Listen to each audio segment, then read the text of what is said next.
Thank you, everyone. Please be seated. I will wait until 8:30 to call the case, so we have about a minute and 15 seconds.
The court will call State of Wisconsin versus Darrell E. Brooks, case number 21 CF 1848. May I have the appearances, please?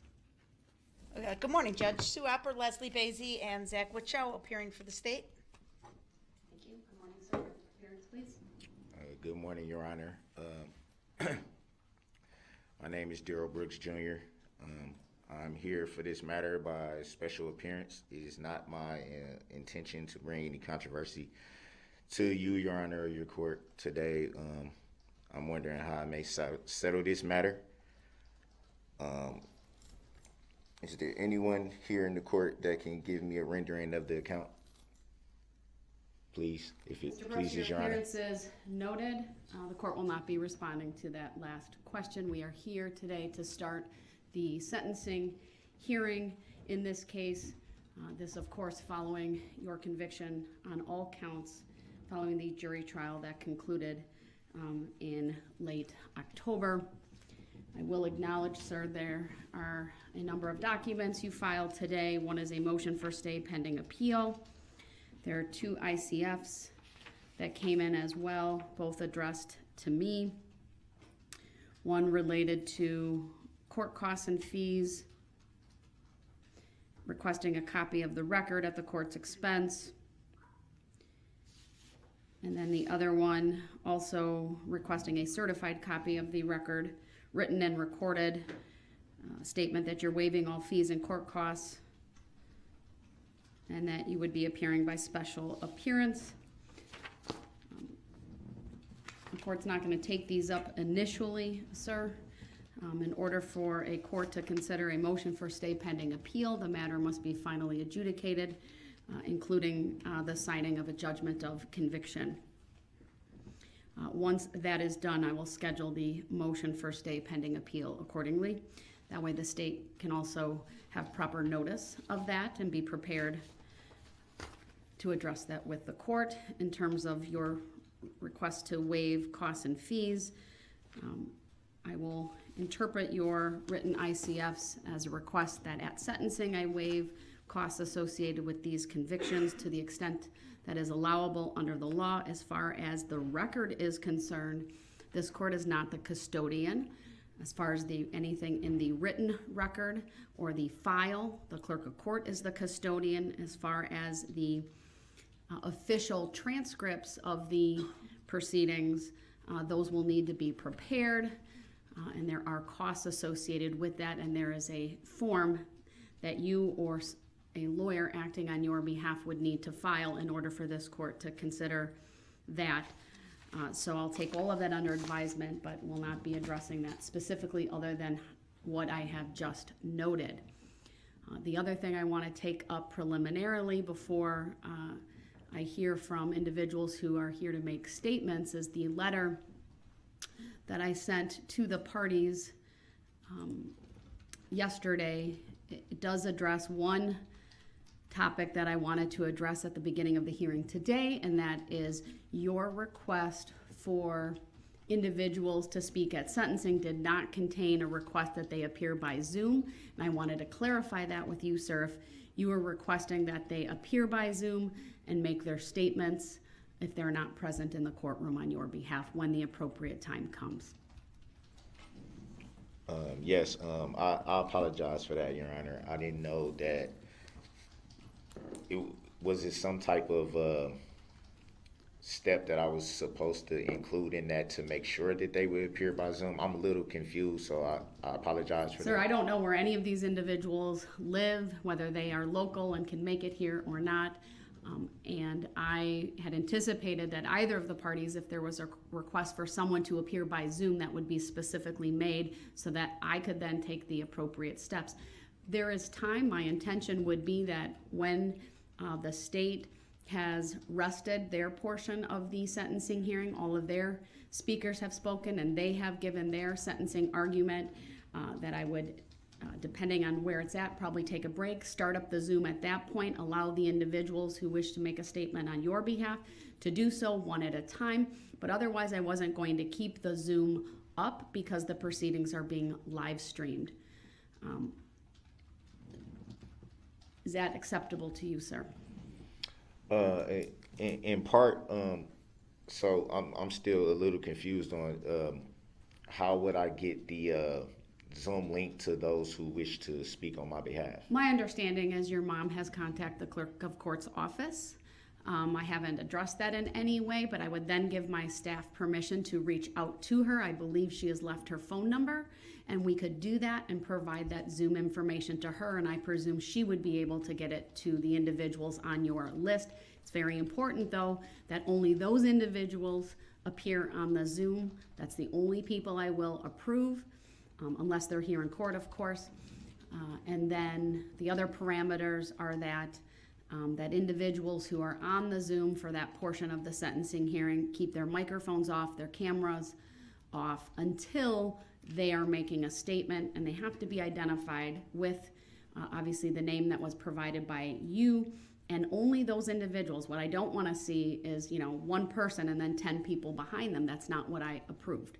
So do you understand that, sir? I have a quick question about that. Like, all right. one of the people that wish to speak on my behalf would be the mother of my youngest daughter, and I'm not sure when exactly she'll be speaking, and it's a chance that she would actually have my daughter with her. With that, How old is your daughter? she's 8.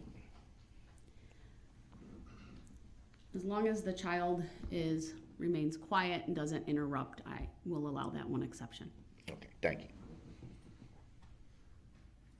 All right, so I will instruct Madam Clerk to let my other clerk know that the Zoom information can be released to your mom. There's a meeting ID and passcode, and that can be provided to the other individuals on the list.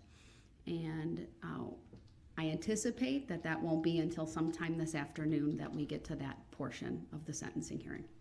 So if they have, because I know my grandmother would like to speak, and she's very elderly, so if she has any trouble like accessing it, will someone probably on my behalf be able to walk her through that? Or Well, I assume she might need help with that, or someone will be available. She's 80, so I don't think she's. Well, I know that she's not the most. I trust they will have savvy. that all figured out, sir. So, all right. All right, then. Is there anything else the parties wish me to address preliminarily before I turn to the state? Yes, Your Honor, I do have a few preliminary matters, please. The filings that you just referenced from Mr. Brooks, I did not see those in the electronic queue this morning. Would it be possible for the state to get copies, please? Yes, they, I believe, were hand-delivered. Or Zach may be, Mother Clerk Zach may be doing that right now, and we'll make sure, but Teresa can make copies for you as well. Okay. I also wanted to ask a couple of housekeeping matters, Your Honor, as far as timing and scheduling.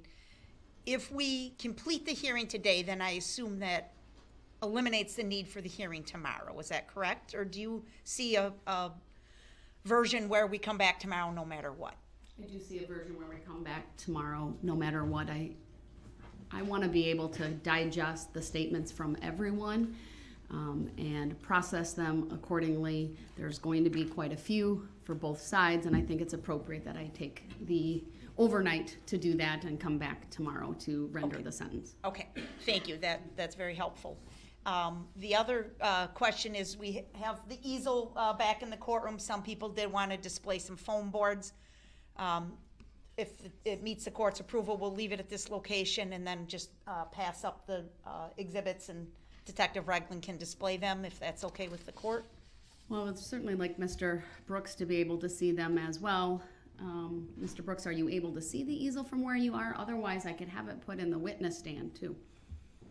And then Detective Regland could just Sure. kind of facilitate that. Sure, okay. That will work. And then other individuals have brought digital photographs that we'll be displaying. So we'll need your clerk's assistance with that. And again, we'll be using Ms. Gussie at the back table to accomplish that. All right, thank you. All right, anything else from you, sir, before we start this morning? Yeah, just really quick.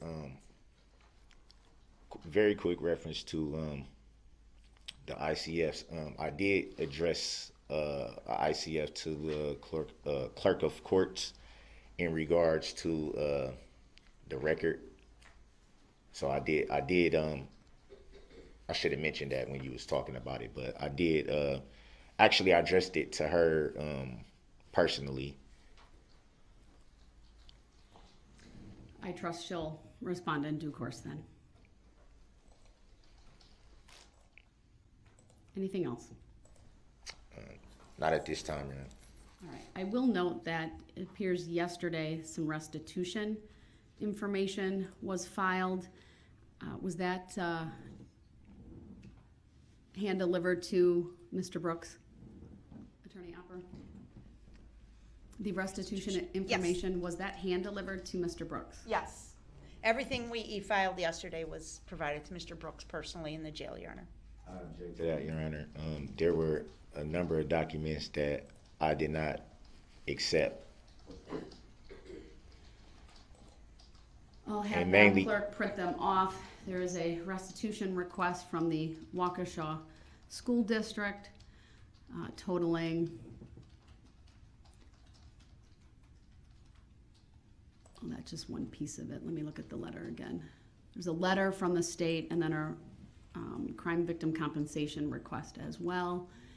The state will be requesting $47,193.29 to EMC Insurance Company on behalf of the School District of Waukesha, and additionally requesting $124,220.65 to crime victim compensation.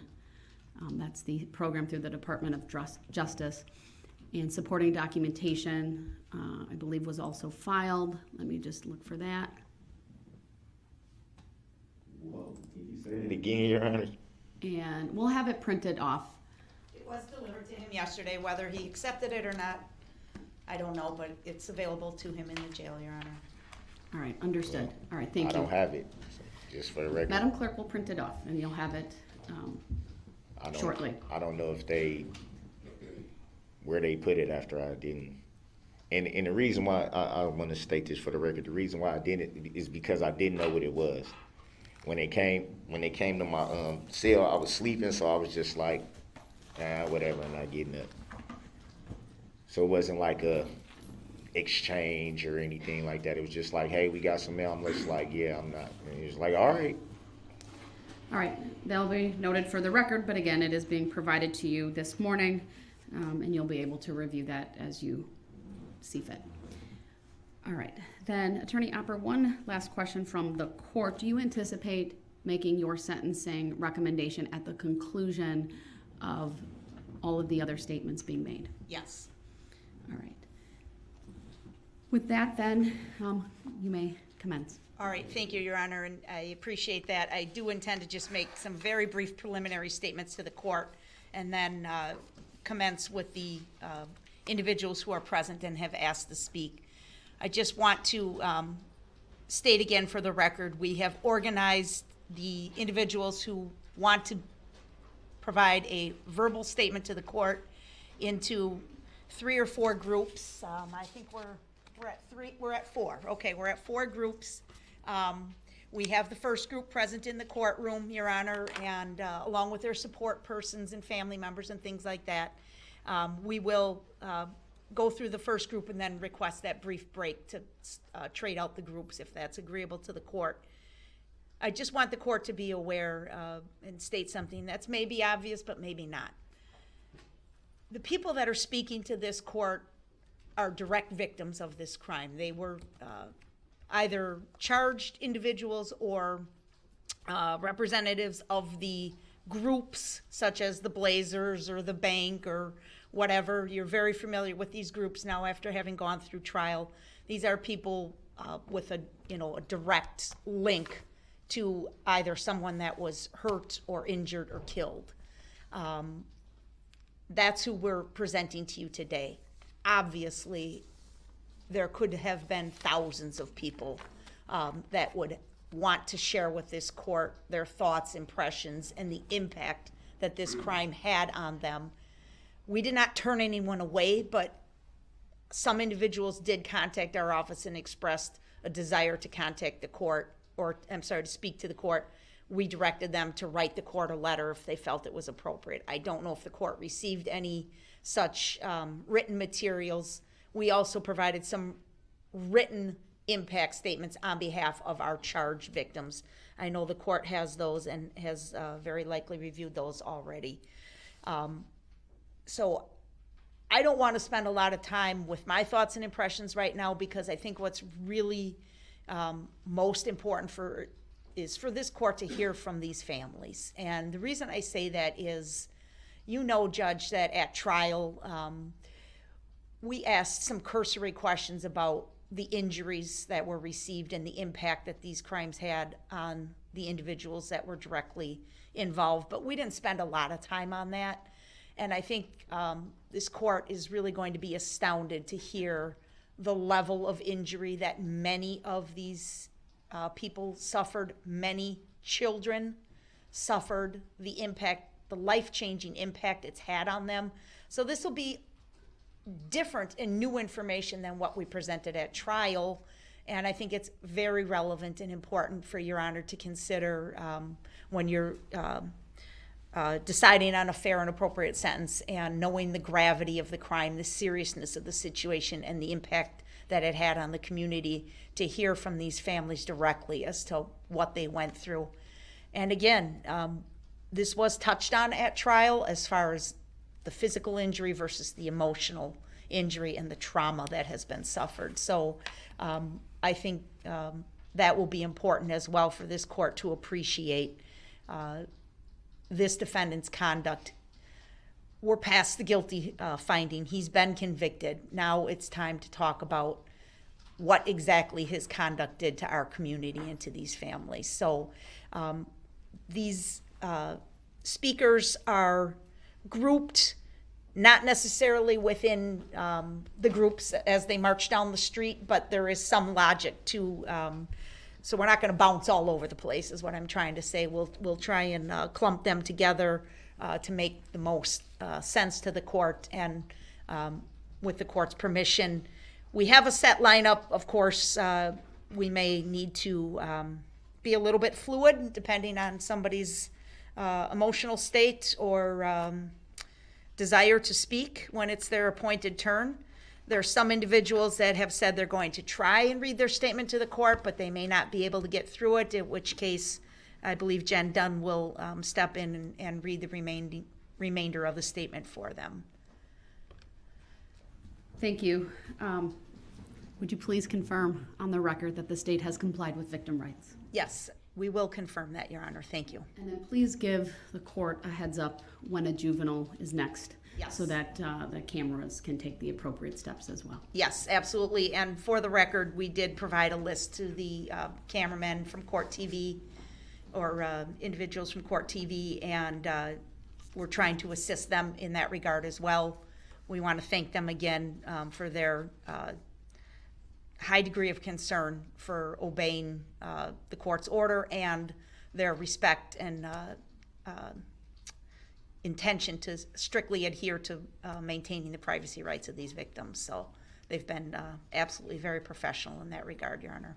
Thank you. And then just lastly, because I would like to keep track, and obviously I will honor however they want to introduce themselves, but if you could also tell me which victim they relate to, if it's not self-evident. Sure. That would be great as well, and I'm going to keep a list. Okay, All right, thank you. Go ahead. All right then, I believe our first speaker would be Lori Loken. And if it pleases, is this on? How's the volume?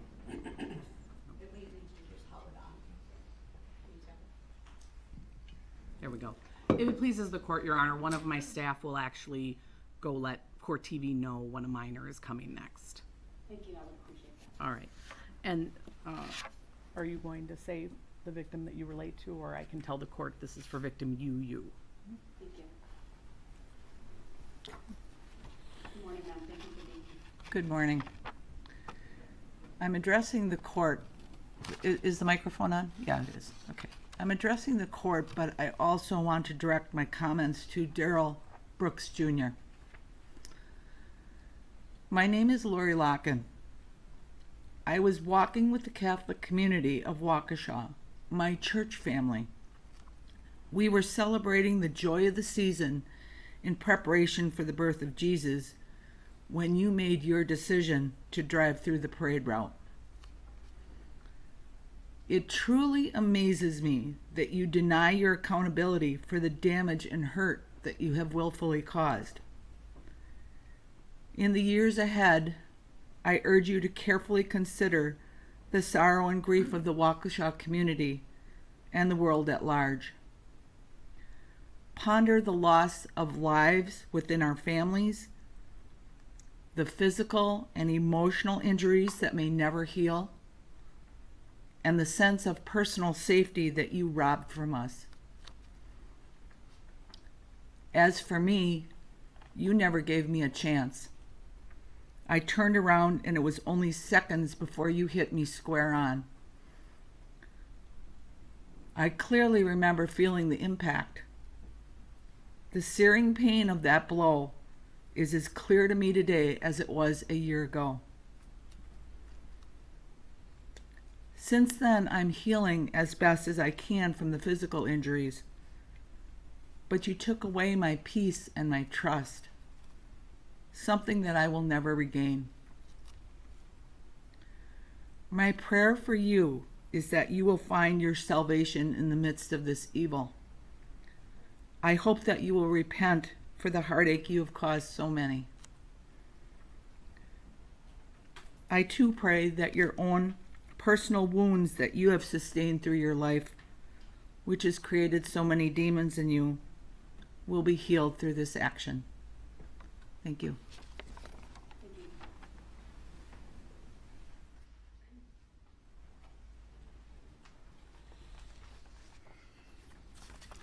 Thank the court for this opportunity. I am Bill Mitchell, formerly known as Victim ZZ. To you, Mr. Brooks, I'm charge 52.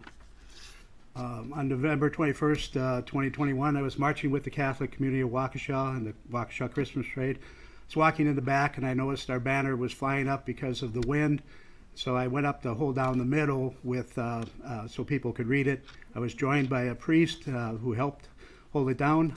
We walked almost the entire joyful parade route when something caught my attention. I turned around and saw a headlight. And then I was hit. I didn't see the driver, and I didn't see the type of vehicle. I flew over the hood and ended up on the ground with 8 broken ribs, bruised lung, a fractured hand, finger, and my face was slashed open in several places, requiring stitches. Strangers and friends came to my aid as I lay bleeding in the street. I spent 3 nights in an ICU. The recovery was slow. My hand still has painful cramps that freeze in my fingers. But I know I was lucky. Others had a lot worse injuries, and 6 died. The impact on my family was great. My wife was home recuperating from surgery when she received the call I was hurt badly and on the way to a hospital trauma center. Not able to drive yet, she had to wait for my son and his fiancée to pick her up and drive her to Oconomowoc. And after I was released, she had to do a 180 from patient to be my nurse and help me in even the most basic tasks. The stress had slowed her recovery. The continuing pain was a major factor on me giving up a part-time job I enjoyed. We had to rely on family and friends for transportation to doctors for follow-up care for months. Neighbors pitched in to do my yard work and snow removal. Youth from the neighborhood decorated the inside of our house for Christmas. This crime had a ripple effect throughout the community. I do want to take this opportunity to thank all of you for your diligence and sacrifice to be here. I tell people I was blessed because I didn't see the carnage that night. I just saw people helping me. But the jury and all of you had to watch the entire awful scene on videos and hear detailed reports of what happened. I'm sure that's going to stay with all of you. I wanted to thank the judge for her patience and knowledge, the police, Detective Casey, for their thorough investigation and quick arrest, the prosecution for presenting such a strong case. A special thank you to Jen Dunn, Carrie, and the entire victims assistance team that informed, comforted, and listened to the many people impacted by this tragic event. Finally, I can't bring myself to thank the defendant, but the response to the evil act he did shined a spotlight on how strong, supportive, and loving community we live in. Many people and organizations stepped up to help me. Family, friends, neighbors, co-workers, first responders, Aurora, doctors, nurses, my church family, the Catholic community of Waukesha, Knights of Columbus, AOH, United for Waukesha Community Fund, Catholic Charities, and so many strangers offered support and prayers. The vast majority of people are good. That said, then there is Mr. Brooks. He is a unique individual who can have a clear conscience after running over kids like speed bumps and killing 6 people. I would suggest someone without a conscience. He doesn't ask for forgiveness. He doesn't admit to doing anything wrong. It is never his fault. When he slapped a woman, it was her fault because she made him mad. I believe if he made it home that night with the red SUV, he would have told his mom the damage wasn't his fault. He was in a hurry and people didn't get out of his way. Some crazy, old, fat, gray hair guy body slammed his hood. I didn't watch all the trial, but the parts I saw showed Mr. Brooks had a lack of empathy for his victims or remorse for his actions. The only regrets he seemed to have is that he was caught and the impact on his own life. Free, he would probably not drive through another parade, but chances are someone so self-centered as Mr. Brooks will hurt other people again. The only life he seems to value is his own. I don't believe that Mr. Brooks will think about me or any of his victims ever. The feeling is mutual. I really don't think much about him now, but when the prison door closes on this felon, I won't think about him again. I do hope Mr. Brooks will use the Bible for more than a courtroom prop. He may want to start with the basics that I know his family had taught him, thou shalt not kill, but then you might want to read Galatians chapter 6, verse 7. Your Honor, I hope you give him the time to read and study the Bible. Mr. Brooks did everything he could to try to make the trial a circus. It is not a circus. It's not even about Mr. Brooks. Today, the court will hear what the trial is about, the victims. And as former victim ZZ, I would ask the court for a sentence that keeps the defendant, Darrell E. Brooks Jr., away from society forever. Thank you. Thank you, sir.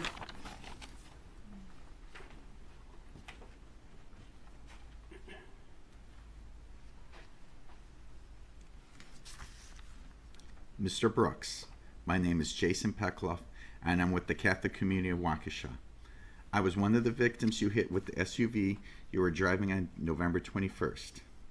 What you did to my Catholic community and to the city of Waukesha show that you had no regard for life. What makes it more disappointing that you have shown no remorse for what you have done. While you're sitting in prison, I want you to reflect what you have done. I want you to reflect that you nearly took my life. I almost lost the chance to see my wife and kids again. I may have never had the chance to love or hug them again.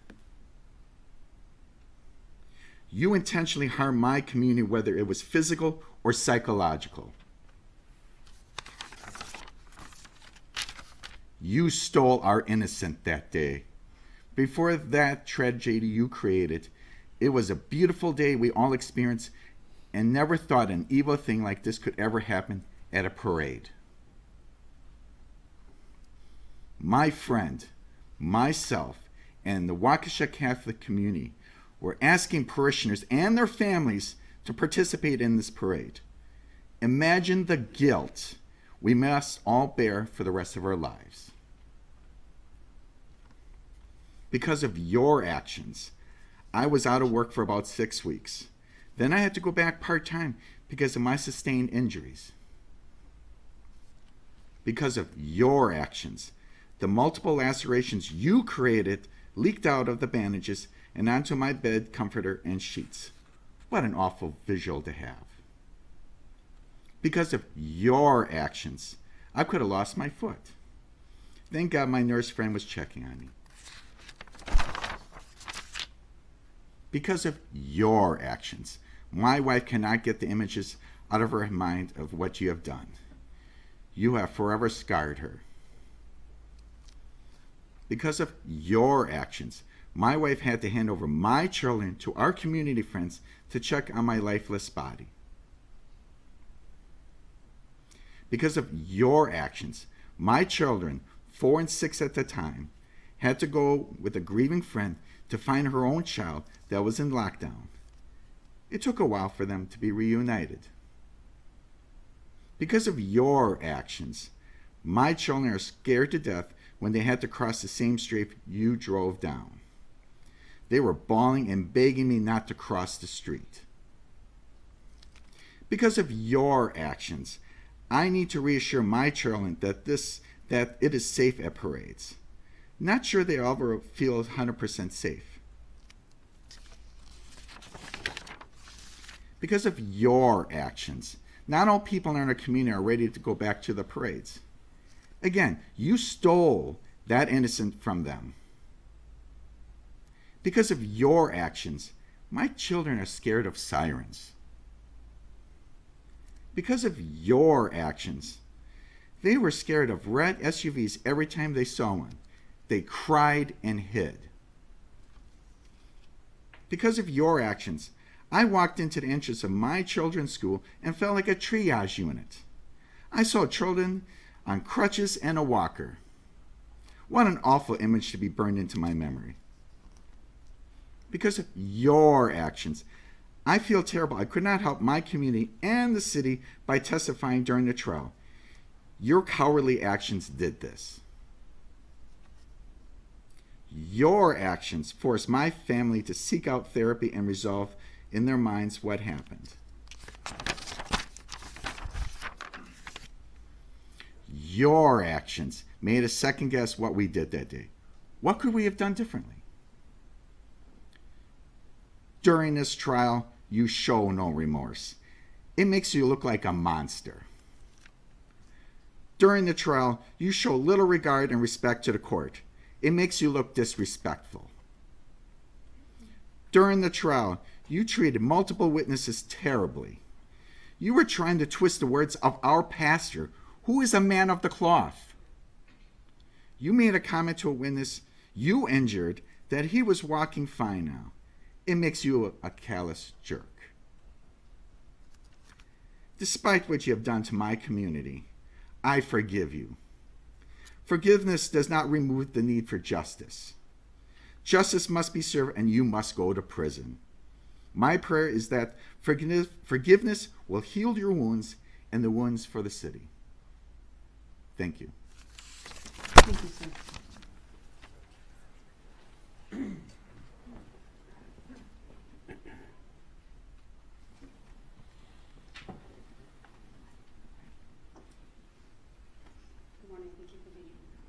Good morning, Your Honor. My name is Margaret Petulis, victim BBB, count 54. I know I am blessed to be here today to present my statement to the court. Darrell Brooks's choices on November 21st, 2021 took a toll mentally, physically, and emotionally on me, as well as affecting my family. I remember the moment someone yelled "car," and I turned to see a vehicle behind and to the right of me. My thought was, what is this vehicle doing here? After that moment, I have a void in my memory. My mind won't let me see what happened. I remember my thoughts. Oh my God, this can't be happening. Please, not my hip, not my leg. My next memory is lying on the ground with a person from our group and a nurse talking to me and asking how I was. They worked on keeping me calm and from going into shock. I will always be grateful to them. Every night I would lay awake and replay the incident to see if I could get the memory back. Months of counseling and the passage of time have helped me be somewhat okay with not knowing what happened. One of my fears is that when I least expect it, the memory will return. After being impacted by the vehicle, I was laying on the ground with severe pain to my left leg. Emergency people stopped by, and one questioned whether I had been shot, and all I could think of is why would I have been shot? I was eventually lifted into a police SUV and taken to Waukesha Memorial Hospital. I was examined and was released after being diagnosed with a broken bone in my left foot. I was instructed to wear the boot provided by the hospital, sit in a recliner, keep my leg elevated, and not put any weight on my left foot. I was instructed to follow up with an orthopedic doctor the following week. I went home and found it very hard to get from the car into the house.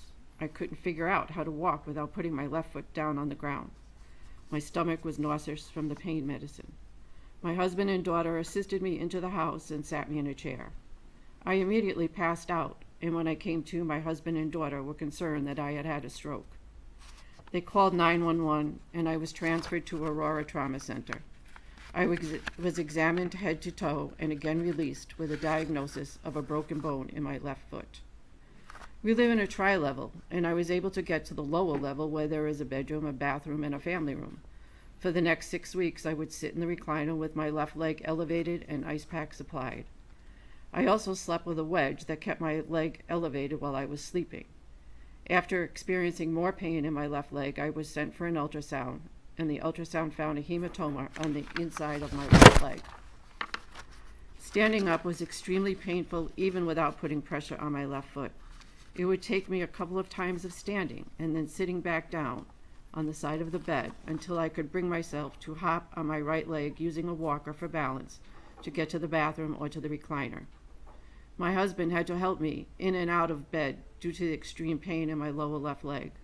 I couldn't dress or undress myself, take a shower, go to doctor's appointments, or to mass without his help.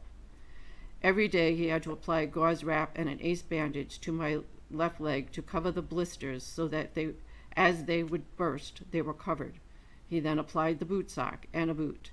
Every day for several weeks, he had to prepare all meals and bring them down on a tray to me.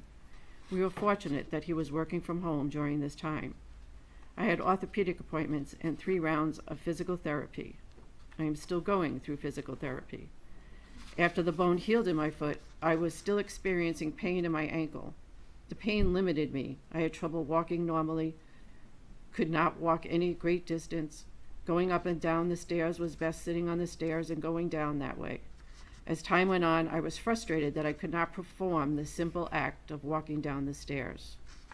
Before going to the 3rd physical therapist, frustration set in as I thought I would always have pain and not be able to do all the things I enjoyed, such as pickleball, stand-up paddleboarding, kayaking, walking miles, and traveling. My 3rd round of physical therapy found that the whole left side of my body was twisted from the impact of the vehicle. After 10.5 months and 3 rounds of physical therapy, I am now 95% back to normal. All the months of suffering and thinking no one would be able to figure out what was wrong, I was worried that the pain would remind me forever the choices Darrell Brooks made on November 21st, 2021. I wanted my life back. During this time of healing, I felt isolated and frustrated that the Advent and the Christmas season were happening, and I was unable to decorate, shop, or participate as I usually would during the holidays. Emotionally, since being struck by the vehicle driven by Darrell Brooks, I have felt like a victim. Every day I was reminded that I was limited by physical pain and loss of self. The world went on, but I was stuck, not able to move forward. Today, I am taking the final step forward in my journey of coming out the other side of this incident. Life is starting to look like it was before November 21st, 2021. I know I am not the same person that I was before this trauma, but now I have an enhanced appreciation for life and a stronger sense of spirituality.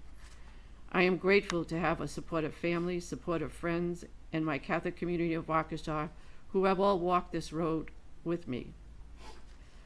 Forgiveness is a choice. I know that I can forgive you, Darrell Brooks, without forgetting the trauma you caused, without you apologizing and acknowledging your actions. This may take some time for me to accomplish, but after today, I will not let your actions take over my life. I will move on. Regarding sentencing, Your Honor, I would like to request that due to Darrell Brooks's total lack of concern for human life on November 21st, 2021, that for each count that the jury returned a guilty verdict, Darrell Brooks received the maximum sentence for each of those counts. Thank you. Thank you, ma'am.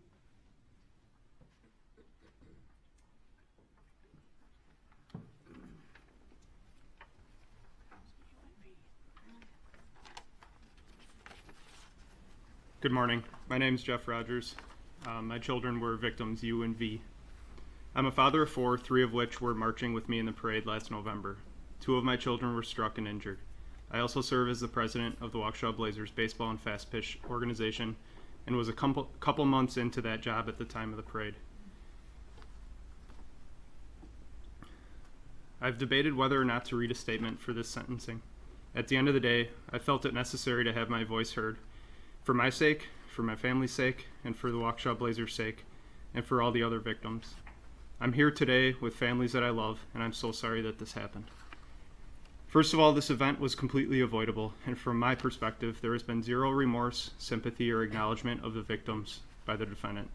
All he had to do was stop the vehicle when he saw the crowd, and none of these lives would have been changed forever.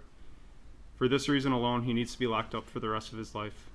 But enough about him. This is about the impact of the event on me, my family, and our Blazers organization. I'd like to speak as a father, first of all. The impact this has had on my family and I has been immense.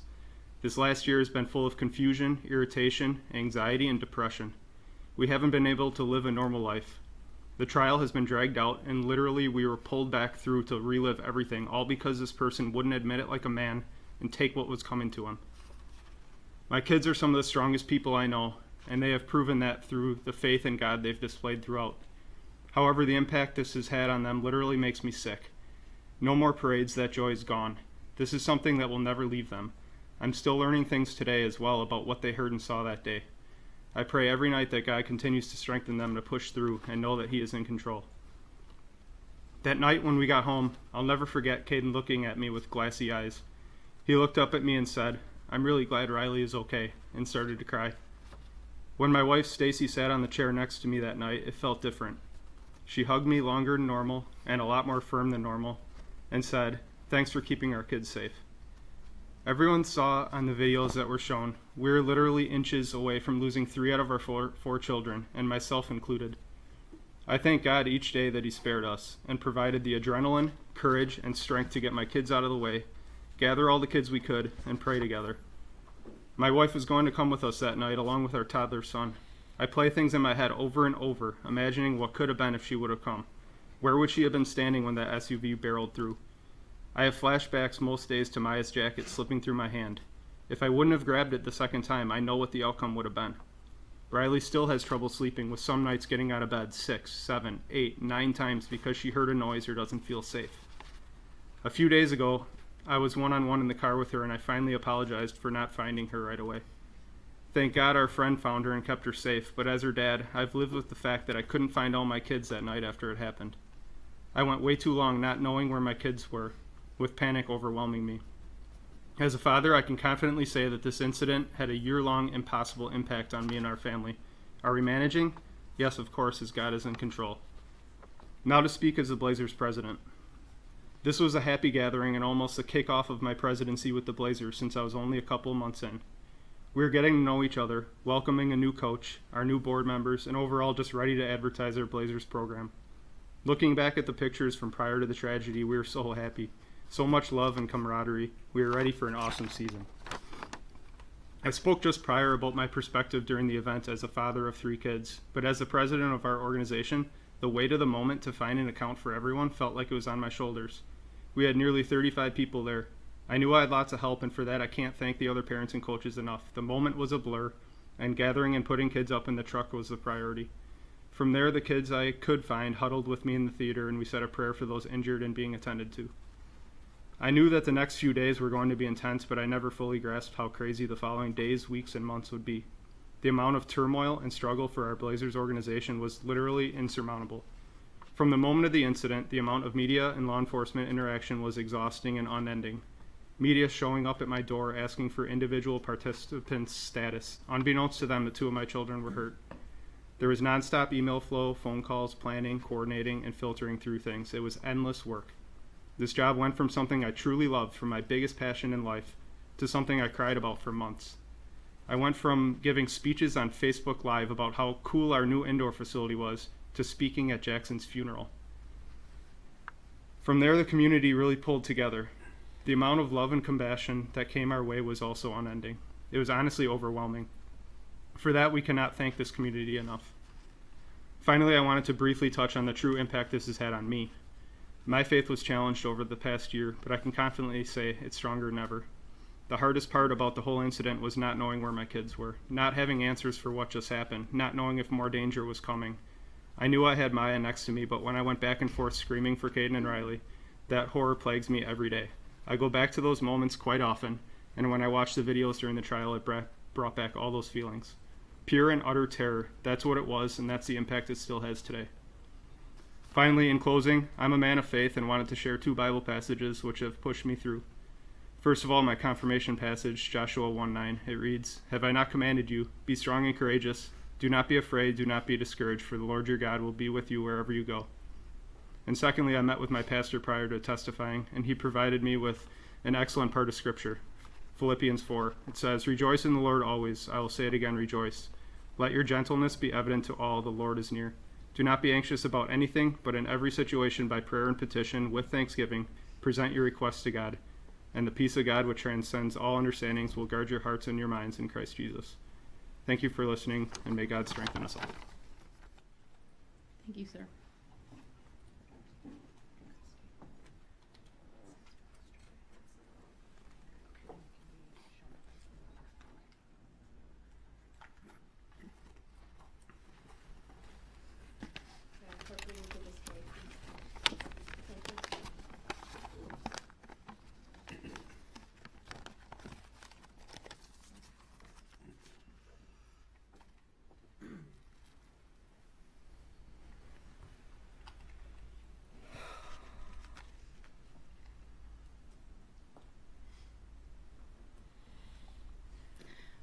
My name is Jessica Gonzalez, and this is my husband, Juan Gonzalez Lopez. We represent the Blazers organization, as well as many others, and you could even argue the state of Wisconsin. Last night, as I thought about my statement, my son scooched over on the couch and snuggled into me. He laid with his head on my lap, and I stroked his hair. We stayed like that until it was time for bed. He knows we're here today, and it was as if he knew we needed a little extra love last night. Moments like these should be pure with love and affection, but since November 21st, they are mixed with flashes and images of what could have been. Mama, I'm here. I was on the other side. This is one of the memories and words that I'll never forget and hear dozens of times a day without warning. The relief I felt hearing those words on November 21st was devastating, but I found my son, unharmed. That should be the end of the story, right? We're fine, right? Physically, yes, but fine is a word we use when people ask us if we're okay, but we're not. It was only a short time before we had readied for the parade, got our hot cocoa, and took pictures to snap a shot of the fun about to be had.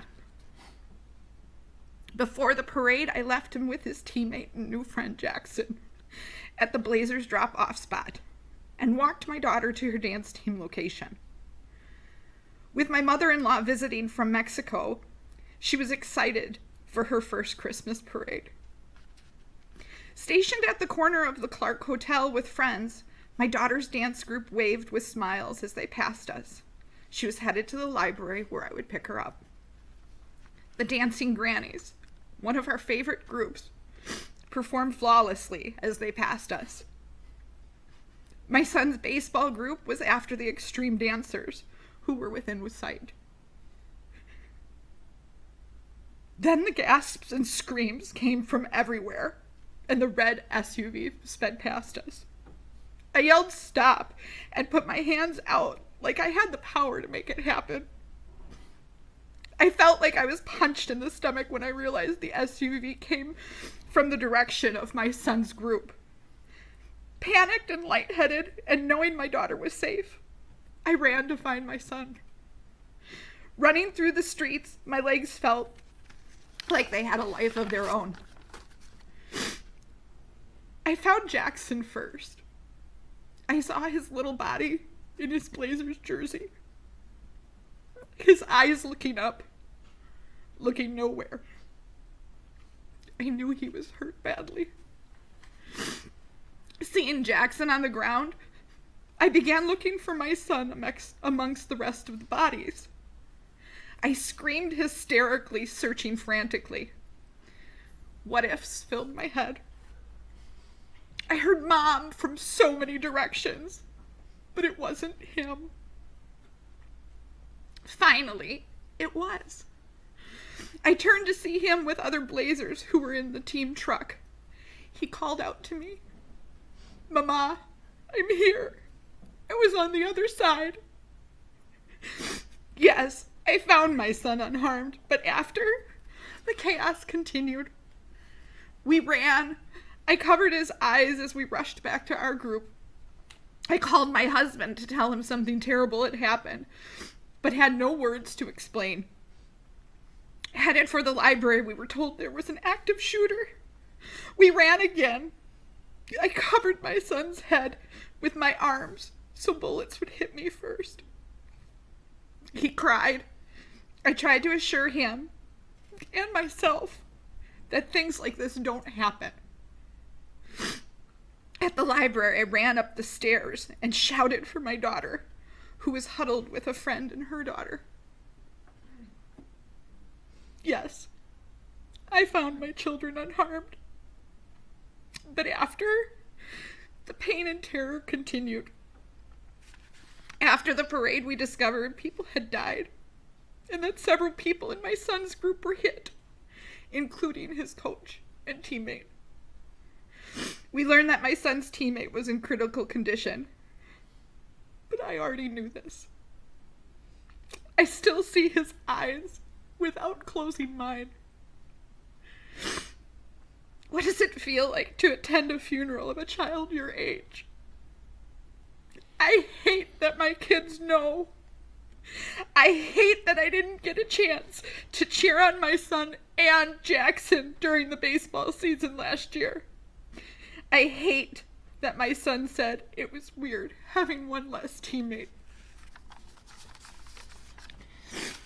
For more than a week, it was late nights to avoid sleep, and our family of 4 piled into one bed. There was no question this was a traumatic experience. Counselors were available. My son didn't want to talk about it, and today still doesn't. I tried to return to work. I tried to return to teaching. I couldn't make it through a day without feeling hypervigilant, startling at every noise, having a panic attack from the sound of a door, shout, thud, gasp, anything and everything. After the parade, I couldn't make it through a day. My joy disappeared. I felt guilty. I had no right to feel joy since my son and daughter were alive and others were not. I was open about questions my kids had, but I cried and screamed in agony when they weren't around. I overreacted, shouting and pulling my kids near in the parking lots and streets, or any time I saw a car come within a quarter mile away, convinced they all had ill intentions. PTSD throws all the punches. I left my career to work intensively on healing in a program for PTSD. I have only just returned to the workplace. only just a month ago. Something quieter, something with less action. Because after almost 1 year, some days still feel like November 21st was yesterday. Intrusive memories, hypervigilance, nightmares, anxiety, panic attacks, depression, anger, guilt, shame.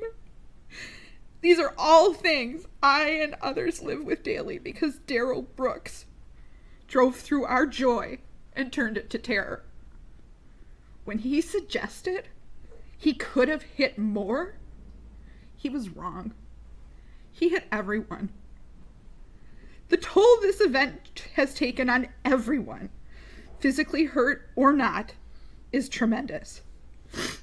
And it sickens me to know that there are so many others with a similar story as ours. I know some today may offer forgiveness, but for me, forgiveness is for accidents, for mistakes or poor choices that the offender expresses remorse for their actions.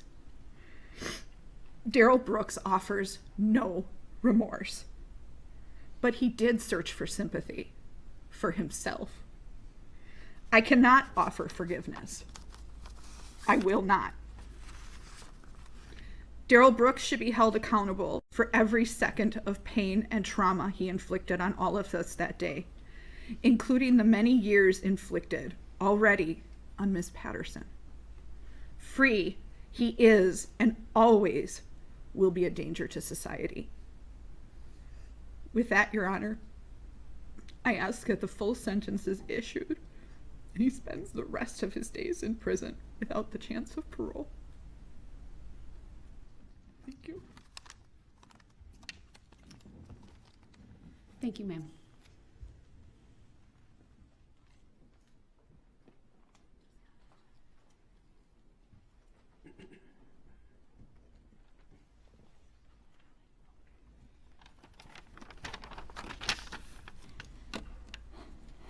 I'm Lindsay Conkle, and my family walked with the Waukesha Blazers.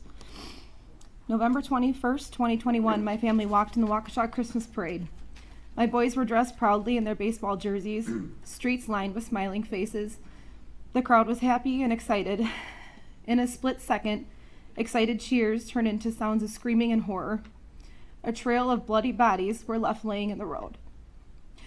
My family was not physically injured that day. We somehow dodged the path of the car by inches. Our mental and emotional injuries were severe, and they remain a struggle for us every day. We have the image and the sound of a SUV plowing through people burned into our minds for the rest of our lives.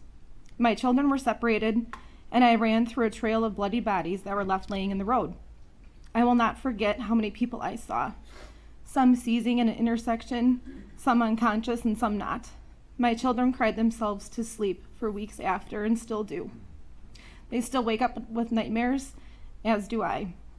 They could not walk in a parking lot without clinging to me, shaking and terrified that a car would try to run them down. We suffer from major panic attacks and PTSD, all from a day that was supposed to be happy and exciting. As parents, we have to try to help cope with our children while we do not know how to cope ourselves. My children, my family, and I, and every person that we know will never be the same after that day.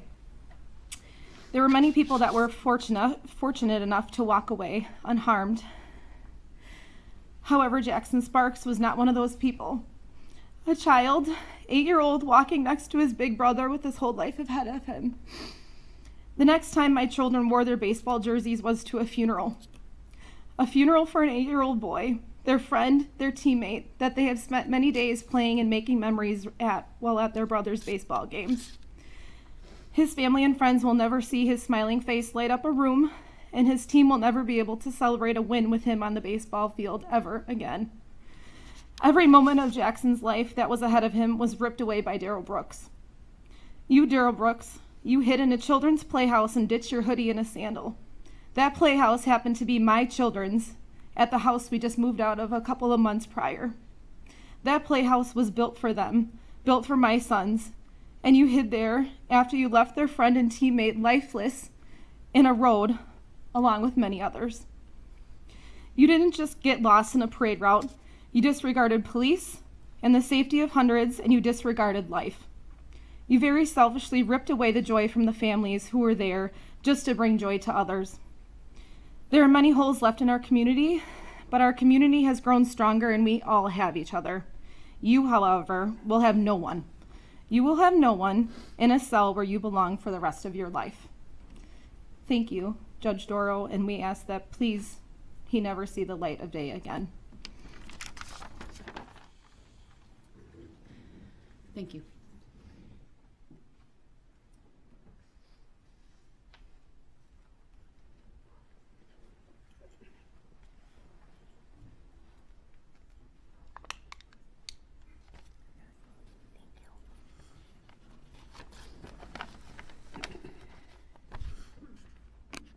My name is Sherry Sparks. I am Jackson and Tucker's mom. I stand here today with my son Tucker and my husband Aaron. I'm here today to represent my family, but mostly for my boys, who were both struck down by the red SUV on November 21st. I want to give a voice to our son Jackson Sparks. Our family is forever changed. We are hurt, angry, traumatized, and broken. November 21st was a day that was supposed to be fun and filled with laughter and smiles. Instead, it became a nightmare full of fear, screams, and tears. Put the first one up.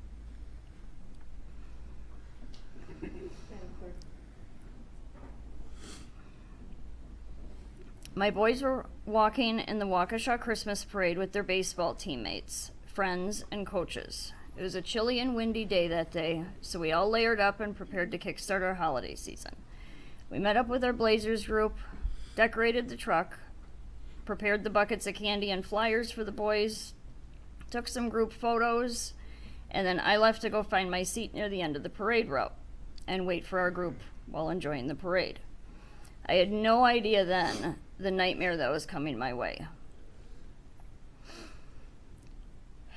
Nor did I know that it would be the last time I would hear Jackson's voice and see his smile.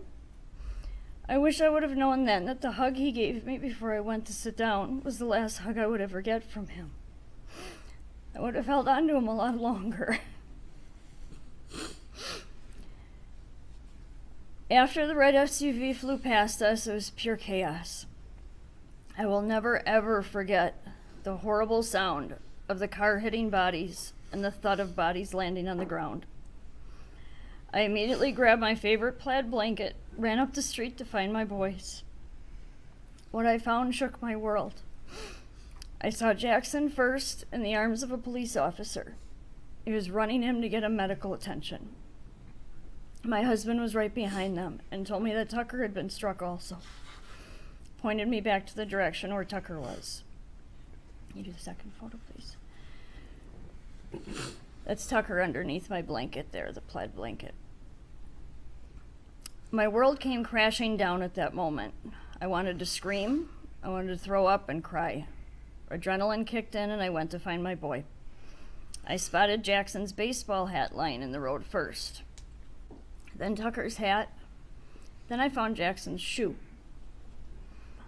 which kind of led me to Tucker. I finally spotted him. He was one of the many bodies lying in the road, covered in blankets. I recognized the shoes on his feet. That's how I found him. They're sticking out from under the blanket. I stayed at Tucker's side as he lay in the road waiting for an ambulance to come back for him. He was semi-conscious, but we couldn't move him without a backboard due to his head being injured. They had run out of backboards. Luckily, a nearby shop owner / hero dragged a door out of her shop to roll him onto so we could get him out of the cold and get him warm. An hour laying out in the cold road where he was thrown from impact. You can go to the next photo, please. This is what we were facing next. Both boys had traumatic head and brain injuries. They both ended up in the ICU at Children's Hospital. Their rooms just a few doors down from one another. The next day, Tucker asked us about Jackson, if he was okay or was he worse than himself. Do you have any idea how gut-wrenching it is to have to explain your 12-year-old son that his little brother isn't going to make it. His injuries were too extensive for his little body to come back from, and that he won't be coming home with us ever again. Leaving him at the hospital was brutal. To see the confusion, frustration, and hurt on his face when he's standing over his little brother in his hospital room, taking in all the machines he was hooked up to, Tucker remembers everything up until the moment he was hit. He had actually turned around and saw the SUV coming towards them. He said Jackson was right next to him. He said he saw a few people get hit, and then he tried to run out of harm's way. He didn't make it. Being the protective big brother, Tucker blamed himself. He felt he should have tried to grab Jackson or done more to protect his little brother. It broke my heart to hear him saying these things. Tucker's physical injuries were also severe. He still struggles with memory issues and brain processing speed. The mental and emotional damage is severe. Survivor's guilt, PTSD, anxiety, he still gets headaches. His little brother was taken from him. He's suddenly an only child now. He misses his little brother and his playmate. Jackson brought out the silly in him, and life will never be the same without him. You can go to the next photo. Every holiday, special event, family function, vacation, there will always be an empty chair or space where Jackson should be. Jackson's absence is very prominent. Every day we face that vacancy, and it triggers sadness and trauma. Jackson's life was taken from him and taken from us. Life isn't the same without him, and it never will be. This morning, I should have spent the morning making him breakfast, taking him to school, hearing about his day later. Instead, I'm standing here in this courtroom, asking for justice for my boys. We came so close to losing both of them that day. I miss Jackson every second of every single day. I feel gutted and broken. It hurts to breathe sometimes. It hurts to live without him here. My mama's soul aches for him. I am emotionally and mentally exhausted. The pain I carry with me every day feels so heavy. Yet I have to push forward, still be there to help Tucker heal, and move forward with find our new normal. Can you go to the next photo, please? As a family of faith, we know this man will face God's judgment someday for his actions. Until then, we feel it is this court's duty and responsibility to all the victims to sentence this man to the maximum penalty allowed under Wisconsin law for each and every guilty charge. We feel this man does not deserve to see freedom in our lifetime, nor our son Tucker's lifetime. We have learned throughout this trial that this man is incapable of empathy or remorse. He has shown no sympathy nor apology for all of the pain, suffering, and loss of life he has caused to so many. This man not only took Jackson away from our family, he violently ripped Jackson out of our lives. Jackson was only 8 years old. 8. He only had 8 years here with us. He was robbed of everything. He'll never get to hit a home run, catch frogs with his brother again, meet his wrestling hero, Braun Strowman. He won't ask a girl to prom. He won't go to college, get married, or have children of his own. Jackson will never be able to do any of these things. These milestones will never happen. He was a bright light in our lives. He was very shy to most people, but those close to him, to his family, he was a big ball of energy. He was charismatic and full of light in life. His life was cut out way too short. Jackson and the other victims deserve justice. We deserve closure in order to heal and find our new normal. We hope to achieve that today. Thank you. And thank you, prosecution, Judge Darrell, very much. Thank you. Thank you for being here. At this time, Your Honor, we'd like to request a break and bring in the second group. Yes, the court's going to step off as well while you do that. We'll take about a 10-minute break. Thank you.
All right, we are back on the record.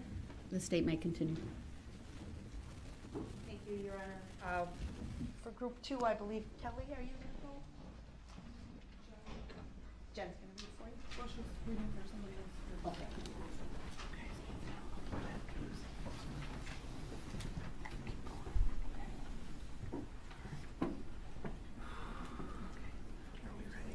Yep, we're ready.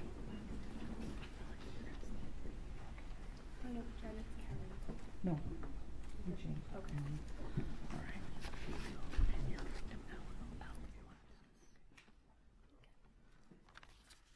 I'm victim LLO, and on November 21st, 2021, me and my family's life changed forever. My brother and I were hit at the parade. We've been scared of parades not letting us feel safe and comfortable, or even being able to run out into the road to fetch candy. For example, when I went to the Arrowhead Parade, all my friends were asking me why I didn't want to go out into the road to get candy, and I said, because of the Waukesha Parade. And I was mad because if the parade incident did not happen, I would be able to go onto the road to enjoy something as simple as a parade. When I got to the parade with my friends, I constantly remember to not go out onto the road, to be better safe than sorry. It is the last thing I want to happen again. How could you do this? Think of your kids. Would you do this to them? I'm just a child with a lifetime left to live. I'm also here from my younger brother, victim KKK. When he was hit by the front of the car, he was traumatized forever. I feel his fear. I feel his pain, because when I was hit, I broke down into tears too. On the way to the hospital, we had to lay our head down on the floor because we heard there was a shooter. My fingers, my whole body was paralyzed in fear and fright. When we made it to the hospital, I was terrified because I thought I broke my fingers. And when they asked me what happened, I was too busy crying that I couldn't speak. I still think about this event to this day. The day after the parade, I couldn't even go to school because of what he did. All my friends were worried about me, texting me asking if I was even alive. Sometimes I even think of all the others that were hit and how they were in the hospital for longer than me, and how their parents were probably praying that their kids would be okay, and that this would be a once-in-a-lifetime happening. I think this should have never happened to us. The day I went back to school, everyone was asking me a million questions every time I was alone. Everyone was babying me, acting like one of my family members was killed. What makes it worse is that almost a year ago my dog died, and I have lived with it my whole life, so I was extra sad and upset. At that moment, I realized that our family had to find justice against the man who hit too many people and caused a nightmare on November 21st, 2021. I ask for this pain to never be caused again.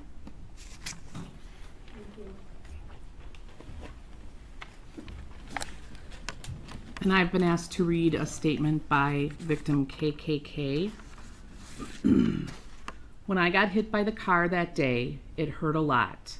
I got hit on my right leg, and it still kind of hurts now and then. That hit changed my life, and it still scares me sometimes when I think about it. I also feel bad for the families who lost someone and everyone who died and was in the parade. And then he drew a picture of a SUV, and it says car that hit me, and there's a little figure and candy bucket and bottle and me. So they handed that to me on behalf of victim KKK. Your Honor, we need to take a break for a second, please. I'm sorry. I'm sorry. It's important. All right, thank you. We'll do that.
seated.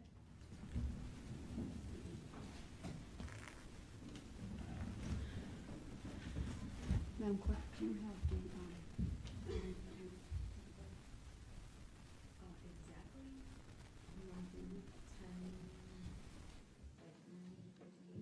Okay. All right, thank you. Shortly before 10 a.m., there was an abrupt stop to the proceedings when I was asked by the sheriff to meet with him, and I was advised at that time that their communication center had received a threat to the courthouse. As everyone is well aware, it's now 11:14 a.m.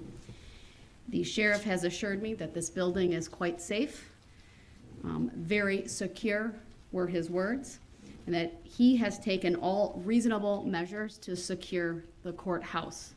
At this time, I am not going to stop these proceedings. We will continue, and I will rely on the Sheriff's Department and law enforcement personnel to advise if anything changes. I apologize for the abrupt disruption previously, but I'm confident that we can go forward at this time. I know when we took that break, right before that, Jen Dunn had been reading a statement from one of the juvenile victims, and there was a picture that was referenced. I would like to make a request for that picture to be made part of the record. Thank you, Judge. We had anticipated that as well. We're prepared to display that at this time on the monitor. And then will that be filed? Yes, I can file that. All right, go ahead.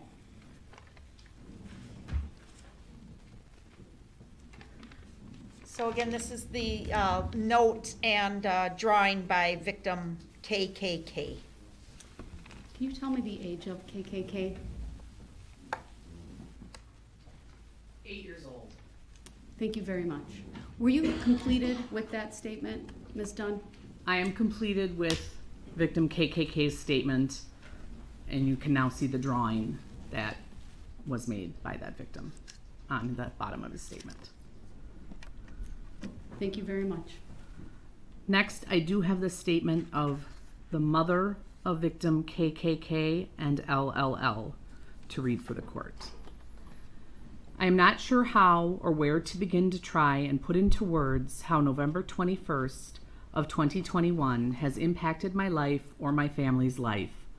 That was a night that I pray I could forget, say it has not broken me, say that I am stronger than a single moment, and move beyond as if it never happened. But unfortunately, as much as I try, this is something that haunts me daily. Our lives forever changed that evening. Mr. Brooks took an evening that was supposed to be filled with excitement, love, and holiday spirit and turned it into a real-life nightmare. November 21st of 2021, I witnessed the most horrific event I could ever have imagined leaving my house that evening. My children at the time of the parade were 11, victim LLL, 9, victim KKK, and 6, innocent, full of life, love, compassion, and excitement for the holidays. That evening, Mr. Brooks stripped this from my children, leaving them physically hurt, scared, angry, confused, traumatized, and forever changed with the visions of what happened that night. I saw absolute fear and pain in my children's eyes they should never have had to experience in their entire life. I saw my daughter, victim LLL, lying in the road crying and yelling, "Who would do that?" I saw my son, victim KKK, flipped on his back, crying in pain, not being able to move or feel his legs. I remember knowing we weren't safe and needing to leave, telling my children to run as fast as they could, and pull or back to danger. I remember seeing parents laying on top of their children in fear and trying to protect them the best they could from what was happening. I remember sitting at every stoplight while driving my children to the hospital, trembling to the point the car was shaking. In complete fear, every car pulling up beside me was the person who hit my children. Yes, Mr. Brooks, I remember. I watched my son not be able to sit alone in a room for weeks. I watched my children not be able to sit still without being anxious and fidgeting for months. I watched my children wake up with nightmares to this day. I saw gut-wrenching guilt on my husband's face for feeling like he didn't protect his family. And to this day, I feel anger and hatred more than I realized I ever could for a person I have never even met. But aside from all of that, I am thankful. Thankful that by some miracle, my family and I walked away that evening. Although I could not attend most of the trial in person, I did view either via Zoom or on TV. I viewed everything from the pre-trial, jury selection, and trial itself, and I am disgusted that a grown man could act the way Mr. Brooks acted during all of this. Mr. Brooks claims he was raised a Christian and his mother raised him better than he was acting at the beginning of the trial, but Mr. Brooks continued to be rude, selfish, and disrespectful, from sleeping during court, endless interruptions and outbursts, rude comments, facial expressions, and lack of remorse for his actions and how he was treating everyone in court, from the prosecutors, victims, witnesses, and judge herself. I never thought Mr. Brooks could make myself or my family feel victimized all over again, but he did. I keep remembering how Mr. Brooks was upset the detective in the investigation asked to speak to one of his children. I asked myself, it's not okay to speak to his child, but it's okay to intentionally hit two of my children and drive away? That's okay? Why my children? Why any children? How could someone do this? How could someone have no compassion for the victims, the families? We deserve answers. Our children deserve answers, true and honest answers. Never once did I see true remorse for anyone but himself or his family during the trial. Mr. Brooks also stated something along the lines of, anyone who knows him or spends enough time with him knows he would never do something like that. But Mr. Brooks, you absolutely did. Mr. Brooks hit my children and so many more people and never once stopped. Not only did he kill, injure, and traumatize so many that night, he decided to victimize everyone again by forcing them to not only testify as to what happened because he felt compelled to plead not guilty, but he also forced these victims and family members, including my husband, to face the monster that did this and answer the questions he felt the need to ask. How can someone face each person on the stand, knowing what was done that night, question them as if they were the ones on trial when all of the victims and witnesses were doing that night were creating memories? Unfortunately, memories were created, but not the memories I planned to have with my children. Instead, the fear I have seeing a maroon SUV driving towards myself or my family is now paralyzing.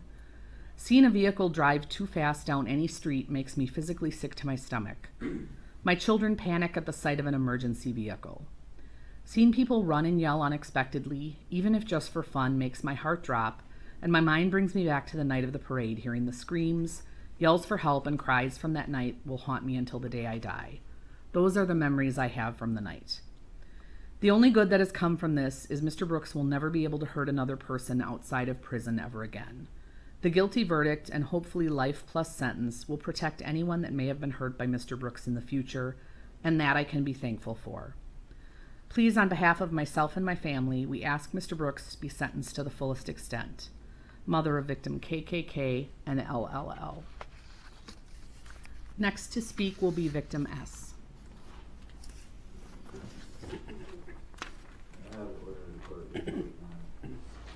Go ahead, Mr. Brooks.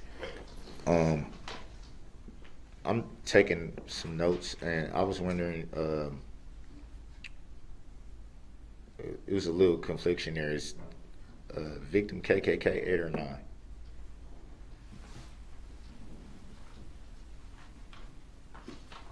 I can't answer that, sir, but that was a written statement read from the mother of victim KKK. I apologize, Your Honor. I was just taking notes. All right, go ahead.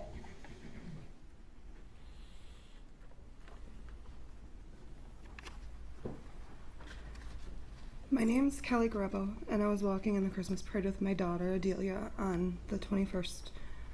I'm not one for public speaking, obviously. I'm very nervous. But I was given a chance to be a voice for my daughter, and I. That is what fueled me to stand here today. Now I can only tell you our story, but I believe the tragic events of that day have affected many of us in a similar manner. I can honestly say I have never felt the hatred I do for one person like I do this man. The very man that drove his vehicle into my 9-year-old baby girl, who was excitedly walking in the Christmas parade. She was so excited to dress up that day as Cindy Lou Who. We spent weeks figuring out her costume, and picking her hairstyle. She was excited to have her hair and makeup done and to help spread holiday cheer, to see her friends and her family that were there to be spectators at the parade that became witnesses to this horrible act themselves. So many lives were changed that day. Although many of us, for the most part, have healed physically, emotionally, many of us have been scarred. I have questioned whether those emotional scars will ever truly go away, remembering the roller coaster of emotions that day. And after being struck myself lying on the ground and seeing the tires pass directly in front of my face and just waiting for the pain to begin, being filled with absolute fear of not knowing where my daughter Adelia was or if she was okay, then running only to find her the way I did, the way so many of us found our loved ones that day, lying helpless on the cold, hard ground. My knees buckled the minute I got to her. Seeing my child,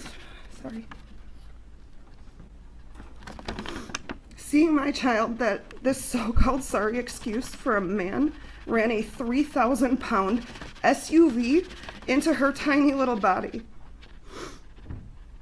There are so many times when I close my eyes, I still see my baby girl laying in the street helpless, not moving, just staring in complete shock, not even recognizing her own grandparents when they came to her side.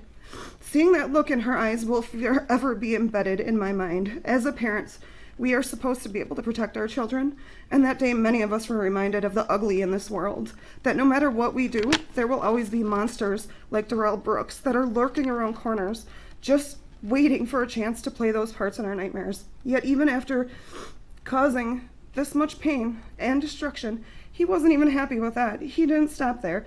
He took it upon himself to be his own representation, knowing full well he would be given the chance to question us as victims and rip open the wounds once again and show no remorse. I can tell you, sitting on the stand that day, reliving the horrific events, having him look in my direction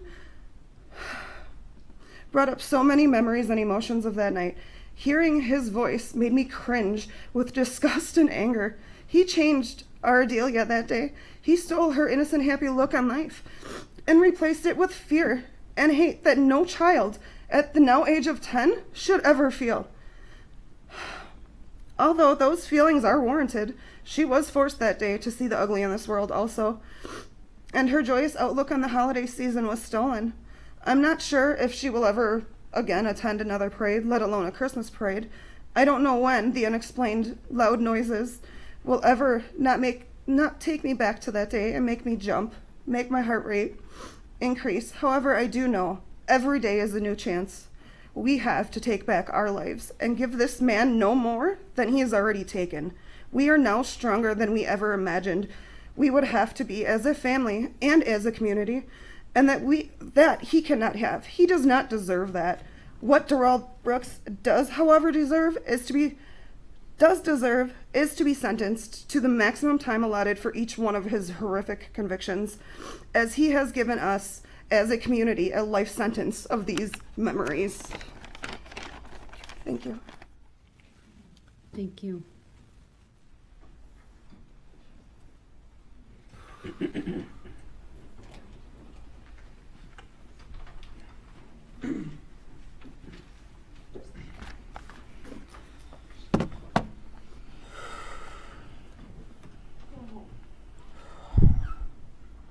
Christy, you can bring up the first one.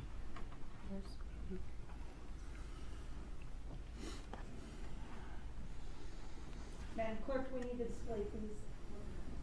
Thank you.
Just our work. Technical difficulties.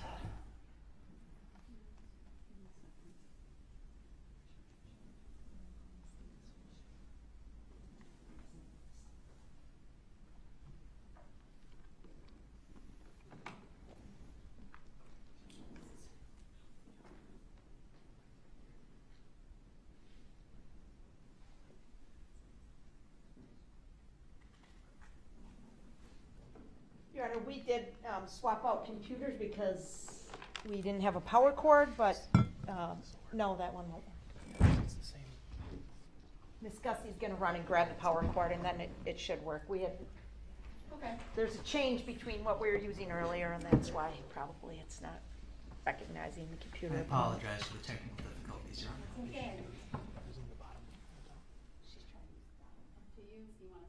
Simply wait for the technology, but we will do that if you want to wait. We'd like to wait if that's all right. No problem. You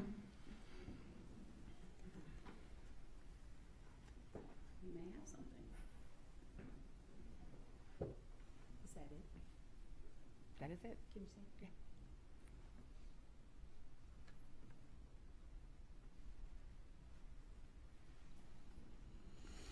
Do you have more than that? Yes. You may need Miss Gussie back for that. Just hit, it's PowerPoint, so just hit enter. Thank you. Looking back over the last 358 days, some days are a complete blur. Will you stand or turn the microphone closer to you? Your name. Oh, sorry. Katie Pudliner, mother of Tyler Pudliner. Thank you. Go ahead. Looking back over the last 358 days, some days are a complete blur, others are vivid as yesterday. At 4:39 p.m. on 11/21/21 changed my life, my sons, my family, my friends, and the Waukesha community. During the closing arguments, the defendant spoke of family. His grandmother released her statement to the media speaking of family. Through the past 358 days, we have heard from the Brooks family that the defendant has a mental illness as a reason for his decisions that evening, except the decision making goes back further than that. It seems the decision was made not to get help, not to stay medicated, etc., instead to use it as an excuse for poor, selfish decisions. My family almost lost the only son, the only grandson, the only nephew, and that was not our decision. As a parent, I have carried the guilt that I debated with my son that he had to go to the parade that day. It was mandatory for his grade. The Packers were playing. It was cold and windy. I had to use a life teaching moment. He made a commitment to the band. This was all part of it. He left reluctantly. I talked to him shortly after I found a parking spot downtown to make sure he was warm enough and told him the general area where I was going to look for a spot to watch the band perform. From 4:33 to 4:34 p.m., I watched the South Band march and perform in front of me. As I was packing up my blankets and chair into the wagon, I noticed what I thought was between a 2008 to 2012 maroon red Ford Escape driving extremely fast past me. I couldn't believe what I was seeing. I remember making the mental notes about the vehicle, the driver. Turned to a friend sitting with me, and we were both in awe. Then we heard the screams and the sounds of things being hit, like when you bump into a construction barrel on the freeway. From 4:46 to 4:58 was complete chaos.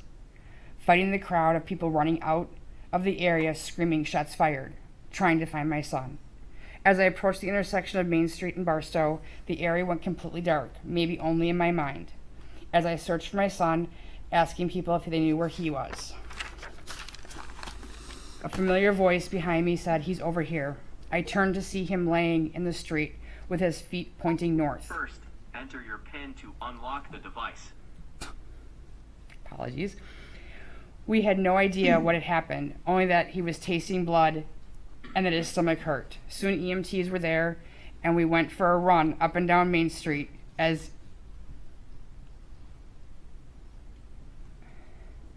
as he was being helped before they had a true plan where they were going to stage the injured. He was taken off the gurney and placed in the street to await an ambulance. This is where we met our first hero of the journey.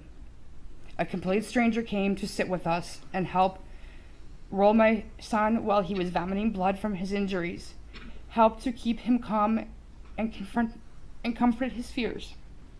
That was the 18 minutes that felt like an hour. I remember looking around as I waited. Not too far in front of me was a very young officer with his rifle standing guard. To my left were two brothers that we had known from the band and baseball. One lying on the street, clearly injured, the other standing by. I felt completely helpless as I wanted to go and help them. But I couldn't leave my son injured. They say everything happens for a reason, something I have firmly believed. At 5:16 p.m., we were loaded into the ambulance, as I refer to it as the little ambulance that could. While in the middle of everything, it had a coolant leak. The smell of antifreeze will trigger me forever.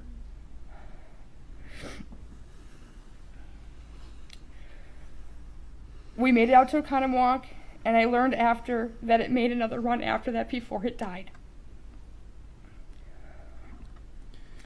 While my son was whisked away to emergency surgery, I had to start making phone calls, returning text messages, figuring out what was next. Will he make it through surgery? How bad were his injuries? After 6 days at the hospital, we were sent home. My athletic son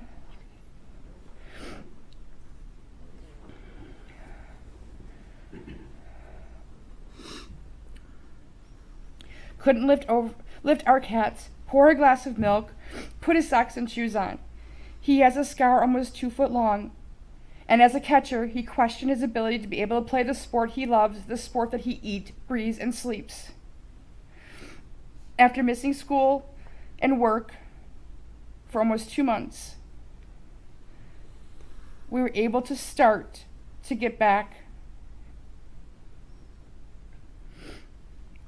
and work up to a full-time basis over the course of a month.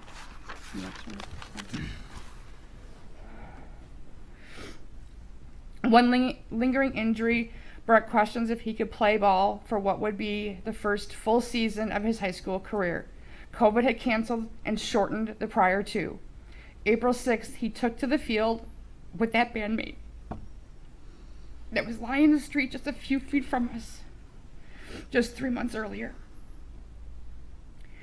As we tried to find the sense of normal in between doctor's appointments and procedures. Next one, please. Through the process and the journey of the judicial system, we have found a new family, one that can relate to the horror, the fear, the trauma of that night, changing our lives forever. The criminal complaint had listed 62 named victims, now survivors, 6 that gained their wings. What it did not include were the 16 jurors that had also become victims of the defendant's actions that night, while the named victims, their families and friends had to relive that night they were experiencing firsthand. Mrs. Edwards' statement asked that we forgive her grandson, blaming the mental illness, not encouraging him to take ownership for his actions.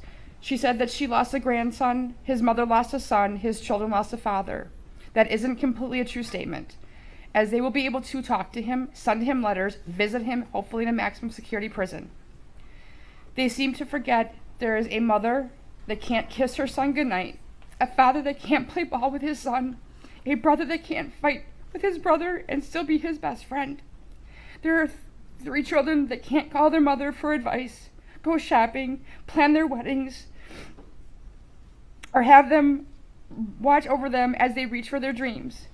There are numerous grandchildren that won't get to go to grandma's anymore, get spoiled and sent home, hyped on sugar and love.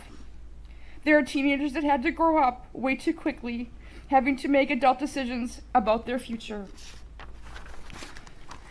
There are girls that may never dance again without fear their innocence taken away by a selfish decision.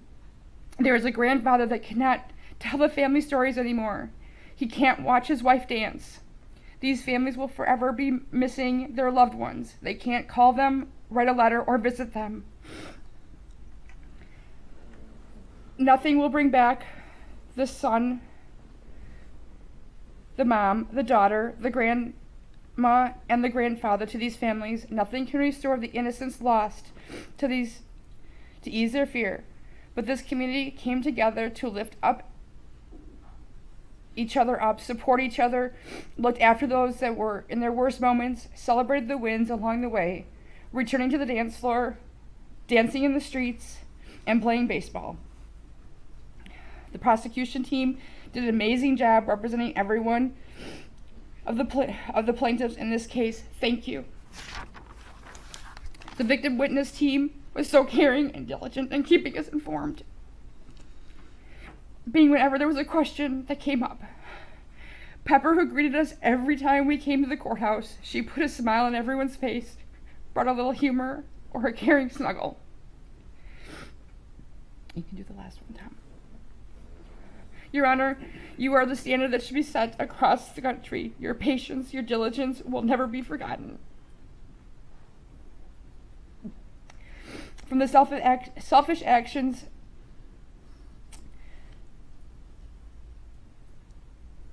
of one person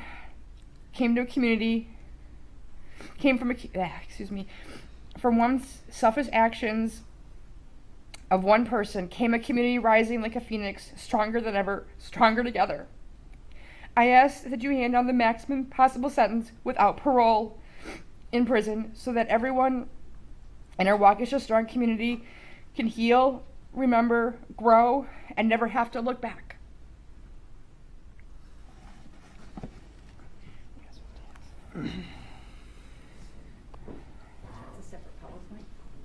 Yeah, if you just... here's Crystal.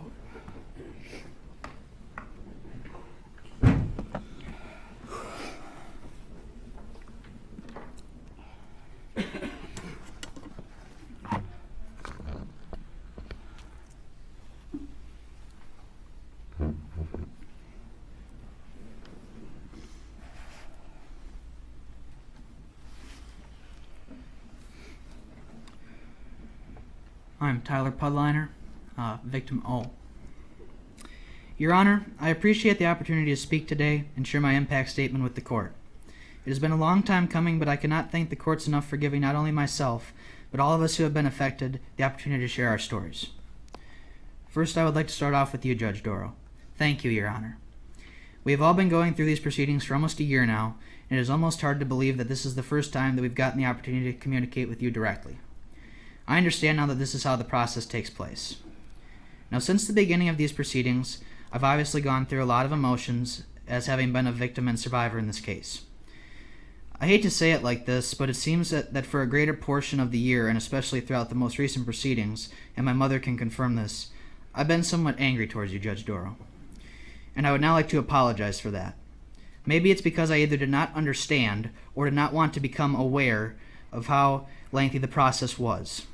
There have been multiple occasions where I have gotten very mad or annoyed due to your rulings that either didn't go the prosecution's way or that I personally felt shouldn't have been made. Obviously, there were also multiple occasions where these disruptions that would continuously be made by the defendant would take up way too much time and cause way too many delays throughout the trial portion of these proceedings. It would stress all of us out more than we should have ever been, to say the least. I would keep asking my mother, other families involved, the prosecution, and victim witness teams, why can't Judge Darrell do more to stop the disruptions? Why did she let that one testimony go on for way longer than it should have? But in all thanks to those amazing people sitting behind me, I was able to get the clarification and understanding that I need to calm down and help me understand that we were making steps forward in the process. And that we were going to finally arrive at the finish line as winners. That's why I wanted to start off by thanking you first today, Judge Darrell. I am very glad that we have finally arrived at this point in the process where I can say that you did an amazing job throughout the entire process. You have not only shown myself, or just the court, but an entire nation and world, for that matter, that you conducted these proceedings with the utmost respect and decorum to all of the parties involved. Lastly, Your Honor, I want to acknowledge your sainthood. Your devotion to this trial can never be matched. Your fair rulings, passion for this case, and kindness to everyone is more than everyone could have asked for, and for that I again thank you. You have truly become like a mother and a true hero to this community, and for that we appreciate you, Judge Darrell. I would also like to thank this amazing prosecution team: Sue, Leslie, Zach, Tom, Christy, and Ryan. You guys have been the glue that has held us together throughout this entire process over the past year. You've all taken extra time out of your day to stay late and either be able to answer all of our questions or just talk and reassure us that even though with all those sleepless nights and countless hours of delay, we would be okay. I can confidently say that I don't think there could have been a better team put together to represent us as the plaintiffs in this matter. Just like Judge Darrell, all of you have shown the passion, blood, sweat, and tears and extraordinary effort that has been poured into this case to give us the justice that many have desired and deserve. Consider yourselves true heroes to this community as well.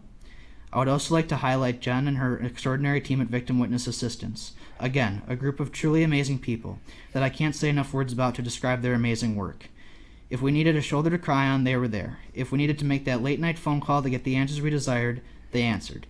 We can truly not thank you guys enough for all your hard work and unmeasurable amount of effort that you gave us during this case to our families. And you cannot forget about personally my favorite employee in the entire courthouse, Pepper. You know how they say a dog is a man's best friend. Well, Pepper is an entire community's best friend. I personally, and I'm sure that I could speak for all of us when I say this, could not be more thankful for all the donations that have been made, or have made Pepper possible. Jen and her staff have done an amazing job keeping her in line while she did what any dog does best. Gives us so much unconditional love that for a split second, you feel like all the problems are gone. Once again, I cannot thank everyone who represented us as the state of Wisconsin. You guys did one hell of a job throughout this process and have truly become a special part of this group. Finally, I want to take the time to describe how the events that occurred on November 21st, 2021 have affected my family and myself. No one thinks that something like those horrendous acts committed by the defendant on 11/20/21 will ever happen to you. Christy, if you could please. I want you to look at that, Mr. Brooks. That's what you did to me that night. That's us in the ER, waiting. I remember bits and pieces, but that is what happened. If you could go on to the next slide, please, Christy. Throughout the past year, I have become very close to other families involved in this matter. All the pictures there have what kept me going. The sport of baseball and all the other families affected in that community. I've gained more little brothers than I can say, and an entire new baseball team to live out the rest of this life with. Next slide, please. I've also met so many new friends post 11/20/21. A new grandmother to add to such a wonderful family, another new brother in that instance, that have just helped me get through everything. And it's kept us stronger through the whole process. Next slide, please, Christy. I've also gotten to become closer to other groups that were affected. Last Saturday, I marched with the Milwaukee Dancing Grannies in their Christmas parade. Veterans Day parade, yeah, my bad, sorry. Coming together with other groups like this is something that has, again, shown that we are very strong. We are stronger than the defendant, and we are an entire community that has shown that strength. These memories are what have kept us going and will forever keep us going in this process. Next slide, please, Christy. As I stated before, baseball is a sport that has specifically kept me going. Wrestling is another love. I've gotten to meet some very cool wrestlers, Braun Strowman to name a few, and Ric Flair. A race car driver, a local race car driver that I pit for at Slinger Speedway, has basically been another grandfather throughout this entire process. He spent every day with us at the hospital for the week I was hospitalized, except Thanksgiving. I've gained another brother who's pictured there at that wrestling event with another part of my truly amazing and big family that I've gained out of this.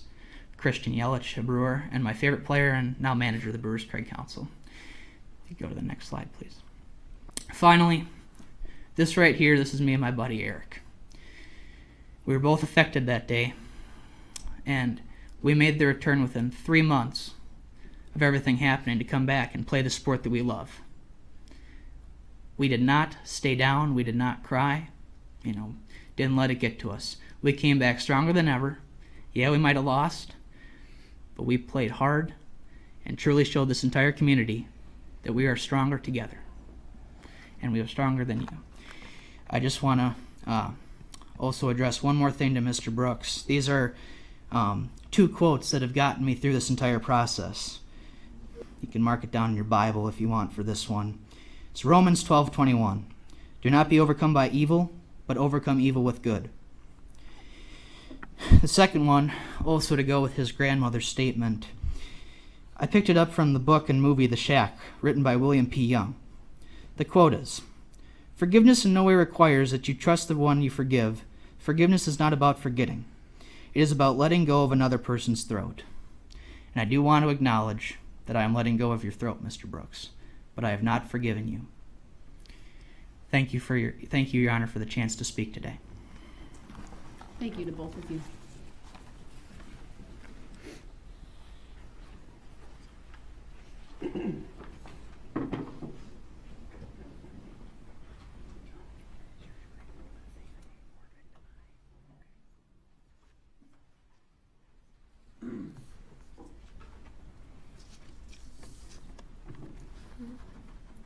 Hello, my name is Sasha Catalan.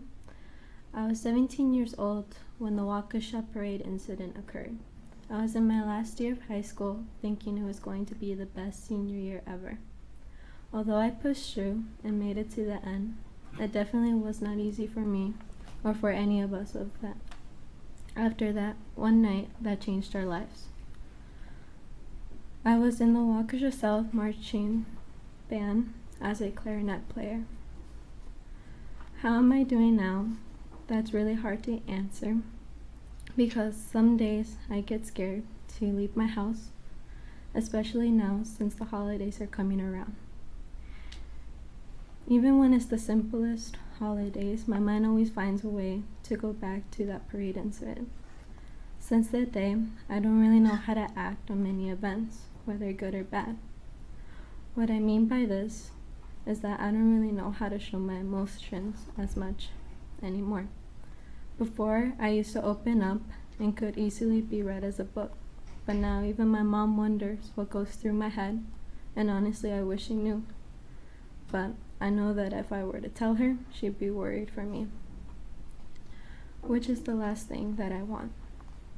Sometimes I think of what if situations since that day, that if I were to take the place of one of those people who have passed, if it would have been better. Although I am grateful to have received a chance to continue and to make something out of my life for the better, I get haunted by these thoughts. I used to never think this way, which scares me the most.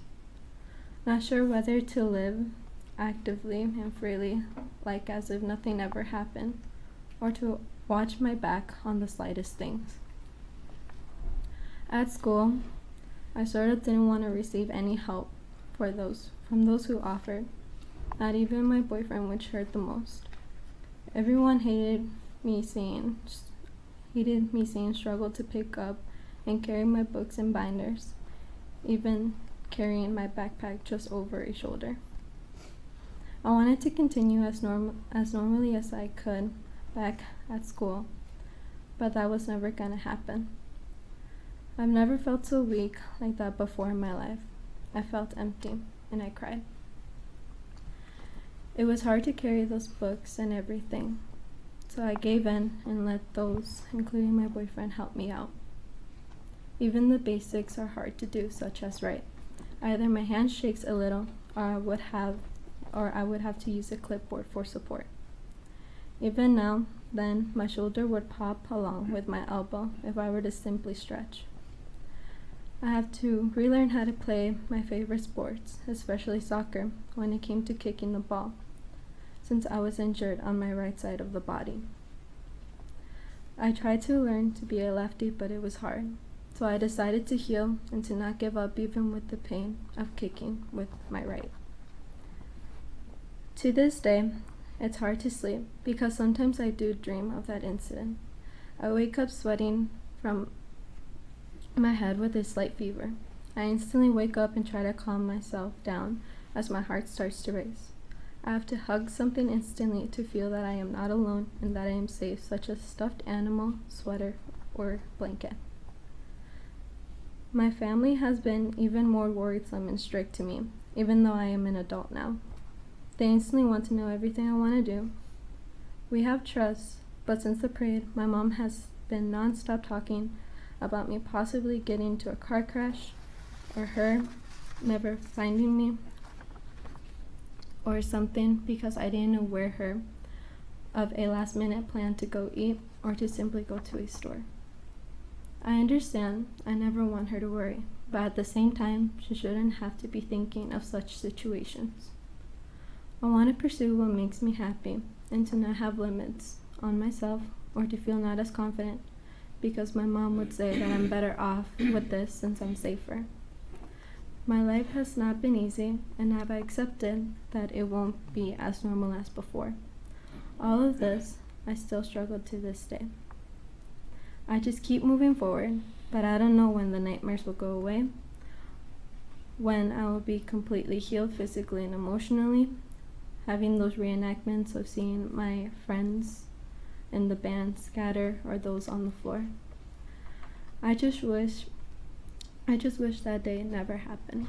Definitely not the adulthood I thought I would be having now, considering I do not know what to go in for college. This is due to me having now an interest in the medical field or law school because of the parade tragedy and wanting to have justice served for everyone in this community. This is how I am to this day. Definitely not the same Sasha as I once was before. I may be stuck finding myself for a period of time, but I am trying my best to not let the incident that affected us all to get the best of me and define who I am and to define who we all are. Thank you.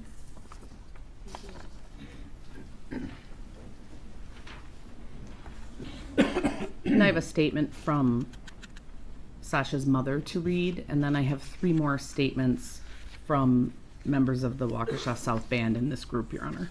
Thank you. And the next one after this is the photos. Judge Darrell, I want to express in this letter my feelings since the day of the accident, so to speak. My daughter at that time was a student at South High School and a member of the band, in which some members, including her, were struck by the truck causing injuries. Since that day, I cannot get out of my head all of the screams of pain, anguish, and terror that were heard along that long street with no end in sight. Young children, elderly people, and relatives running to protect themselves. I had mixed feelings, and even worse, my daughter was in the hospital with a lost look and without understanding what had happened. There have been months of uncertainty, of sleepless nights, nervous breakdowns, and foolish thoughts. What hurts me the most is seeing how my daughter has completely changed. From being a girl who wanted so many things for her future to see her now so quiet, so distant, and still so stunned with many questions and so many others. The hardest thing to hear is that she would have preferred to give her life for that of some other person who lost their life. For me as a mother, it is very difficult to be able to tell her that everything will be fine when at the time I was not behind her to protect her from everything that happened. I know that many will say overcome it already, but nobody knows what it's like trying to stand on your feet when your world has no floor. I hope justice is done, and I am thankful to each and every one of you who has not left us alone.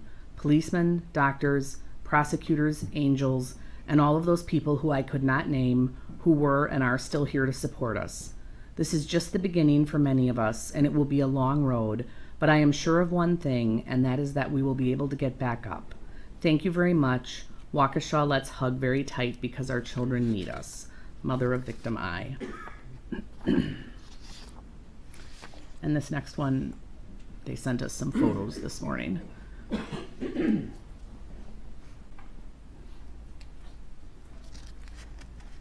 Are you ready for them?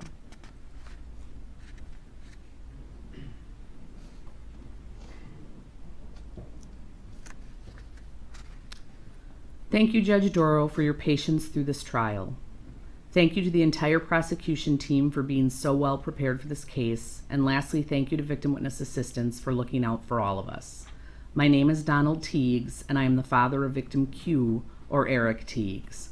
Both of my sons, Eric and Tyson, were marching with the Waukesha South Marching Band in the 2021 Waukesha Christmas Parade. Eric was a junior and Tyson was a freshman. They were there to play Christmas music for the people and start off the holiday season. That came to a quick end when you, Darrell E. Brooks Jr., drove through the parade killing people, injuring people, and ruining what was supposed to be a beautiful event. And we haven't been told when to do the photos, so Christy, if you can use your judgment, thank you. Darrell Brooks, you hit and ran over Eric along with some of his bandmates. Tyson, his younger brother, was just feet away from Eric when you hit and ran him over. Tyson witnessed his brother getting hit and ran over along with other bandmates. Tyson never left his brother's side during this incident. He even took off his jacket to help keep his brother warm while he laid in the middle of the street. He then had to call his mother and try to explain what had happened. As he stood next to his brother, he saw blood coming out of his ear, nose, and mouth, and his leg that was pointing backwards. He would just keep telling Eric he will be fine and that Mom was on her way. He stayed with him until Eric was taken by ambulance to the hospital. Starting that night, Tyson had nightmares and had them for a week. He would wake up screaming and crying. And what made this even worse is he couldn't go to see his brother in the hospital, and my wife and I could not be there for Tyson the first few nights because we were with his brother in the ICU at Children's Hospital.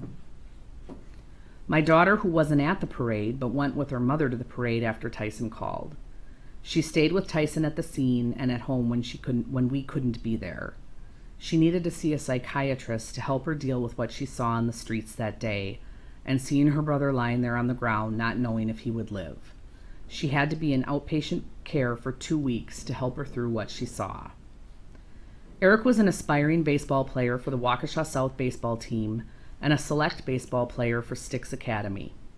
He was making his final push to get better and wanting to be scouted by colleges to play in college at an elite level. You took that away from him that November day. He spent 9 days in the hospital. 3 of those were in ICU.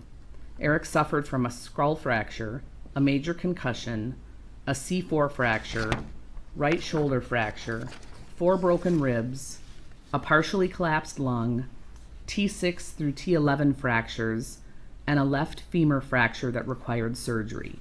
He is lucky to be alive. The C4 fracture could have killed him. The femur fracture could have killed him, or the broken ribs along with the lung collapse could have killed him. His time in the hospital was very hard, dealing with nonstop pain from you hitting him and running over him like he was a speed bump. He had to lay flat for 4 days and wear a C-collar for 7 days because of the C4 fracture. He had a chest tube to drain the blood off of his lung so he could breathe. He had to undergo surgery to repair his severely fractured femur. On top of all of that, he was dealing with a severe concussion. He could not have any lights on or loud noises. He would have events of uncontrolled vomiting and would spike fevers. When he was finally able to leave the hospital, it was in a wheelchair, and he was in that wheelchair for over a month. We had to have a wheelchair ramp built for when we came home. Without the ramp, it would have been very hard to get him in and out of the house. My wife had to take off a month of unpaid leave from work. I had to take off 3 months from work to take care of him and get him to multiple doctor appointments a week. Darrell Brooks, you stated during this whole trial that you are a man, a God-loving man. You are not. A real man would have stopped when they saw they made a mistake. A real man would have admitted the wrong and would not have put all these families through this pain. A man of God would have stopped, admitted to his wrongs, and asked for forgiveness. You sat there showing no emotions for what you did and pretend that reading the Bible was going to help you. But you, Darrell Brooks, are pure evil that is not fooling anyone. You don't know God, but you better start learning because where you are going, you're going to need to start praying a lot. You don't deserve to see the light of day ever again. You should never be able to see your children again. It's too bad this state doesn't have the death penalty because you would be put to the front of the line. I hope you rot in hell, have a miserable existence in prison, and that someone teaches you a true lesson in asking for forgiveness.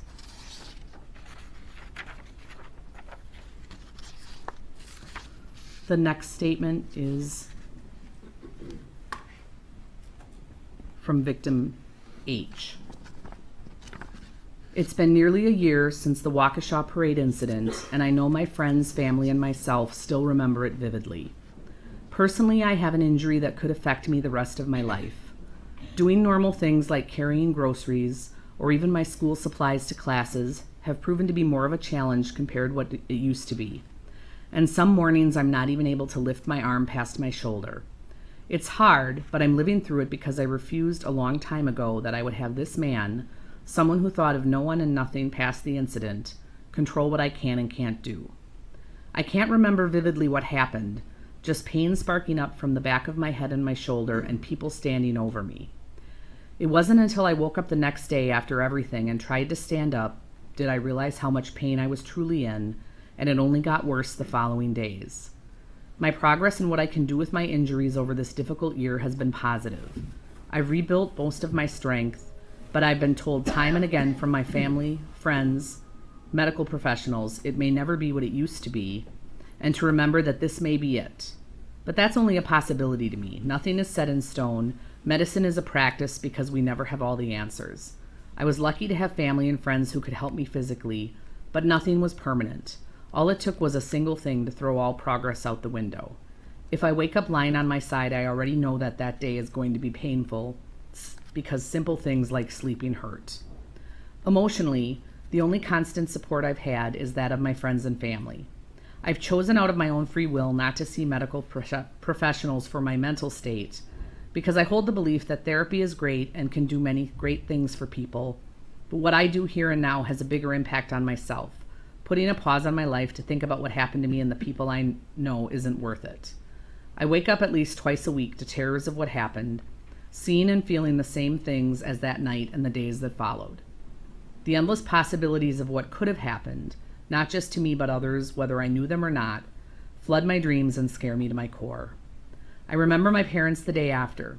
I had been dead asleep all night from stress and finally running out of adrenaline, to find out that they hadn't slept. My father chose to stay up in the living room where I had been sleeping to watch over me instead of recuperating himself.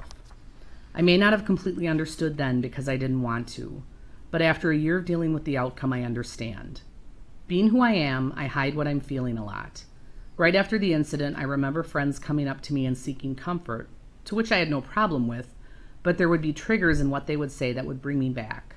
But I pushed it away to comfort others. Humor is the world's medicine, and like most traumatic situations in my life, I've applied humor to this now. I'm sensitive to who I'm with, but when talking, I try to think of something witty or humorous so that I can jump over the obstacle or burden of trauma, and to put it plainly, sadness.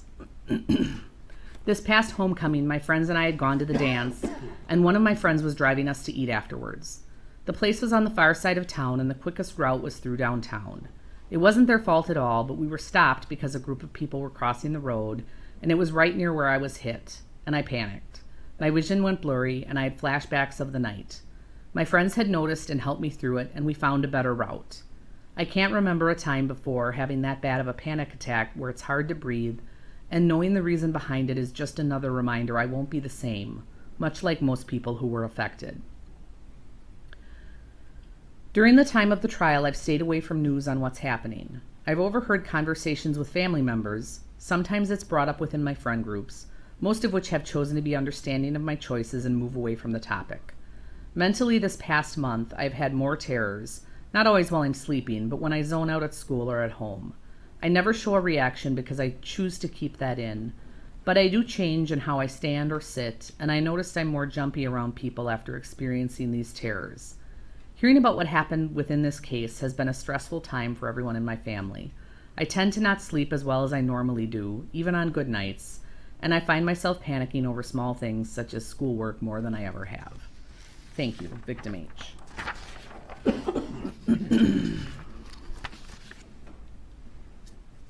And the final statement from the band is from Victim K.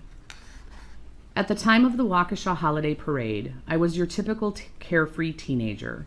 As a 17-year-old at Waukesha South, I had only just begun my senior year, a time that some might argue to be the best year of high school. Sadly, that all changed in a mere instant. I was marching in the parade with the Waukesha South Band, playing the sousaphone, parentheses tuba, when Brooks appeared out of nowhere, plowing into me from behind. He dragged both me and my instrument upon the hood of his vehicle for what seemed like miles, before eventually running me over entirely. Luckily, I was swiftly rushed to Waukesha Memorial Hospital by an officer via squad car for emergency treatment. I was completely alone during this time and positively terrified. The ER medical staff was utterly shocked that I had even survived such a forceful impact. I suffered multiple injuries due to the impact, including ligament damages, deep tissue contusions, and both a sprained neck and ankle. Post-evaluation, the doctors explained to me how my instrument had likely saved my life. Saved my life. Those words still echo loudly in my head. While my instrument may have helped to protect me, my life, as I knew it, was entirely destroyed by Brooks that evening. I spent several weeks on crutches, then followed that up with multiple braces. I felt completely disabled, as I was unable to walk or even move without constant pain or assistance from someone. Outside of the injuries I sustained, my entire body ached for several weeks, and I felt like one giant bruise. This lengthy loss of mobility ultimately resulted in the loss of my only employment, my part-time job. However, despite my injuries, it was the sheer horror of the events of that night, coupled with the unwanted attention after the parade, which sent me into a downward spiral of misery and depression. Everything I had experienced and continued to deal with had eventually caused me to lose all focus, so I fell behind at school. I simply gave up on my studies and school entirely after the accident. I hated all of the extra attention it brought. Consequently, I was not able to graduate on time with all of my closest friends and peers. That was one of my lowest times, which of course only added to the darkness and depression I was already trying to navigate through. Any physical injuries that my body sustained as the result of this crime do not begin to compare to the mental massacre I have been forced to battle every day since then. My dreams have been assaulted by the images of that night. Bodies were strewn everywhere. Victims were sobbing and crying in pain and fear all around me. My horrific dreams have all but forced me into a constant and chronic state of insomnia. I have been unable to enjoy any form of restful slumber in nearly a full year. I also cannot bring myself to revisit the downtown Waukesha area at all. I become completely stressed even being near the area where I was hit. This is disturbing on a very personal level. My mother is a Waukesha native born and raised. She would often reflect upon her love for this town, the events and parades, and the community as a whole. Our family used to spend so many days together in the downtown area, but not now. Now I become physically ill just considering going downtown, and it hurts to know we can no longer share those special family moments together. In addition, I now suffer from panic attacks in any crowded public settings. I cannot even enjoy a simple sporting event or concert because I have developed a hypersensitivity to screaming crowds.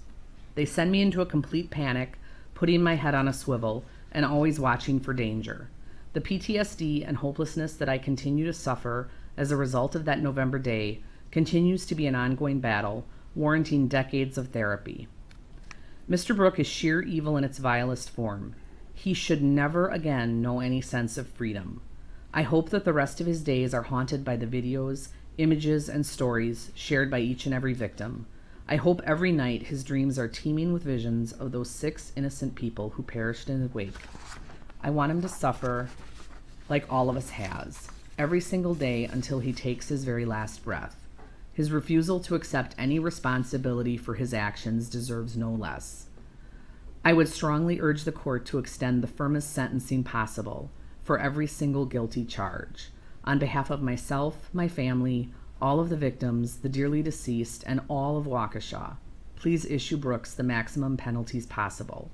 Victim K. That is the end of this group.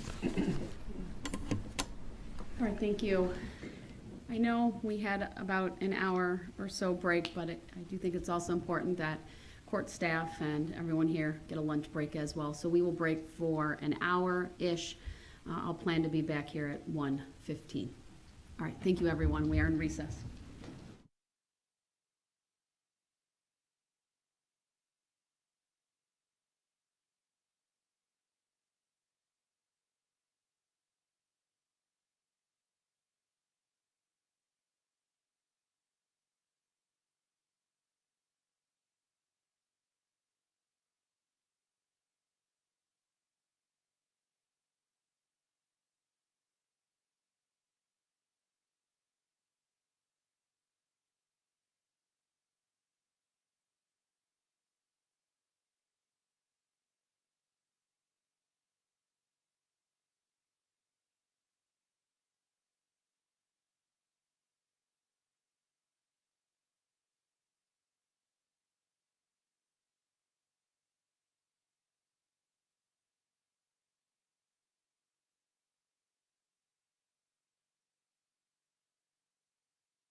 We are back on the record in State versus Brooks. Appearances are as they were before.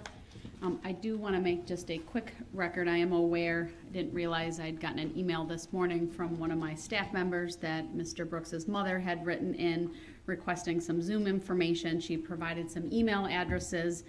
I don't need the email addresses because we have simply provided the Zoom information to her to provide to the individuals that were indicated in Mr. Brooks's list. But she did ask that the email addresses remain sealed, and she provided an example of what could be described as a threatening email to her. And so based on that, I will have a redacted version of that email made available for the public record. It will have those email addresses blocked, and then the original will be filed under seal. Again, given that threatening type of email and the reason stated in the request. Just would note again, I didn't ask for the email addresses. They were provided, but under the circumstances, I think that's appropriate. Okay, with that, I presume the state has the next group available. Yes, we're ready to go, Your Honor. Thank you. All right, then go ahead, please. On November 21st, you killed my mother. And in this courtroom, I watched you run her down and her broken body slide across the concrete. This woman loved and she was loved. You ran her down like she was nothing. And since that day, you have shown no remorse. You'd offered no explanation for your atrocities. It offends me that you're sitting here breathing while she is not. You are a monster. You deserve contempt and death. Sadly, with no death penalty in this state, I can only hope they lock you away someplace so deep the rats chew on your fingers at night. As for me, this will never be over until the day I'm pissing on your grave. I think it would be fair to say that for your crimes, even God hates you.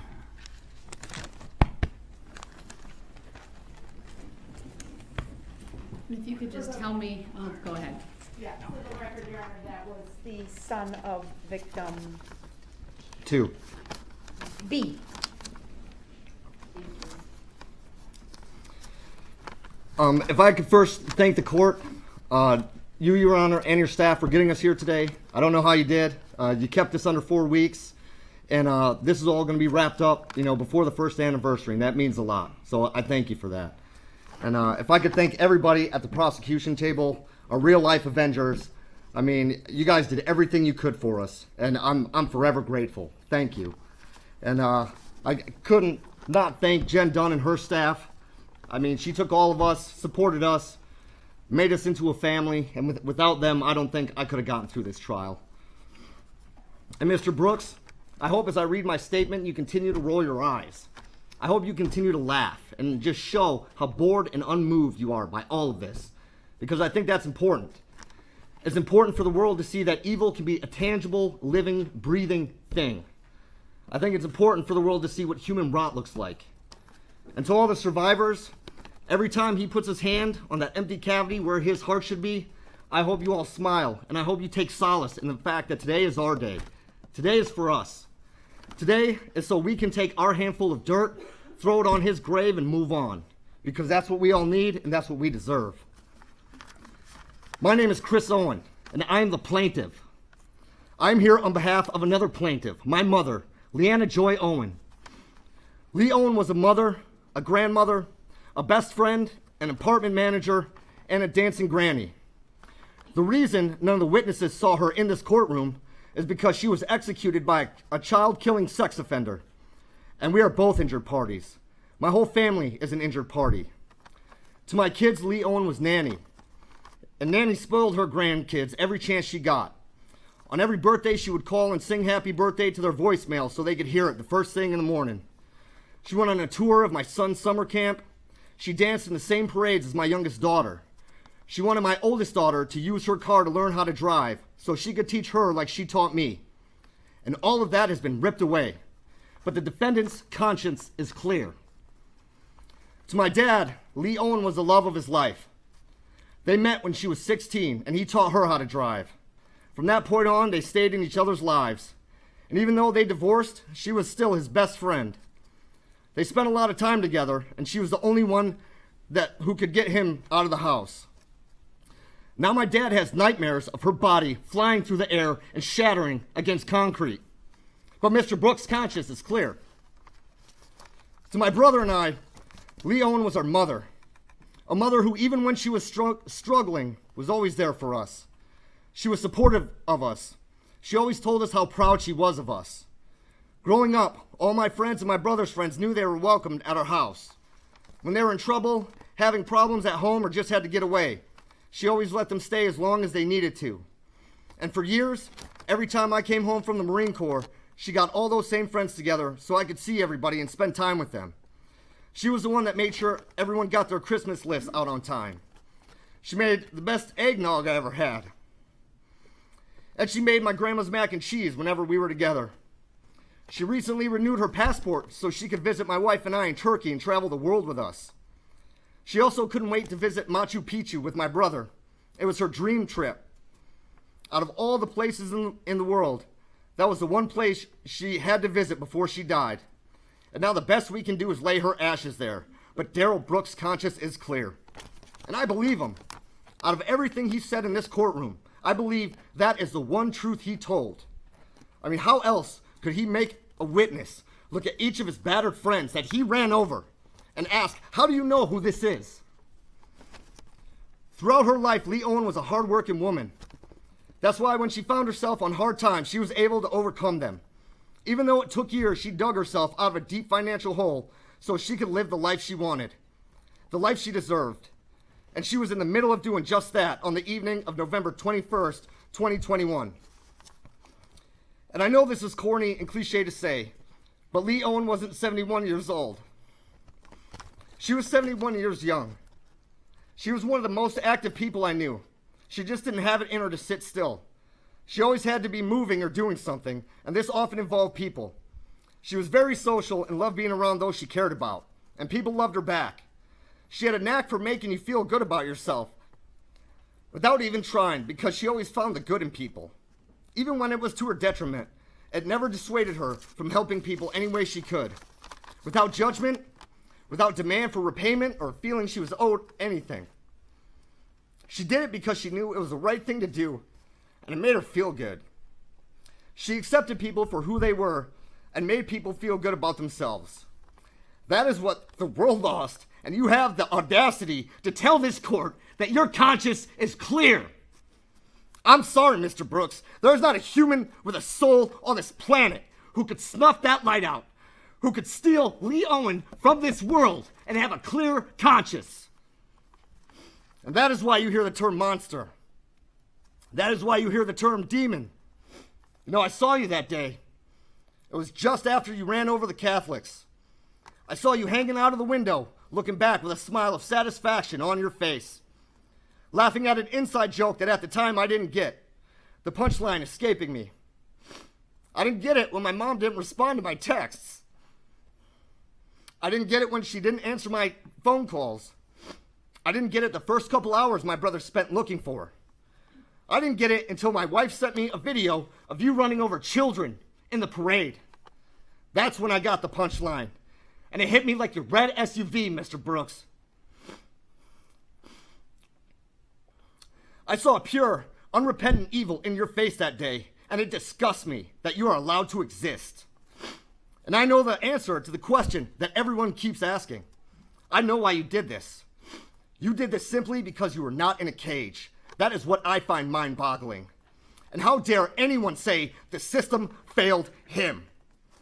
The system failed every one of us whose only mistake was to bring their families in the vicinity of Mr. Brooks. That poor excuse for a man should not have been on the streets. That is the failure, period. But enough about him, because today is not about him. It's about us and what we lost. I lost my mom, Lee Owen, and I wasn't always a good son. I could be selfish sometimes. I could be mean. But no matter how angry or standoffish I got, she would bend over backwards for me, even when I didn't deserve it. And now I can never tell her I'm sorry. I can never tell her I should have been more grateful. I can never tell her how much I need her in my life. Yeah, shake your head. Shake your head. You know, because that is what you took from me. And there's nothing this court can do that would provide justice in my eyes. So all I ask is that you rot, and you rot slow.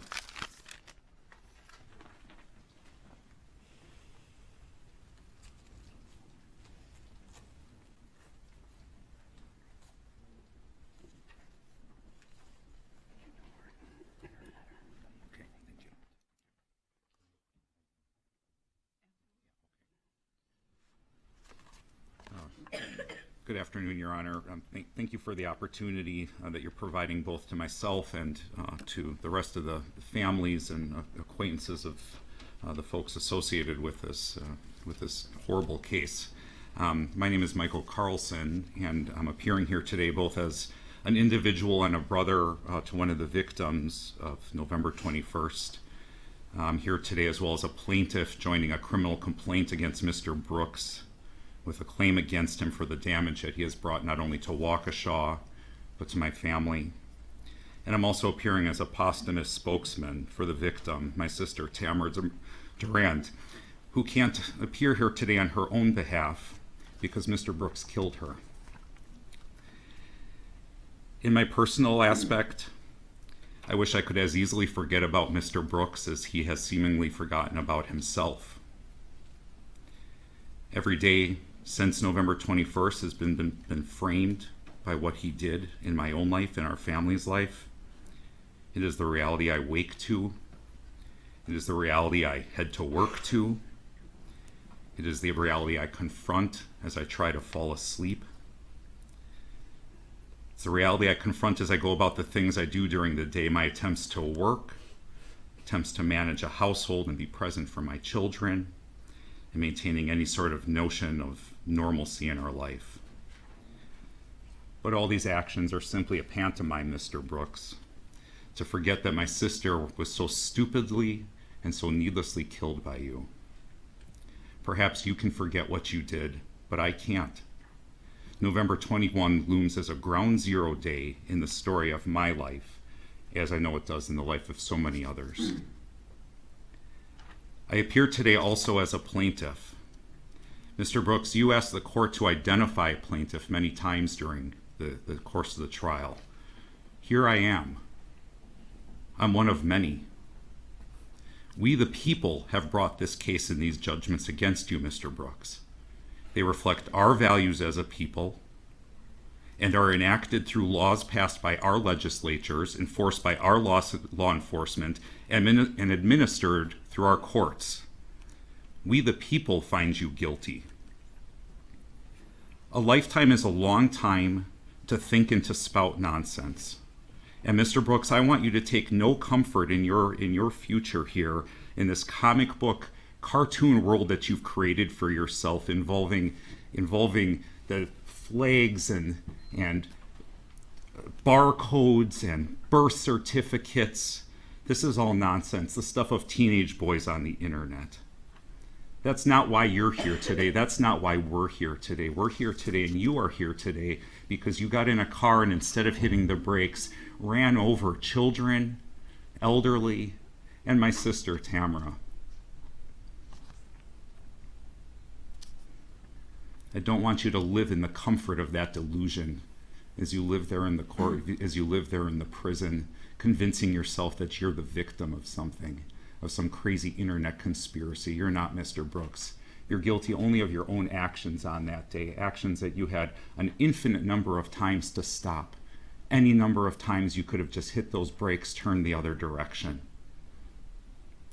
As it stands, I'm a plaintiff, but I'm not a victim. The victim is Tamara Durant, my sister. She can't appear here on her own behalf because she's dead. She died when Mr. Brooks killed her on November 21st. Because Tamara cannot be here to speak, I will speak for her. Darrell Brooks, you took my life. I wish you hadn't. I had people to live for, people who needed me. My parents who are aging, my children who need their mother to help them make sense of their worlds, to cheer them on, to help them into their adulthood, to become friends with them.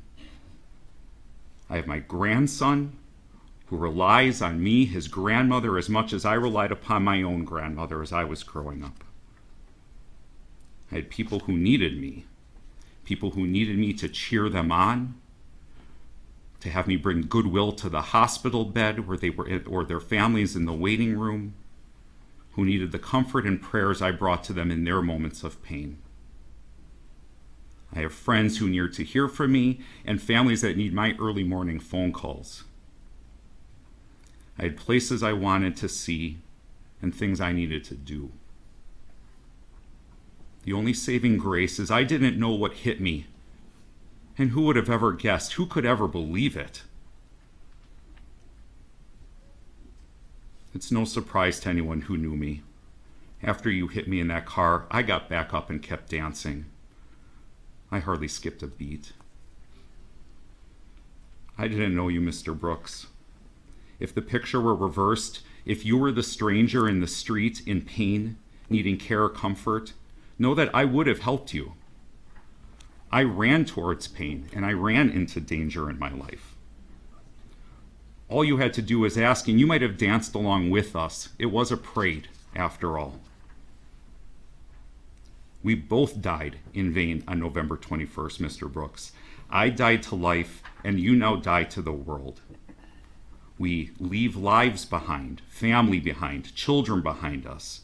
We both leave dreams, we leave choices, we leave successes, we leave failures behind us. I die to mine in an instant, you die to yours over countless days. May the God I'm with grant you the courage to confront what you've done and to remember your own name. It's the least you might do for all these that you've left behind us who can never forget. Mr. Brooks, I'd also like to acknowledge that over these last couple months, I've sent you a couple letters in prison, urging you to stand up, to be a man, to grow up, to accept accountability for what you've done. I also used those letters to share with you the love of the God that I believe in and that I know my sister Tamara believed in. I use those letters to share with you especially the story of the final act of Christ on the cross, where he is hanging between two murderers, and he turns to the one and he gives them forgiveness. I urge you to remember, Mr. Brooks, that there were two murderers on that day. One who mocked the holy living in God, and one who accepted accountability for who he was.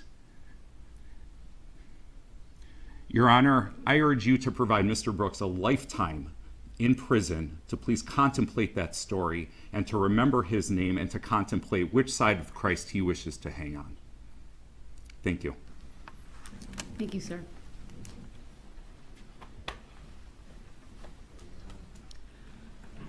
The family of victim A is going to speak next. They do have some minors with them, so I'd just like to give the camera a second to adjust for that. And also, one of the minors does wish to make a statement and is somewhat vertically challenged. I'm wondering if she should stand over so that you may see her, or... Sure. The microphone can be taken out. Before I have them come up, I believe Mr. Brooks was attempting to get the court's attention, so let me address him quickly. I wanted the order of the court, if I may, really quick, pertaining to the last speaker. I have an issue with, if it pleases the court, we can address it later, or if you want to address it now, Mr. Brooks, sure. These are sentencing remarks. I'm not going to interrupt those sentencing remarks to have you address him individually. No, I'm not talking about addressing him individually.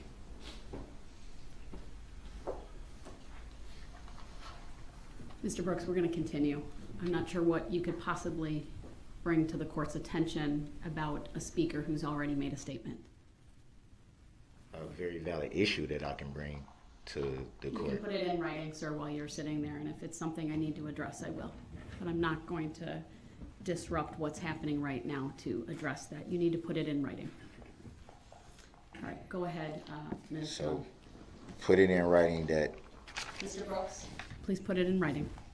That's If you the need same, some paper, that's the then... same person you had to worked with the father of, right? Go ahead, Ms. Dunn.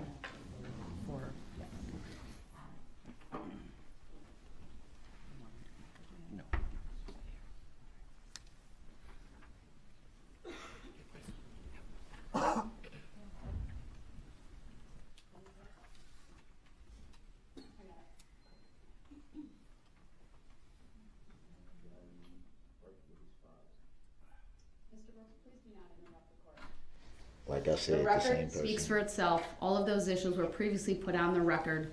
There's no need for you to make any That is him commentary though, about right? it.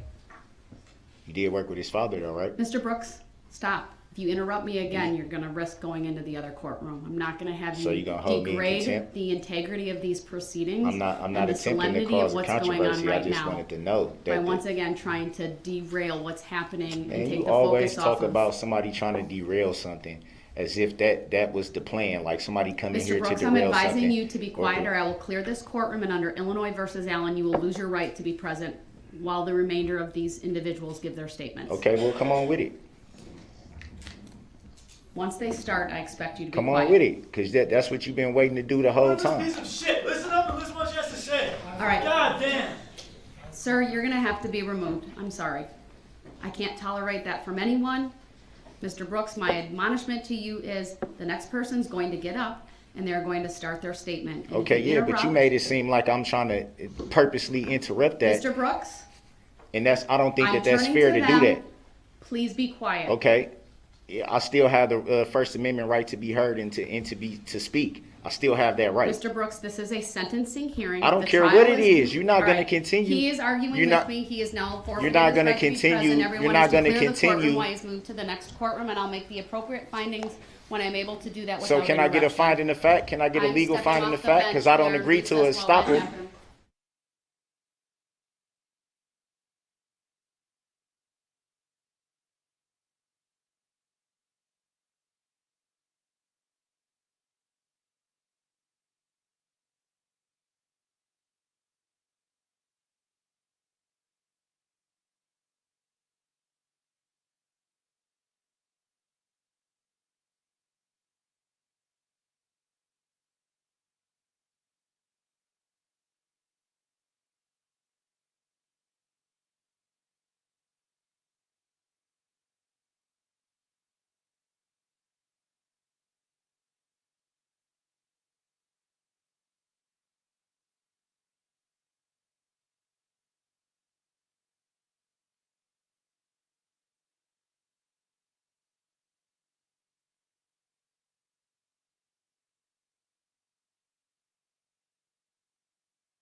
First of all, we are back on the record.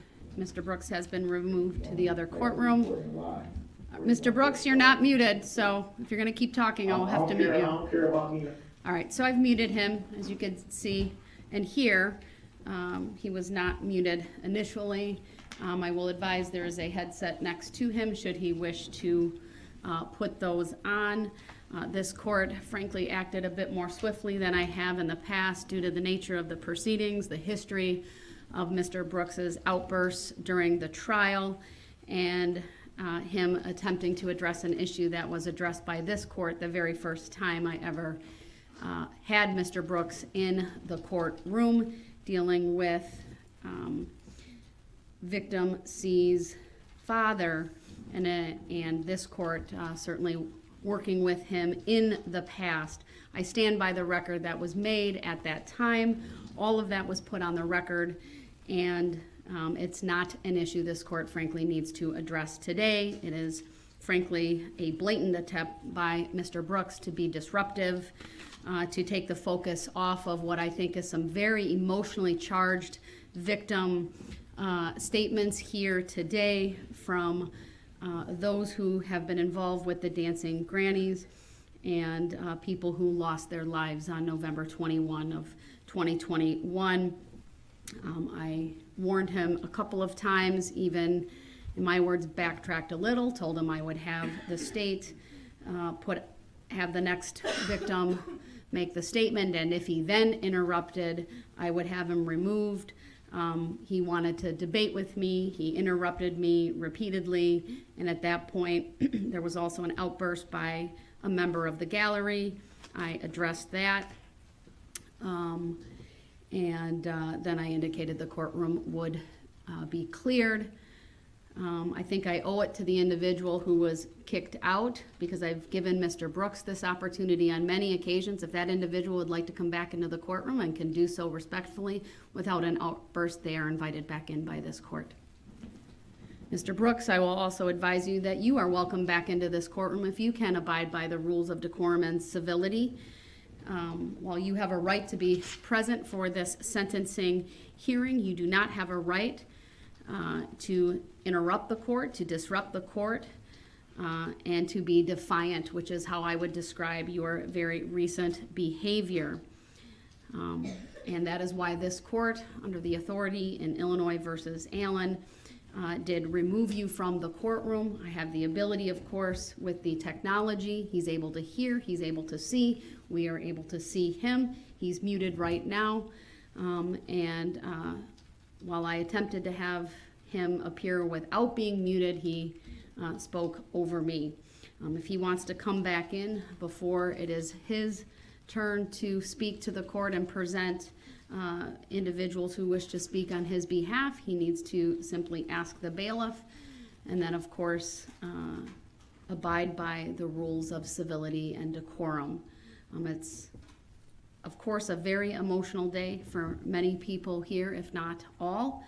And I think even more today than any other day, respect needs to be what guides everyone in this courtroom, and not interrupting and not having outbursts, no matter how difficult the situation may get at times. So I've made the record. I will unmute. But if there is any interruption whatsoever, I'll have to mute him once again. So the unmute is off. And once again, I've confirmed that the technology is working. And all right, what do you need to do?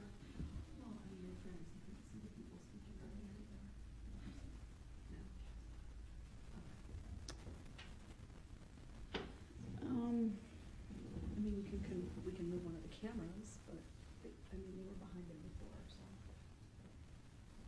He will be able to hear. He may not be able to see the individuals speaking. I would note the podium is behind him in any event, and I don't believe he's turned back at all during this hearing, and it's standard, really, protocol for an inmate to remain looking forward, so I don't see any issue with that. He will be able to hear.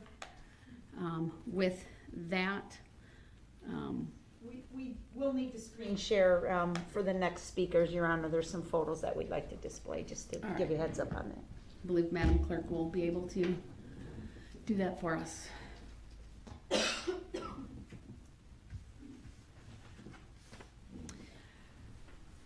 When we get that up and running, then the next person can come on up. Looks like it's working.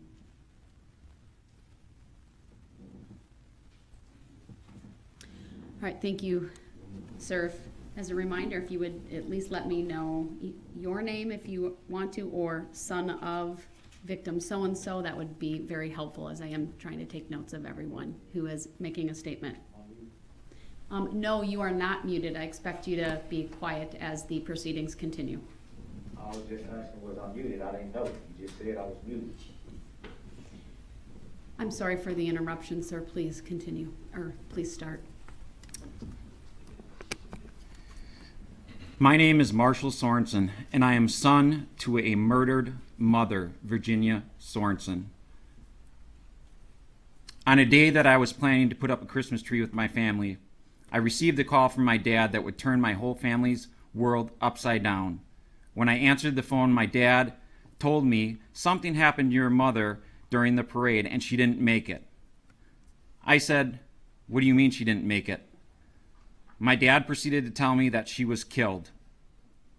Of course, I didn't believe him at first, but when I hung up the phone, reality set in. As I wiped the tears from my eyes, I thought to myself how I was going to tell my two little girls, as they wait in the other room to put up the Christmas tree, that they will never see their grandma again. As a parent, one of the hardest things to endure is to see your family in pain. Witnessing my daughter's hearts get shattered into a million pieces in an instant that night, trying to understand what happened to their Grammy, is something I wish to this day I could make go away. I love my mom unconditionally, and so did my family. My mom would jump at the opportunities to spend time with my daughters. I was blessed with having that opportunity with my mom, but my girls were cheated out of that because of the acts of one evil person. Mr. Brooks, you had mentioned that you will never be able to get the chance to hold your grandchild. To that I say good. Maybe then, while you're locked behind bars, you will experience a little bit of the pain that you inflicted on 6 families when you killed their loved ones during a Christmas parade. My family will never get the chance to hug my mom one last time and say goodbye because of your actions. You will never understand what you took from my family, and by your actions in court, you don't seem to care either. You murdered my mom, and for that reason, I am asking the judge to sentence you to life in prison without parole. I continue to have a hard time understanding why such a loving person like my mom had her life ended in a tragic way. But I do have some peace knowing that she left this earth doing something she loved.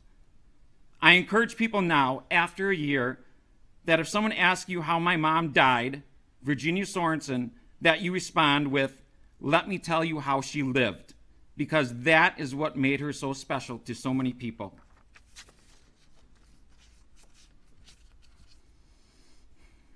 When I was a kid, most of my superheroes wore capes.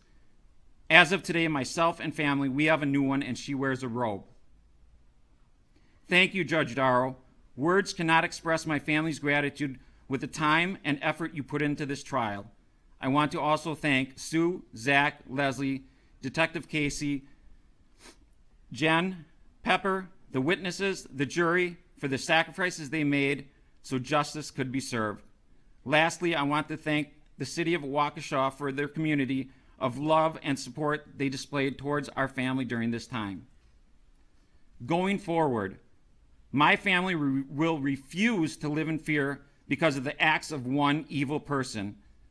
My family will continue to attend parades, and at this year's Waukesha Christmas Parade, we plan on walking with the dancing grannies. We will do this in remembrance of my mom and show that we are stronger together. I ask you today to please remember the picture shown on the screen during this year's Waukesha Christmas Parade. This picture was taken before a previous parade. My hope for you is that it reminds you of the true representation of what the Waukesha Christmas Parade stood for before this tragic event. which is the unconditional love between families while celebrating the spirit of Christmas. May angels watch over you and you remain strong. I would like now to bring up my daughter, Brooke, to say a couple words about her grandma. She held the banner with my mom at previous parades, as shown in the picture above.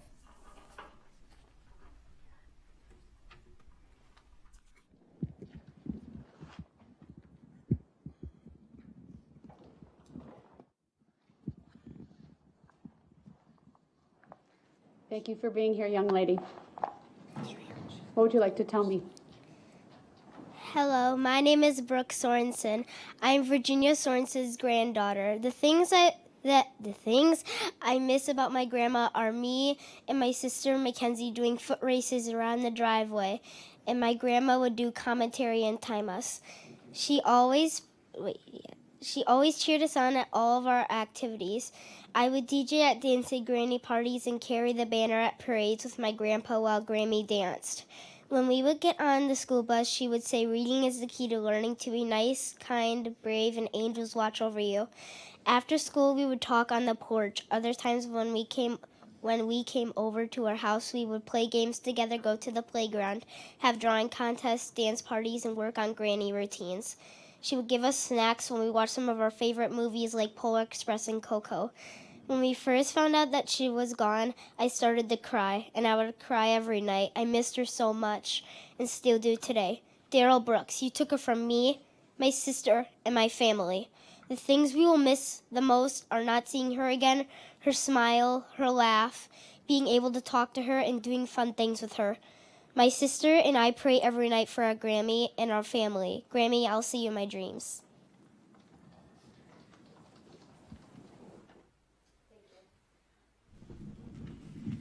I'm being told Mr. Brooks would like to come back. Before I do that, sir, I need a pledge from you that you will abide by the rules of courtesy and decorum and you will not interrupt. Can you do that, sir?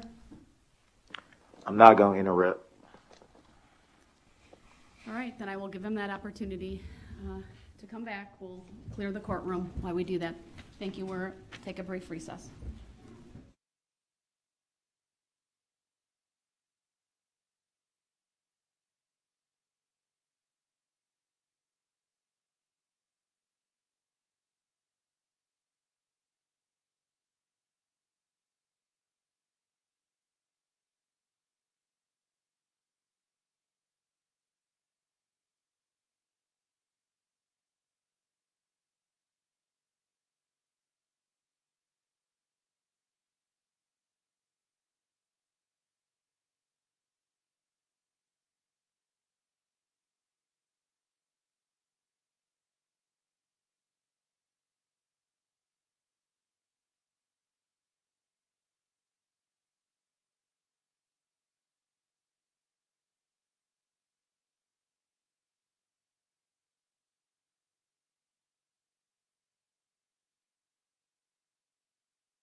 Been advised that there may be an issue with the screen in front of Mr. Brooks, but I would note that the large monitor that's directly above the witness stand and the other monitor, which is closer to Mr. Brooks behind the clerk, has been working the entire time.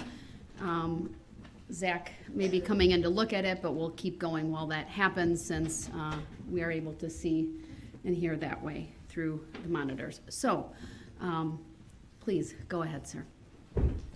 Thank you, Your Honor. It has worked for you, actually. I see that.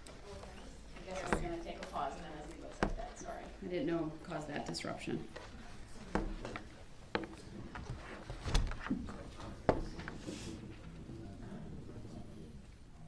Can the state put something up and I'll...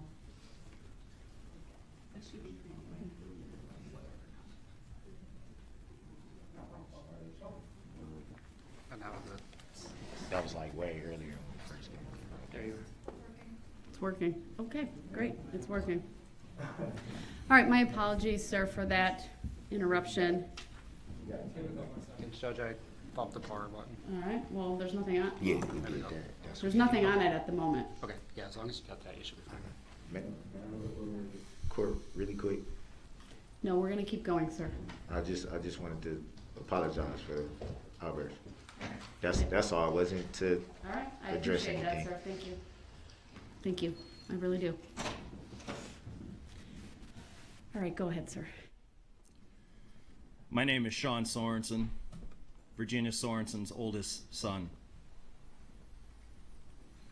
Without warning, on a joy-filled Sunday in November, our family and others were devastated by an unfathomable act of evil. My mother, Virginia Sorensen, Jenny, a loving and devoted grandmother to 6, mother to 3, sister to 3, and wife of 56 years to my father, and friend to countless others, was taken from us for no comprehensible reason. My mom didn't let her age of 79 slow her down, be it the dancing grannies, her horses, dogs, cats, chickens, travel, working as a medical records nurse, holiday get-togethers, the occasional brandy old-fashioned, and having sleepovers and movie parties with her grandchildren. She enjoyed the company of others and was always up for an adventure. She never tired of listening to her grandchildren's dreams and inspiring them to shoot for the stars. She was so proud of all 6 of them in this photo: Carter, Claire, Gabrielle, Savannah, Brooke, and Mackenzie.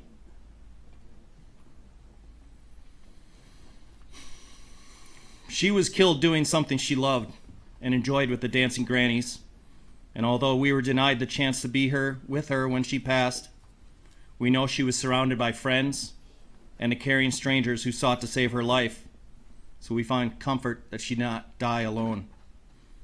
She was a compassionate person. She was always telling us, "God bless you," or "Angels watch over you." She will be missed with an aching emptiness in all our hearts. Judge Darrell, thank you for overseeing this trial. You define excellence in your profession, and we are so grateful you were assigned to this case.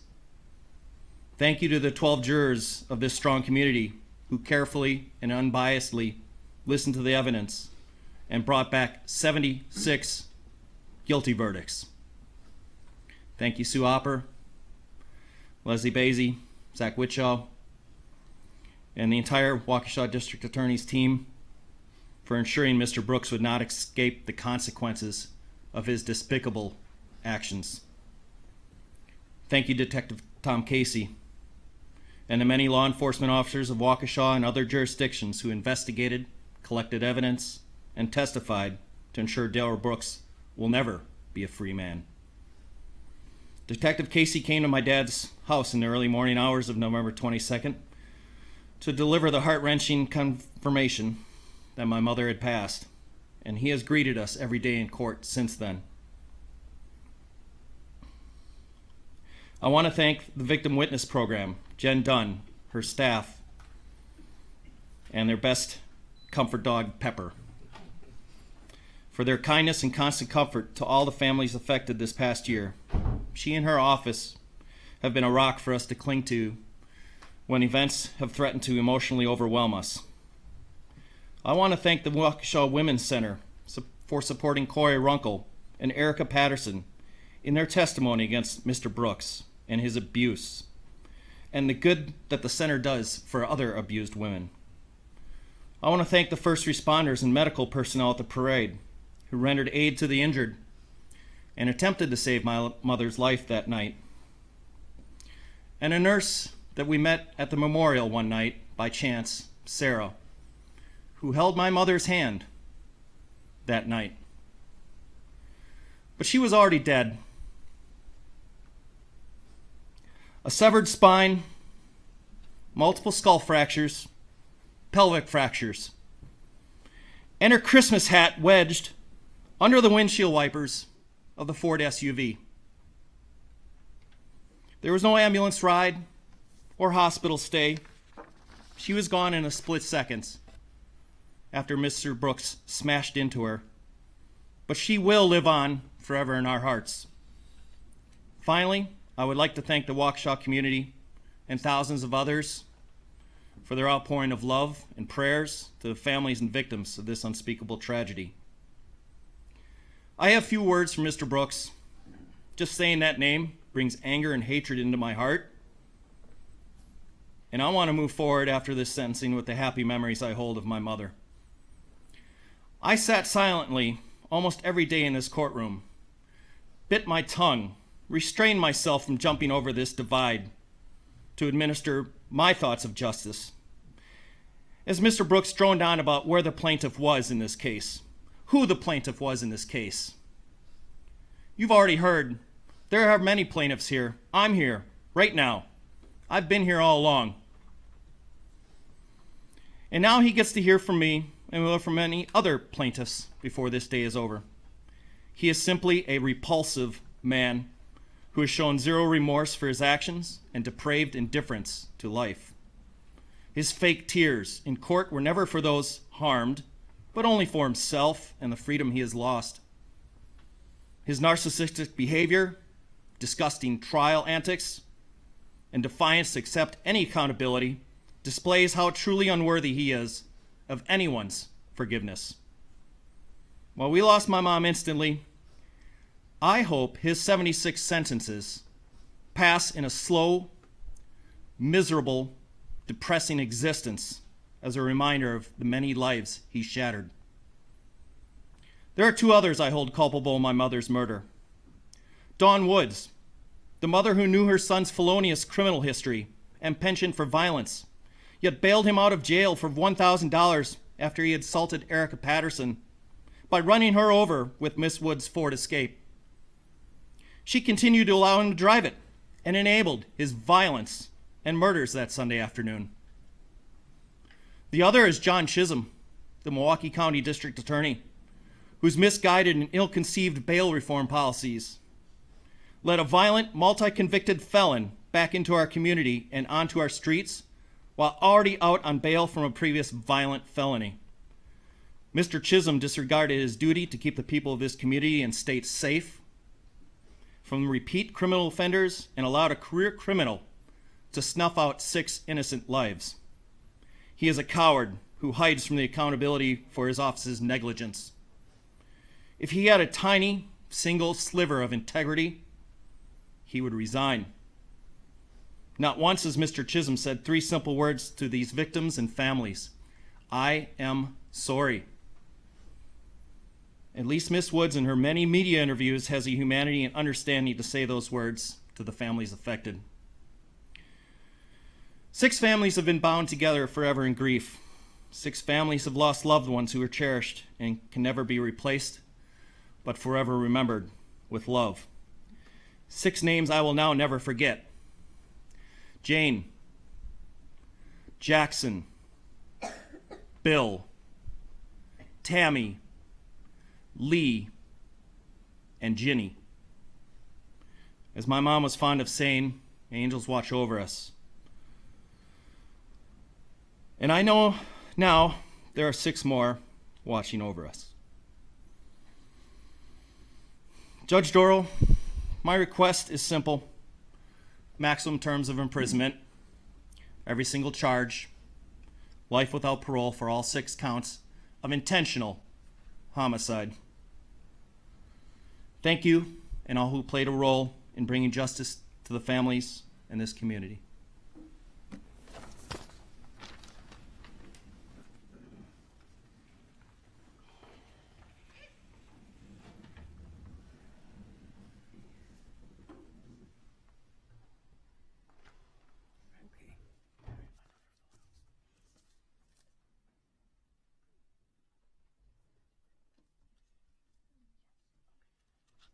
I'm David Sorensen, Virginia Sorensen's husband of 56 years, and I'm wearing this Dancing Granny sweatshirt in her memory. A few thank yous, first of all. Thank you, Judge Darrell. You earned your angel wings in this trial. Thank you to the jurors and those who testified who had to experience the horror of November 21st of last year all over again. Thank you, District Attorney Sue Upper, Leslie, Zach, and her excellent team. Thank you to Tom Casey, Waukesha Law Enforcement, first responders both on and off duty at the parade, medical personnel at the parade, and the area hospitals that cared for the injured.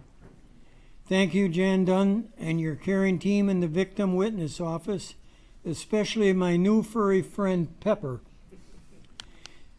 Here's a thank you that nobody knows about. Thank you to J.J. Watt. He's a professional football player for the Arizona Cardinals, who gave this community money for funerals for the victims, 6 family funerals. Finally, thank you to the kind and compassionate people of Waukesha County, state of Wisconsin, and others from around the country and the world who have helped the victims of the Waukesha Christmas Parade find comfort, shared in their loss and sorrow, prayed for the injured, and offered words of caring so that we may heal both physically and mentally. Although I have very specific thoughts on how I and the parade families would want revenge on the convicted for what he did, I hand over his fate now to God. So I will let God determine the revenge I ask for, be it a week, a month, a year, a lifetime. I think it's fair to say the convicted is an evil animal, and I hope that God's wrath falls upon him. It actually started before the trial did, because he took away his own God-given name. He didn't want to be known by his name. I refuse to accept him as a person that deserves compassion or mercy.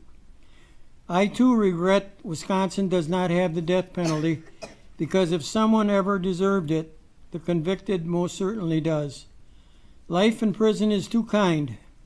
That Bible on your table will not do you any good, for where you will end up. I have struggled this past year with Jenny's loss. It was to be her last parade. She was going to retire. I will continue to struggle with the loss.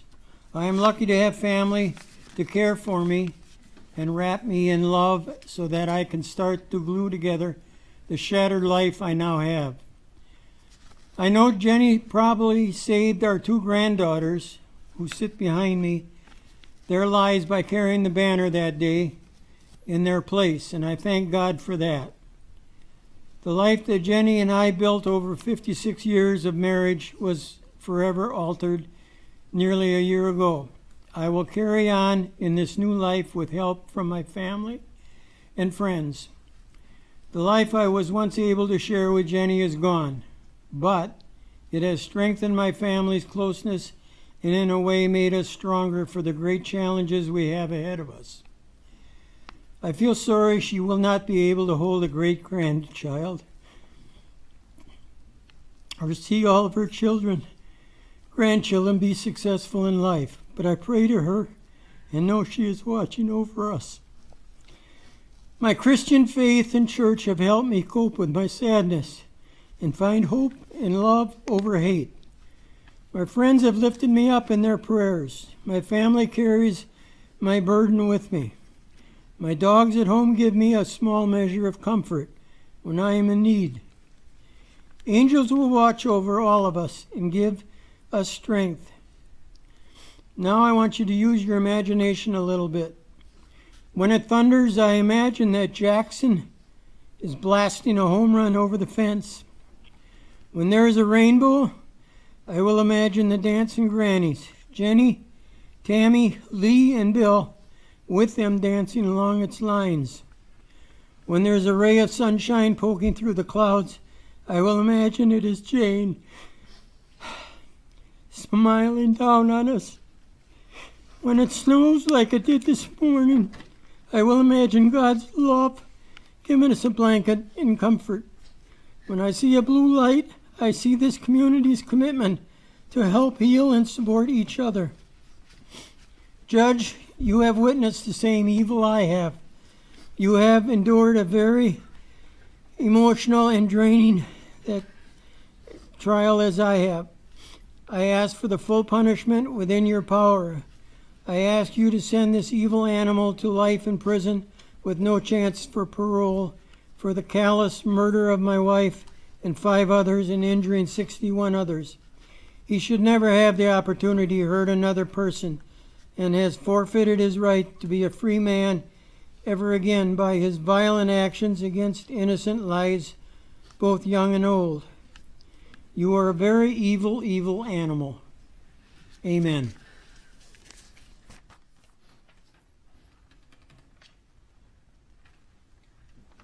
Thank you.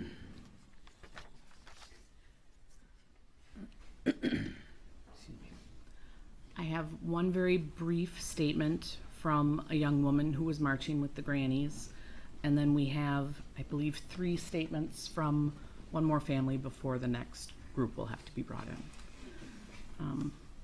This is a statement from a young woman who was holding the banner with the grannies, and she marked down that the crime made her feel sad, mad, scared, and then also wrote in valuable. Asked if you were the judge, what would you do to the offender? She checked send them to prison, and then her own idea of make the offender go through the physical and emotional pain I went through.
Thank you.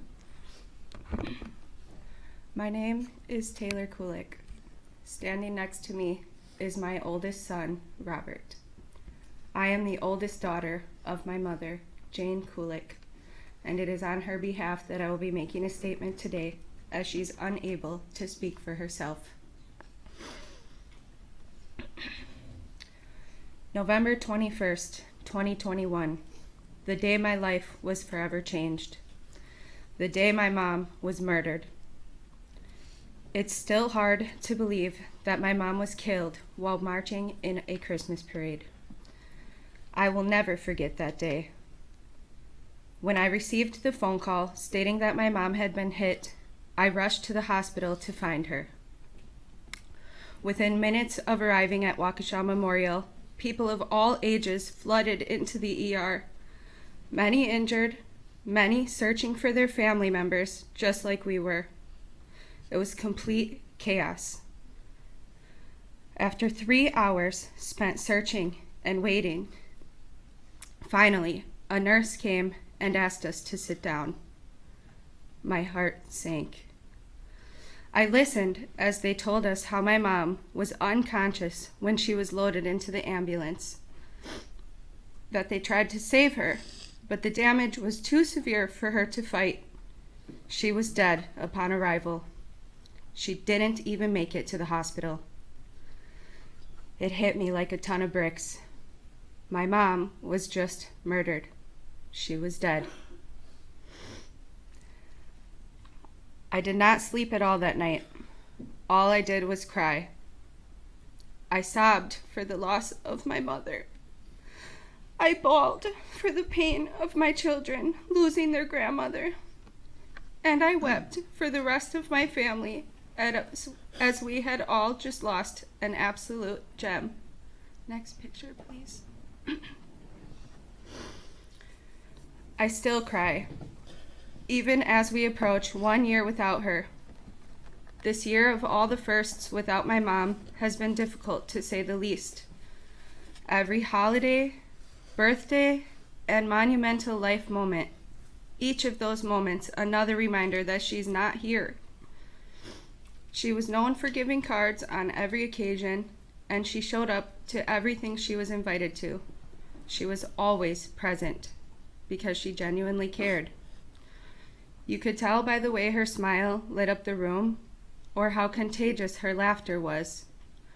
Her presence alone was just a sense of comfort, a feeling of home. She was supportive, encouraging, and just so laid back that you couldn't help but get along with her. These are just some of the reasons we all love and miss her so much.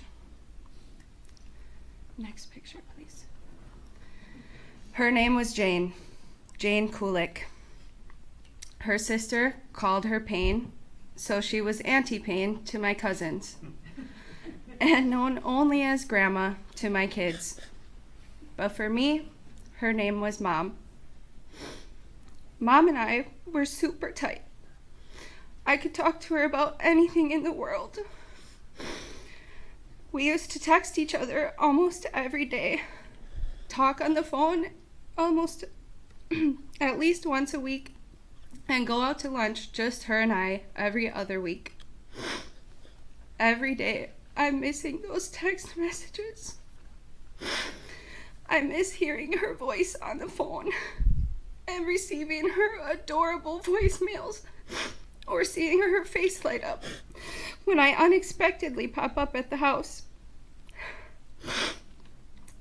To simply say I miss my mom is a dramatic understatement of my true feelings. I'm devastated, a bit lost, and I can't fully describe how it feels other than a piece of me is missing. My smile is not so bright. I don't laugh the same anymore because I'm just not the same. I have never experienced such a painful level of sadness for so many consecutive days. I have never felt this level of heartache for myself or for my kids. Even though we talk about it, I can only imagine how my kids have felt this past year. Not only are they coping with the loss of their own grandmother, but also they've had to watch me, their mom, grieve my mom. My oldest son is dreading his upcoming birthday, just like we all did this year, as it's his first in 15 years without her. My mom always said they had a special bond, and they really did. She had a unique bond with each of her grandkids, as she did with each of us. My other son, Darius, was worried that he would forget his grandma's voice. And my daughter, Kylie, is finally able to talk about her grandma without tearing up. Each of my kids had a super close relationship with their grandma, and they're all missing her deeply. We were all so close, from family game nights, barbecues, Sunday drives, to family vacations and beyond. We really did a lot together. We've tried to continue all these things without her, but they're different now. As the kids say, it's just not right without Grandma. Some things will never be the same without her. Everywhere we go, there seems to be exactly one empty chair that she should be seated in.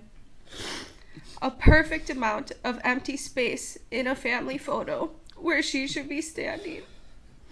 Or a little moment of silence where she should be laughing or adding to the conversation. Empty space. That's what it feels like. Empty, broken, shattered. Our family has an empty space where one of our members belong. An irreplaceable person was taken away from us abruptly. A member of our family unexpectedly gone. The rest of us left with a broken heart, shattered by the murder of an incredible person, left with an empty space that only she could fill.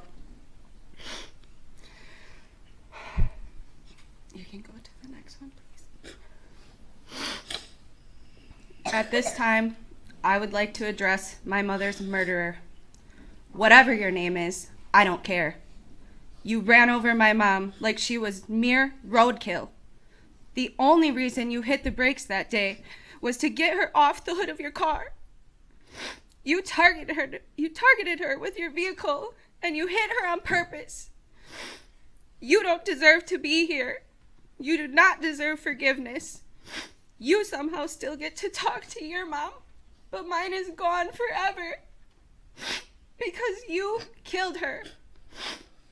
It's astonishing to me that any person could have absolutely zero regard for their fellow human being. Since you call yourself a man of God, then you know that the only punishment you are deserving of is death 6 times over.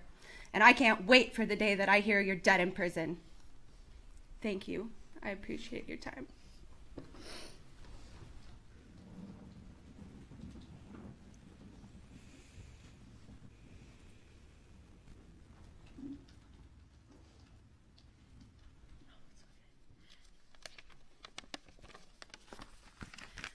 My name is Alicia Kulik, and I am the youngest daughter of Jane Kulik.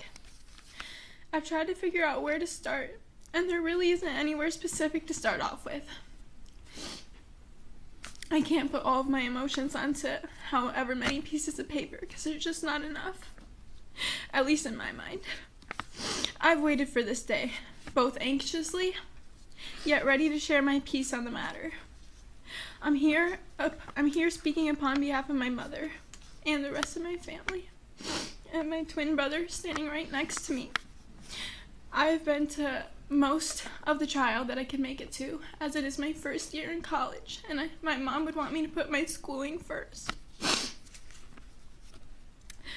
I have many emotions on this subject, but without a doubt, the most extensive emotion I feel is grief.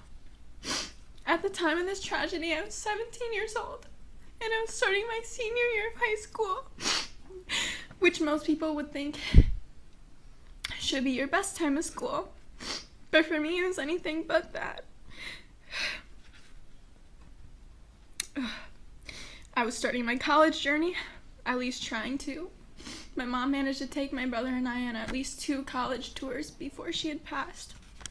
It was my last prom, my 18th birthday, and of course graduating, all of which I did not enjoy.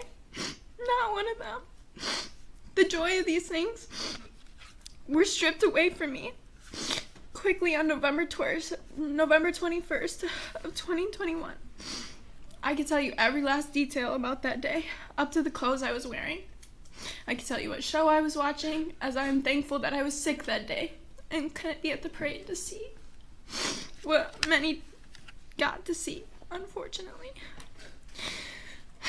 I was bummed at first because I was sick that day and I couldn't see my mom march in her first ever parade. She was really excited.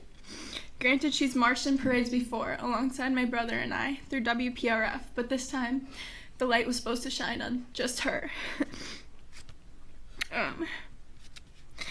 I don't think that it had been 2 hours since she left that my dad got a phone call from someone my mom had been marching with, stating that she had been hit by a car. At first I thought my dad was just upset about something over work, because that's kind of common. Or what my mind went to was that maybe the after parade traffic was pretty bad and she collided with another car, not a car to person. I remember the first thing I did is my dad told us all to run and get our shoes, and before anybody got into the car, I called my best friend. And I told her that my mom had been hit and I didn't know the extent to which how bad the situation was, and I would fill her in whenever I could. On the way to the hospital was when reality quickly set in, and oh, how I wish I was right. I wish that it was just I just wish that it was a car-on-car crash, not an SUV to person. As we got closer to the hospital, the drasticity of this incident was quickly revealed. Ambulances were surrounding the hospital, and the waiting room was a triage. I will never forget the things I saw that day. I will never forget the chaos of parents searching for their children, demanding answers as we were for my mom. My dad rushed into the back. He had this sweatshirt on that had an ambulance symbol on it that he just thrifted and used it to his advantage. I specifically remember seeing the extreme dancers with gashes in their head and cuts all over their body and blood all over their clothes. In one direction, I saw one girl, probably no older than 10, seizing in her wheelchair, and the mother just screaming, not knowing what to do for her precious child. In the other end, I saw a girl that was on a blanket on the floor. She was screaming every time she was touched. And when we couldn't find out any information about where my mom was, I quickly knew. Quickly my brain knew before my heart did the outcome. I'd never thanked my dad for this, but I appreciated the optimism and the composure he kept during the longest waiting period of my life. He was optimistic, saying that God would make everything okay. And we'd even joke around a little bit about my mom while she was dead. When a doctor finally approached us, I was in the bathroom. I had to take some time away from my family as I didn't want them to see I was upset. My older sister, she pulled me out and she told me that they finally had some information. And when they brought us back to the room and told us to sit down, you just know. I had to prepare myself for what I was about to hear. Hearing that my mom had deathly injuries in her head and her lungs and all the rest of her organs, and she was deceased. That is the words that he used. She was deceased. That is something that I will never be able to unhear, along with what I saw in the triage of that hospital waiting room that day. Oftentimes when I hear sirens, I'm scared. I'm scared that another family has to go through what I went through, what my family went through. And it's terrifying that in the world we live in, something like that can happen in the blink of an eye. We were driven home by a squad car that day, considering none of us were in good condition to drive. And I'll never forget all the phone calls I had to make to tell our loved ones that my mom was dead. That she didn't get the chance. She did not get a say in the matter. I remember calling my best friend, all of my best friends, and they stayed with me till 3 a.m, and my boyfriend, they all did. And the next day I didn't even want to get out of bed. I couldn't. I still spend every day just waiting for this nightmare to end. As I think that second day, it still hasn't fully processed yet that my mom was no longer with us. I never would wish on my worst enemy to have the burden to share such horrible news that nobody ever prepares you for.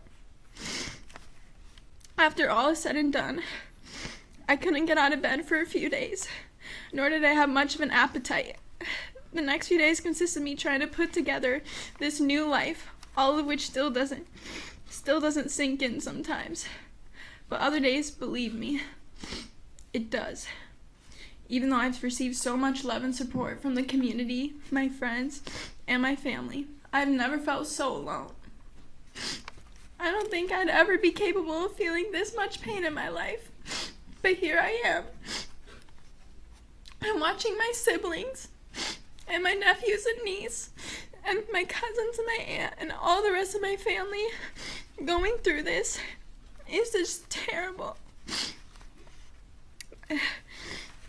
Up to today, I've experienced every holiday officially, besides my oldest nephew's birthday, without my mom, and they've all sucked. Every last one of them. I slept through most of Thanksgiving. Christmas was probably the most depressing of all. It's supposed to be a time of cheer and joy, but how is this supposed to feel any of these things with my mom being dead? It was her favorite time of year, which made it even harder to enjoy. Every time we went to church, the song Silent Night came on, and she'd always cry. And now I do the same. I also had my 18th birthday, 2 months after she was murdered. If it wasn't for my sister planning an amazing party for both my brother and I don't think I would have gotten out of bed that day. She was the woman that brought me into this world, and it didn't feel right celebrating without her. I had my senior prom without her, and she didn't get the chance to tell me how beautiful I looked, and then embarrass me with a bunch of pictures. I had to walk the stage at my high school graduation without my #1 supporter cheering me on in the crowd. I received scholarships, and my mom didn't get to tell me how proud of me she was. I spent most of my senior year in the guidance counselor's office, catching up on all the missing work that I had, simply because I couldn't focus in class or at home, because I was too sad. There was a classmate in my school that truly understood what I was going through besides my friend and family. The day after the parade incident happened, she called me, and she asked if I was okay because her family had experienced what I had. Her little sister was part of the dance team, and she was there and saw her sister get hit by this SUV.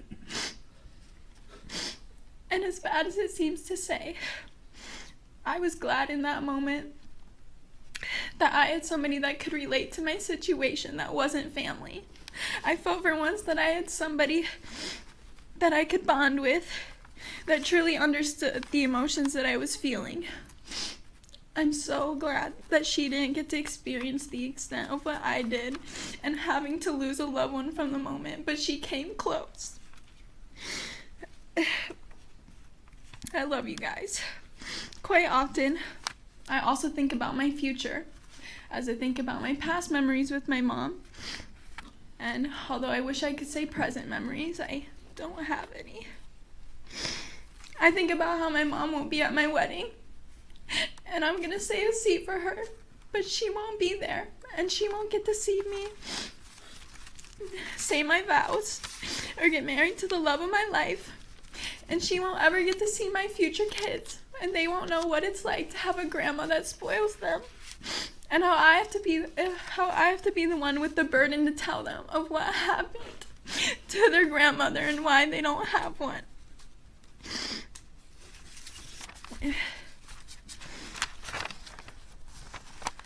I won't ever get to ask my mom for parenting advice as a first-time mom. You, Darrell Brooks, took these experiences away from both me and my brother, as he will be in the same position as I am. And I wish I could say that I don't carry anger in my heart, but that's just simply not true. I'm angry that all this could have been prevented if you had just stopped. I think about how my mom saw what was coming, and she knew that there was absolutely nothing she could have done about it. I'm angry because as if my mom flying over the roof of your car wasn't good enough for you, you slammed on your brakes to get her off and continued to run her over. She wouldn't even had a fighting chance because of you. I'm angry that all of us had to relive this trauma as you sat in that chair for weeks not giving a single crap about any of these people. I've watched as you mocked the Bible and people's religion and the fake tears that you put on. I've watched as you gave your closing statement about asking the jury to do what they think is right when you couldn't have just done that yourself in the first place. I've waited for you to have a reason as to why you did all of this so that maybe somehow I could get the slightest bit of closure. But I never will. A lot of people have asked me how I feel about the verdict. I feel happy that he was found guilty on all counts. Well, the jury found him guilty on all counts. But you know, it doesn't do crap for me because that won't change what happened to my mom. She will not be coming home ever again. She will not ever make me another dinner. She will not ever attend my wedding. And I'll never get to hear her voice or hug her again. So really, it changes nothing for me. The only thing that it gives me at this time that I can say is that I know our justice system has persevered and that they have done my mom right. And I thank you all for that, as long with all the other victims. My life will never be the same because of you, Darrell Brooks. I have not enjoyed a single day fully since my mom has died. I'm depressed. A lot of the time, I don't watch certain shows anymore because it reminds me of my mom. I don't do certain things because it just hurts too much. I spent most of my summer inside instead of enjoying the sun and the warmth that we only get for a short period of time here in Wisconsin. I spent it inside, being sad. You don't know what it's like. I had to be in that waiting room, and my oldest nephew was texting me and asking me what is wrong and where his grandma was. And I couldn't lie to him. I had to say something. I was there when we had to break the news to my nephews and my niece that their grandma was not coming home. And I saw the tears run down their young, innocent faces and broke them. My nephew Darius, he's always been into video games. But recently, all he does is stay in his room on the video games, and he doesn't really come out much anymore, and I can't help but think that's because of this incident, that he can't see my mom smile, that she was taken from all of us way too young. My mom was the glue that kept this family together, and without her, we've been falling apart. We've been struggling to stick together because nothing's the same, and I blame you for that. Every piece of it. Thank you. Thank you.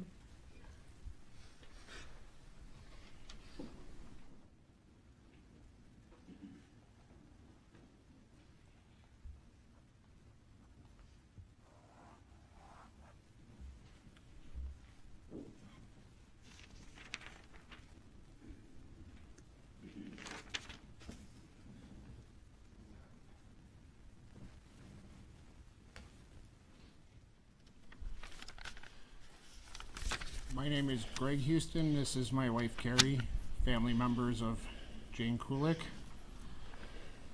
The definition of an angel is a person of exemplary conduct or virtue. They are tasked to keep thee in all ways. Jane Kulik had many roles and relationships in her life, all of them purposeful and endearing. The impact in her many lifelong friendships were far-reaching and will forever be felt.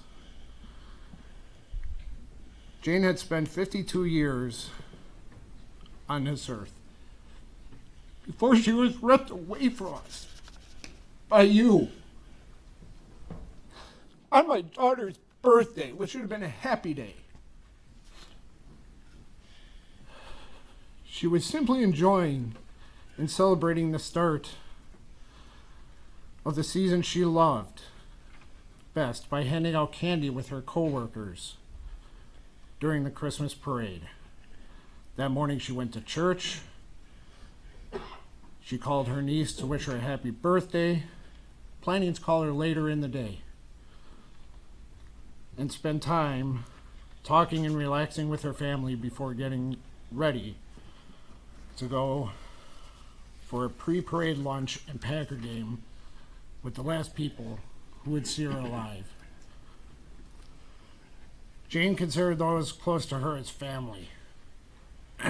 She had several families and roles within them.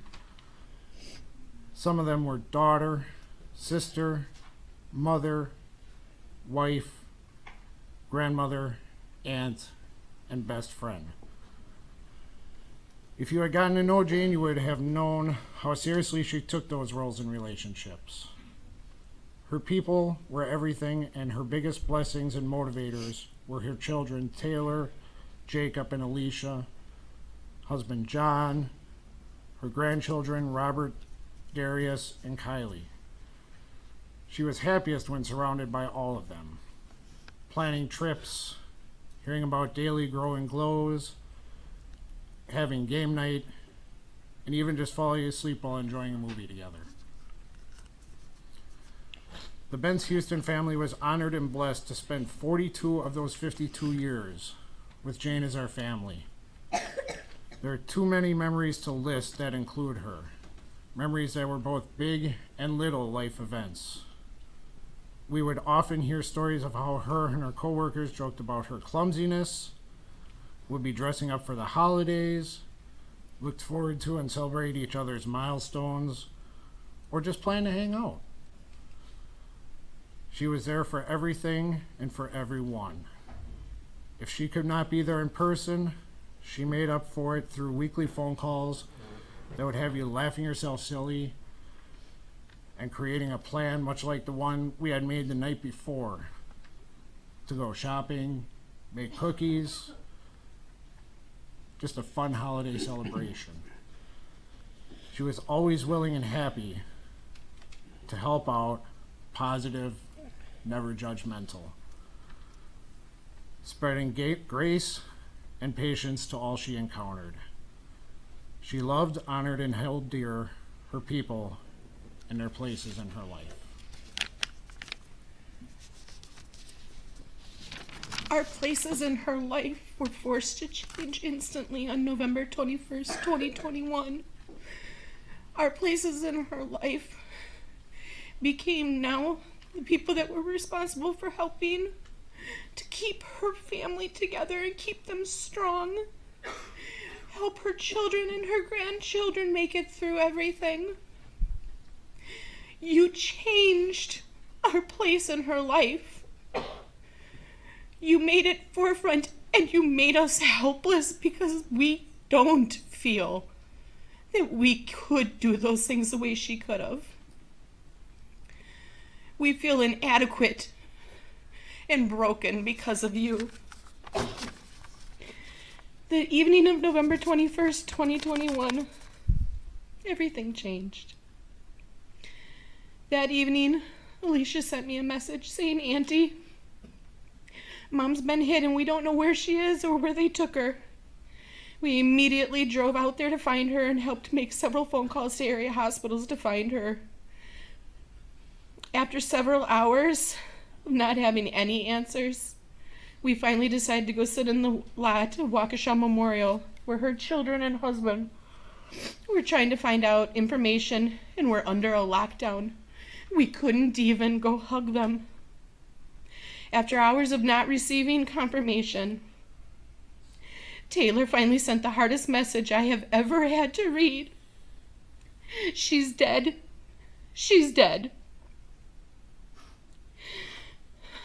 My daughter collapsed to the ground, and I turned to my husband and begged and cried for him to bring her back. I wanted her back. To tell you I know how we all moved and survived after that would be a lie. In the hours, days, and now a year following that night, we have all talked in the quiet hours when heartache, loneliness, nightmares, and anger set in about how much we miss her. For validation of our feelings and questioning of those same feelings, things we shouldn't have had to question. The question asked most by us is if Jane would have granted you grace. I know my answer. I know that she was the type of person that would have, never saying anything bad about anyone. But for us, it's just not that simple, sir. This is what we do know, though, as Jane's collective whole. We will and never could ever forget her. We mourn the fact that she missed her twins' senior year in graduation. We mourn the loss of her presence every day, and especially at family functions. We miss the long weekly phone calls on Wednesdays and Fridays, reminiscing about old times, people we miss in just our daily lives. We miss her hugs, the smell of her hair, her trying to hold in a laugh when we would make faces at an inappropriate time. And as we say, we miss the 47 faces of Jane, much of which could be seen in the pictures taken just hours before her death. We are angry she will never be the mother of the bride or have the mother-son dance at her children's weddings. We are angry she will never get to make stronger bonds with the newest members of our family or hold the grandchildren and family yet to be born to her children or even ours. We are saddened that you feel you are suffering because your life has changed. For us, it changed the night you ripped her away from us and drove by with her body on top and slowed down and ran her over. You say you have a clear conscience. How can you suffer if you have a clear conscience? At least you will always still be able to make the phone calls, write the letters, and visit with your people. We simply cannot, sir. Above all else, we are angry that Jane became known by people more because of the day she died and the way she died than because of who she was. Taking all of that into consideration, we ask that you please hand down the maximum sentence for each conviction that you possibly could. The definition of an angel is a person of exemplary conduct and virtue. They are tasked with keeping their people safe, keeping them cherished, and keeping them loved.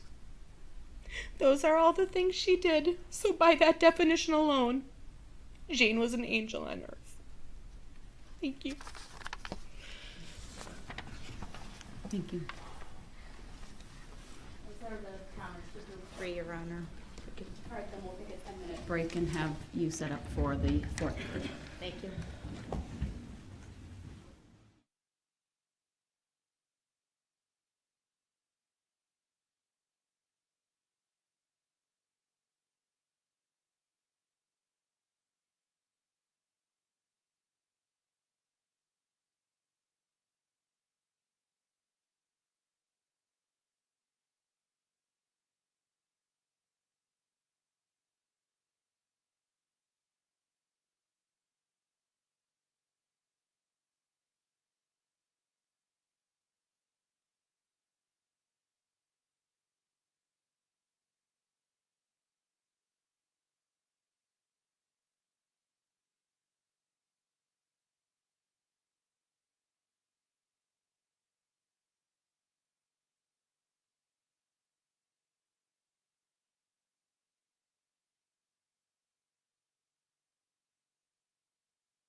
All right, we are back on the record then, and you may continue.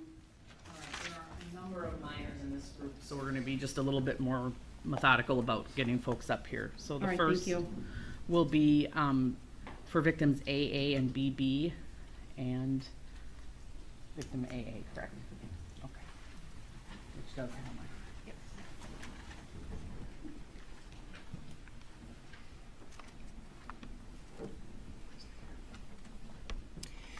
Good afternoon. My name is Leanne Hollingsworth, the mother of 2 victims. I want to start by thanking everyone involved in this case by bringing justice for us as victims. I want to thank all of the officers, first responders that helped us that day, especially the amazing Waukesha County Sheriff who was willing to transport me and my daughter to the hospital so quickly. If it wasn't for you, I'm not sure she'd be here today. Thank you to all of the staff at Children's Hospital for the amazing care for my daughter, and thank you to the Waukesha community.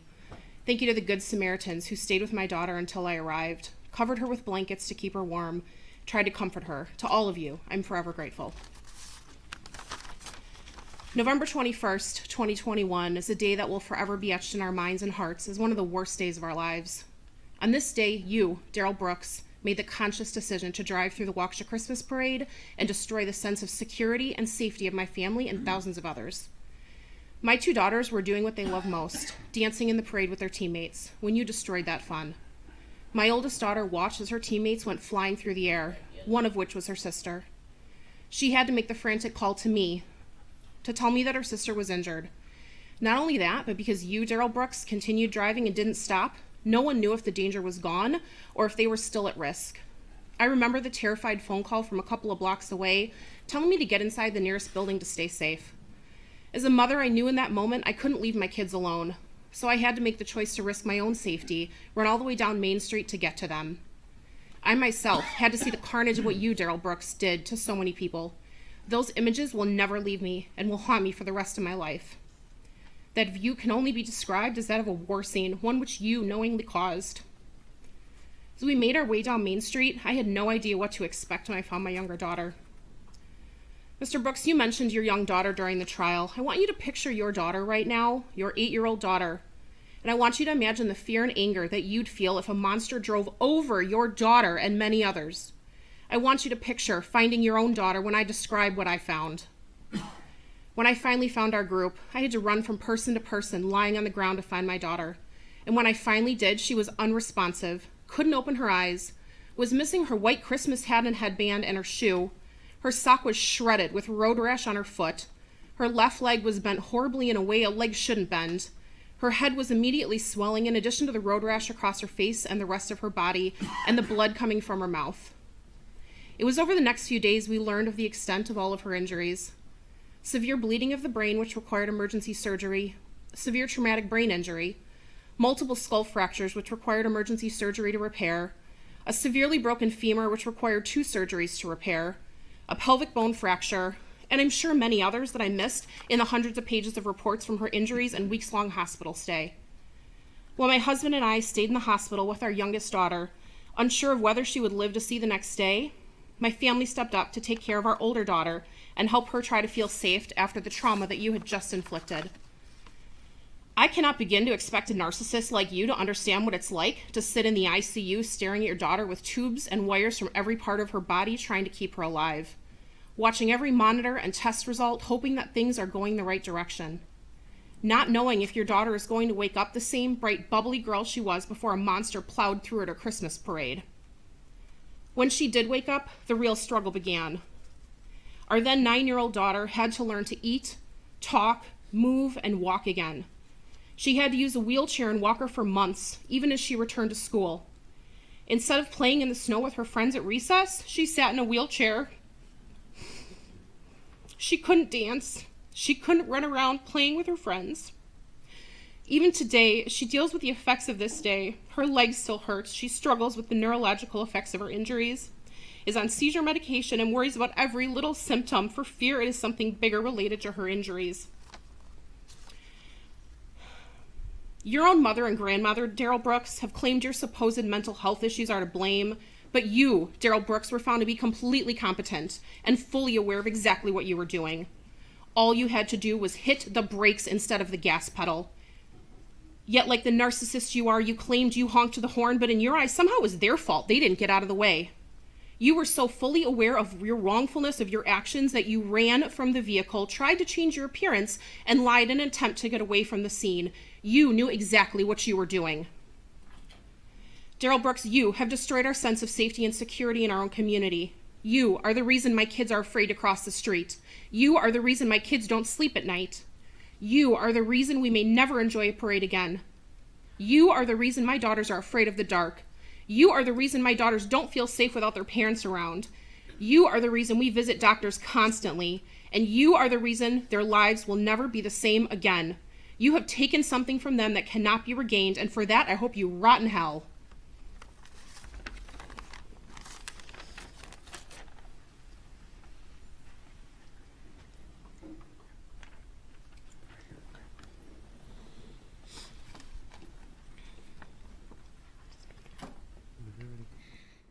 The Waukesha Christmas Parade, November 21st, 2021, impacted me both physically and mentally because of you, Darrell Brooks. After the Christmas Parade incident, that night, I had to try and find my sister. I was taken away from her to get to safety. I had to explain to my mom what happened while crying and trying to get to a safe spot. I got to finally find my family, but then getting taken away again from my mother and sister to get to safety. I had to try to stay calm in front of all of my cousins and family. I was not able to see my sister for over a week and a half, and I did not get to see my mom for several days. All of these things and many more were very hard for me. I was so worried, not just about my parents and my sister, but about all of my friends and family that were either at the parade or in it. After the parade, I was scared to go in my own house. I was even scared to be in a room or house alone. It was very scary to do anything alone. I was scared of everything. I didn't sleep for the first night, even though you, Darrell Brooks, were arrested. I was still worried about that something might happen. I no longer felt safe. Not only did you impact me, but you also impacted my sister Mackenzie. She was severely injured with a brain injury and a broken femur. She was in the hospital for 2 weeks because of you. I didn't get to spend as much time as I normally would with my parents because they were at the hospital with my sister. During the holidays and Thanksgiving, I should have been able to spend with my parents and sister, but I couldn't because of you. The incident impacted me physically as well. I had a huge bruise on my back, as well as the bruised bones in both of my ankles. That night, as soon as you drove through the parade, all I could think about was my sister. I was so worried about her. I kept trying to find her. After running from person to person, she was the last person that I found. All I remember was seeing my teammates' terrified faces as they were on the sidewalk. As I was looking for my sister, I saw 4 of the girls that were injured on the ground before I even found my sister. When I found her, I was suddenly rushed into a store, as I was still on the phone with my mom. As soon as I rushed into the store, my nana and uncle both came to get me when my mom went to the hospital with my sister. All I could remember is that I wasn't even scared for myself. I was mostly worried about my family and my teammates. It was almost 3 hours before we were allowed to leave the church. We were on lockdown. I hadn't had any connection with my family for the whole time that I was in the church. There were a lot of people coming into the church after I came in trying to all stay safe. It's hard to even think that you do not even care about anything that you did or anyone that you hurt. It's hard to know that all you care about is trying to make everyone feel unsafe and scared to do anything. The fact that most scared me and made me feel disgust when I heard your name or saw you was the fact that you didn't stop when you hit multiple people. You didn't stop when you saw or heard yourself hitting people, and the most horrific thing is that all you try to do is run away from your problems. Let this be a lesson to you, Darrell Brooks. Your crimes and stupidity is always going to come back to you, no matter how hard you try for it not to. I hope you know that you were such a horrible person that night, and I hope you get what you deserve, and I know that you will. For the record, that was victim AA, Your Honor.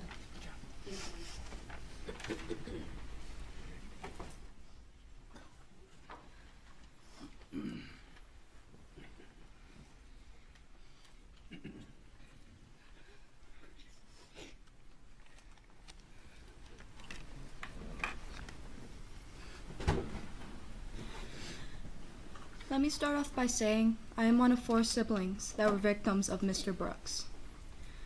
In fact, I am the oldest child, and with being the oldest, that comes with an unhealthy ambition to protect my family. But that night, on November 21st, I felt like I was unable to achieve that goal. My siblings, fortunately, don't remember that night, but unfortunately, I do.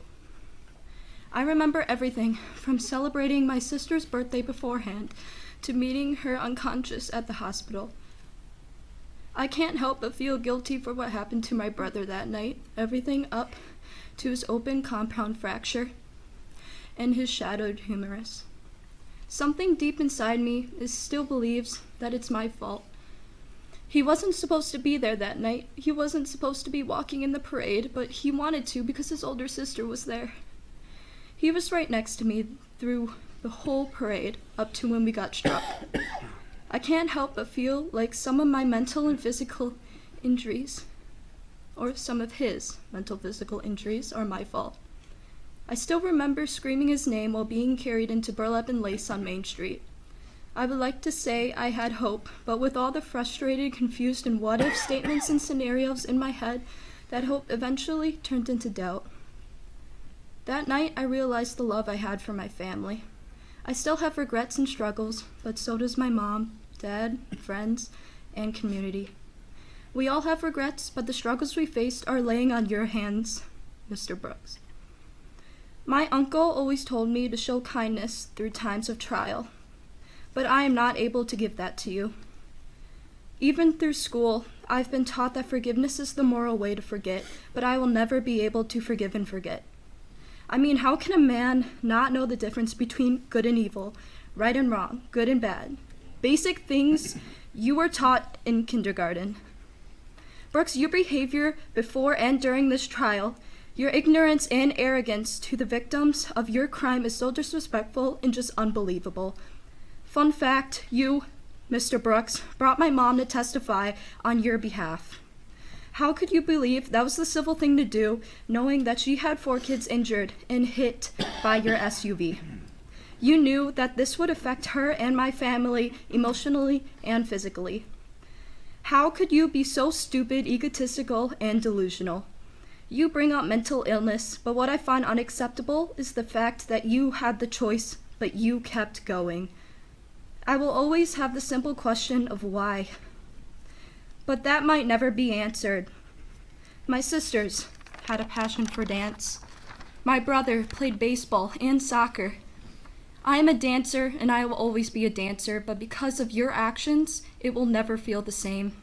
I know my siblings and I have accepted the fact that we might never be able to regain our passions and dreams. We know that we now have lifelong challenges, but we also have people that support us and help us regain our hope and goals that we lost that night. Overall, I want people to remember that this is not about the parade, this is about the man. That depression, anger, sorrow, all these negative feelings shouldn't be directed towards the parade, instead directed towards the man. This is not the parade's fault, and I think we need to come together as a community and realize that. With all the media and all the press, reaching out to my family in the past year has brought anxiety and stress. But I want to thank my family, friends, and community one more time for supporting my family through these trying times and also giving me the confidence to stand here and say I want to punch this man in the face. Your Honor, I need Darrell Brooks to serve the time he deserves without parole. I need him to be locked up for life, and that is my statement. And that was victim JJ, Your Honor. Thank you.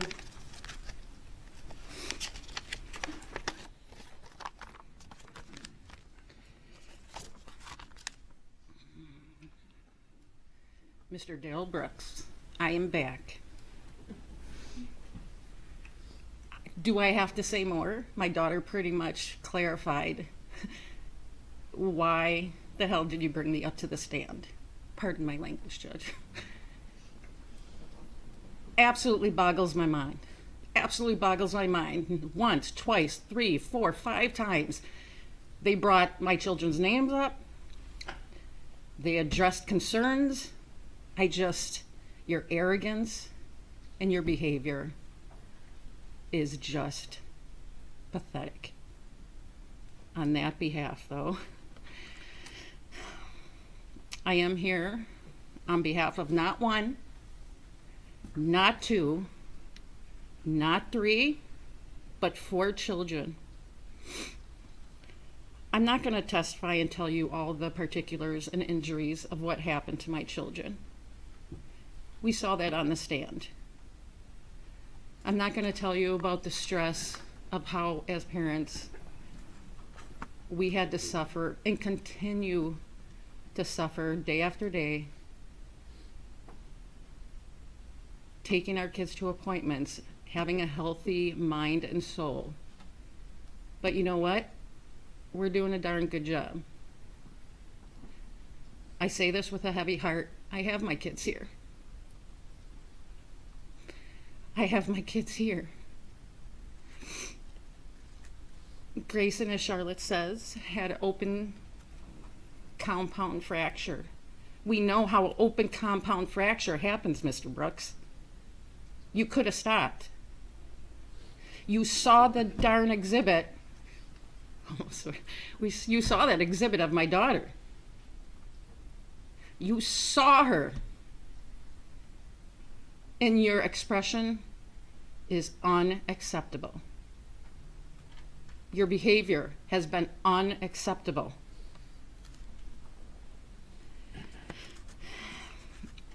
Emotionally, as a mother, you have to go one way or another. You have to, let me just start off by saying, as Charlotte knows, there were 2 calls that came to me that night, and I couldn't put everything together. I was just like, what is going on? That 3rd call, my mindset changed. I couldn't cry. I couldn't get mad. I had to fight for my children. Their father and I had to push forward. Do we have time to worry about our own feelings? Oh boy. We still are working through that. I am working through that. But you know what? I won't show them weakness. They are on a positive road, mentally and physically. My son Grayson loves soccer, can kick that ball in any direction, and now he's still learning to walk and run in a consistent manner. Alice, as Charlotte mentioned, whose passion was dancing, has sorrow now. She hasn't made it back to dancing yet. Vivian, the youngest, as you saw in that exhibit as I spoke, is the life of the family, joking, living it up when you broke her tailbone and she was unconscious at Children's Hospital for extended time. You did that, Mr. Brooks. This is on you. But these kids will not be weak. Their family will not allow them to be weak. They are going to strive for success with what you put them through. Again, I want to limit any injury, things of that nature, because you know what? They're striving. They're doing great. And I can only hope that they continue in that manner, in a positive nature. What I do want to thank is a few people. Jeff, who helped Charlotte that night. Both Officer Ryan with Waukesha, I'm using their first names. Officer Ryan, who did save Grayson's life. Officer Ryan from Milwaukee, who did drive Grayson to the hospital. The other fellow dance families who have slowly and surely advised me of their personal connections they had with my 4 kids that night. That I can't be thankful, or sorry, I'm going to be forever grateful for their love and compassion. For their grandparents who had to watch our 2 other children while 2 of them were in Children's Hospital for extended time. And for my sisters who were my heart and soul during this whole time, helping my family move forward, trying to figure out how we move forward with 4 children being injured. I do have, in closing, as I mentioned earlier, I do say with a heavy heart, my hands are shaking, sorry. I do have a heavy heart because I do have my children with me.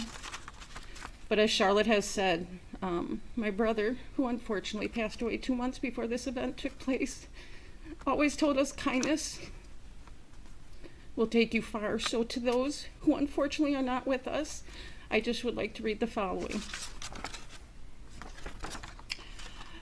I watch you every day. I am always very near. I know deep down in your heart you realize that I am here. I hear you when you speak to me, when you are on your own. You cannot understand the reason that I am gone. I will never leave you. I am here to keep you strong. Talk to me, I hear you. We share an unbroken bond that will always be. Death won't keep us apart, for our love is forever. Just remember me in your heart, and one day we will be together. Live your life and live it full. Don't waste a single day. Remember, I am always with you every step of the way. And as it has been said before, we do have angels looking over us. And my children now have 6 more. Thank you, Judge. Thank you.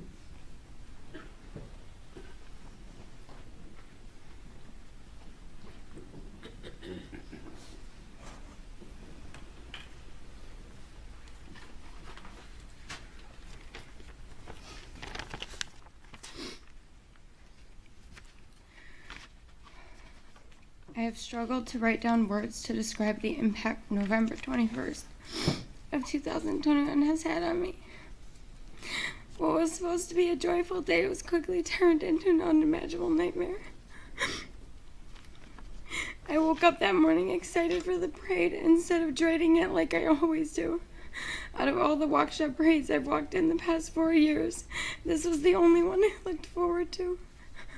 If only I knew it was going to be the worst day of my life. As the parade started, I went around taking pictures of all the girls while they danced, so their parents had action shots of them dancing.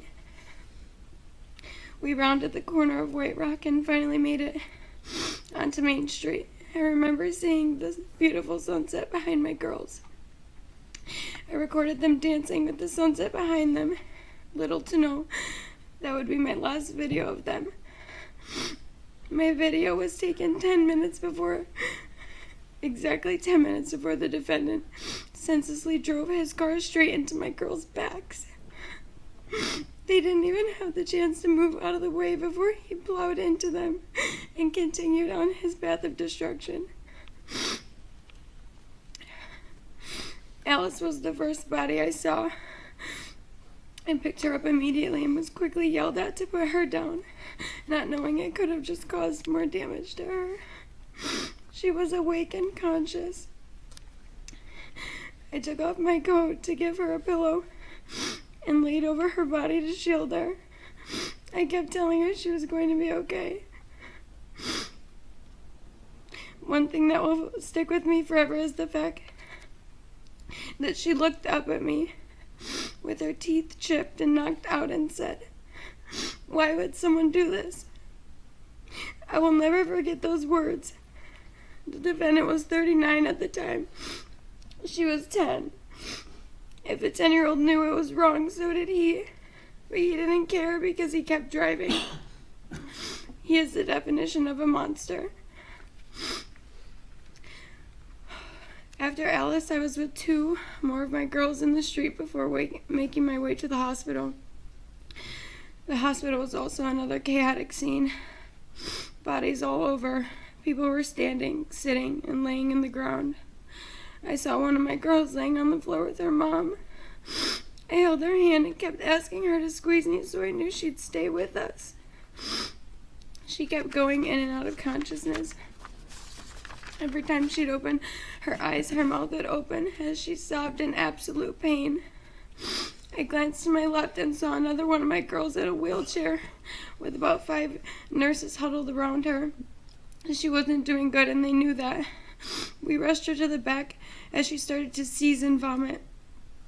When her parents arrived, I left the hospital not knowing if I'd ever see some of my girls alive again. The following days, weeks, and months were just as horrible. 4 of my girls were in comas. The questions never stopped circulating in my head. Would they ever wake up? Would they even remember who I was?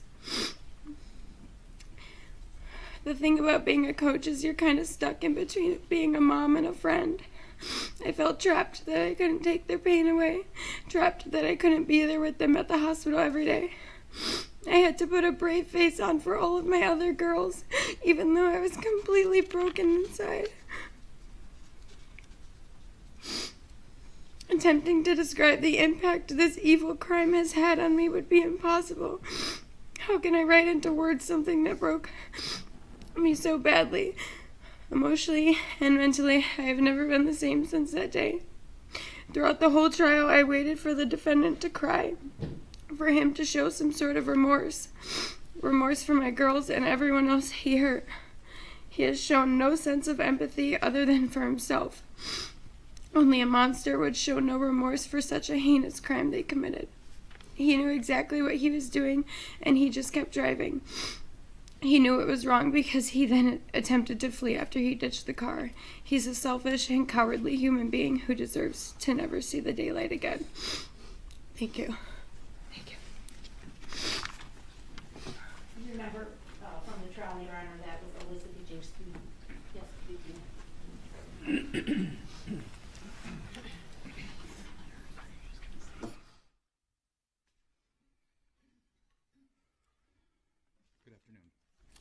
My name is Darrell. I'll read their symbols that I was given: II, JJ, KK, LL. But their names are Charlotte, Alice, Vivian, and Grayson. I'm not a victim. It's very hard for me to stand up here and to be talking about a victim when I don't feel like a victim. My children are the victims. Other people were victims. I'm a beholder. And I feel I'm a beholder of the darkness and the evil, but also the light and the good of the aftermath of the act of violence that Mr. Brooks brought upon the community that evening. Let's talk about, this is a Christmas parade. A Christmas parade that I've attended many times. My oldest daughter, Charlotte, has been a part of the extreme dance for many years. She was there handing out candy along with my son. At that time, I did not know that he was handing out candy. But I knew that my two other daughters were a part of the teams. They were part of the junior team and the mini team. I sometimes walk into the parade. I do not like walking in the July 4th parade because it's too hot. Okay, I'd rather walk during the Christmas parade when it's a little bit cooler out. But at that time, I texted my mom and said, would you like to come? I was not supposed to be at the parade. I was supposed to be up north hunting that weekend. So I decided to stay back. Decisions that I reflect upon and think about how I became on that spot off of Wisconsin Avenue on that day. So my mom texted me and said, yes, I will come meet you. So I was not, and if she did not do that, I was going to text my oldest daughter, Charlotte, and say, I'm going to meet you in the staging area and I will come walk with you and hand out candy. So I was standing on Wisconsin with my mom. And to say now about this parade, now this is about children. The Christmas parade is about children, about happiness and love. That evening, if people remember, was very cold and windy, very bitter wind, where sometimes that wind gets you and you're almost just standing there. But even through that coldness and the bitter wind, you can really truly feel the happiness within the crowd of the parade. And I thought about that. And it's just about, I knew that possibly around the corner, standing over on Wisconsin, that eventually the extreme team would be coming around that corner and I'd see them.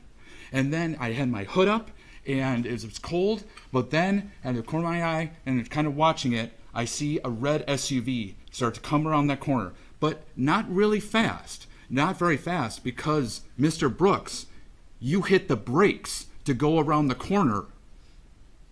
If you did not hit the brakes, you would have taken that turn way too fast.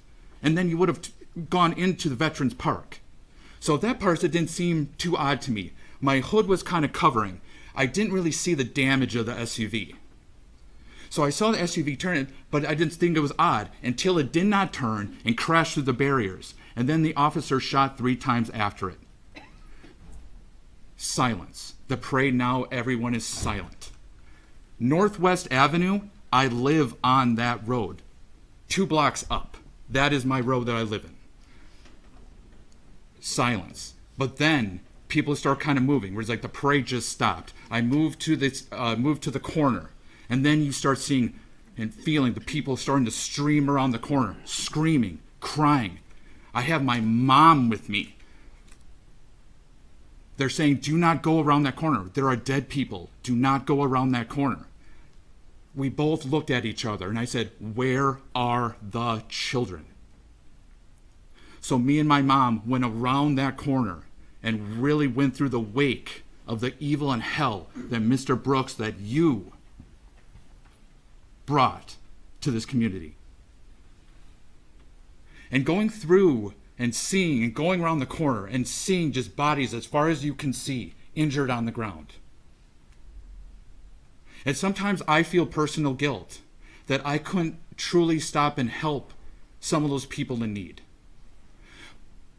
I had to keep going. Until I paused and paused. I have my mom screaming, crying, seeing women, adults, people injured, deceased bodies.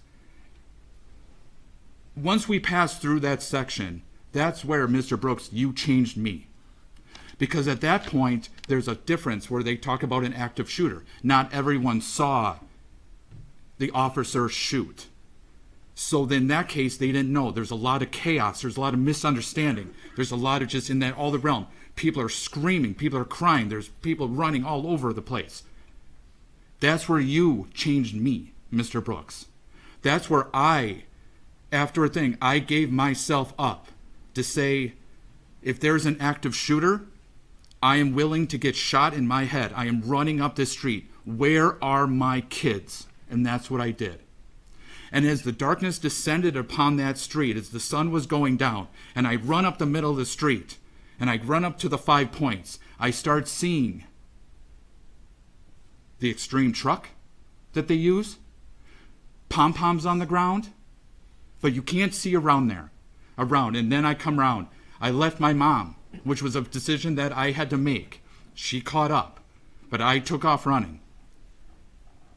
I found my daughter Alice first, and it was mentioned. She had broken teeth, blood on her face, facial. She's so brave. When I came to her, I screamed her name 2 to 3 times. There were people around her trying to help her. She looks at me and she goes, Daddy, I'm okay. I'm okay. And I didn't know what to. And she looked at me and I just, at that point, I didn't understand. And she goes, and I go, where's Vivian? She's over there. And I look around, and there's my youngest daughter over by the side of the curb, motionless. Her limbs weren't moving, but yet her body was shaking uncontrollably. So I went over there to help there. And from my daughter Alice, I learned that my son, for the first time handing out candy, was in the parade. I did not know that. I was also told by her that Charlotte, my oldest, was there, and she was injured. You did this. They weren't the only ones, the children. This is a Christmas parade about love and happiness, getting ready for the holiday season. I'm sitting in the other room, watching other statements, and watching you roll your eyes to people's powerful statements. The hurt that people have in their souls.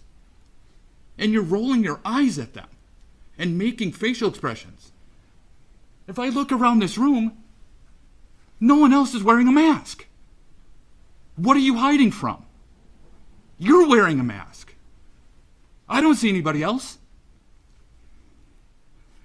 Forgiveness. I do not forgive you. I do not forgive you because I have not heard these 3 words from you through this entire trial. I am sorry. Not once. Not once have I ever heard anything. What I've heard you do is be abusive. Abusive to the judge, abusive to the prosecution, abusive to the witnesses. And I think that's what you have. You're an abuser. And then when people stick up to you, do you want to become? Now you're the victim. You carry your Bible. And you say you're a God-fearing man. But I feel those scriptures are hollow and empty to you now. Just like God has left you.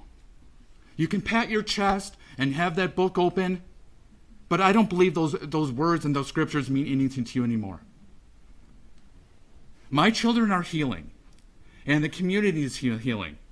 If there is no verses between my children and the other people that hurt, the people that lost their lives and their families. But we're all in this together now. All of us, the community. It isn't just people that live in Waukesha. What you did have these energy that went across, that goes so far for the people that you hurt. And I don't think you truly understand that, or maybe you don't care. For the sentencing, as other people have said, I feel the maximum is appropriate in this situation. The terror, the horror, the pain, the fear that you've caused to so many individuals. And everyone has their own unique path for healing. And I hope that you will get sentenced to what you deserve. Thank you. Thank you.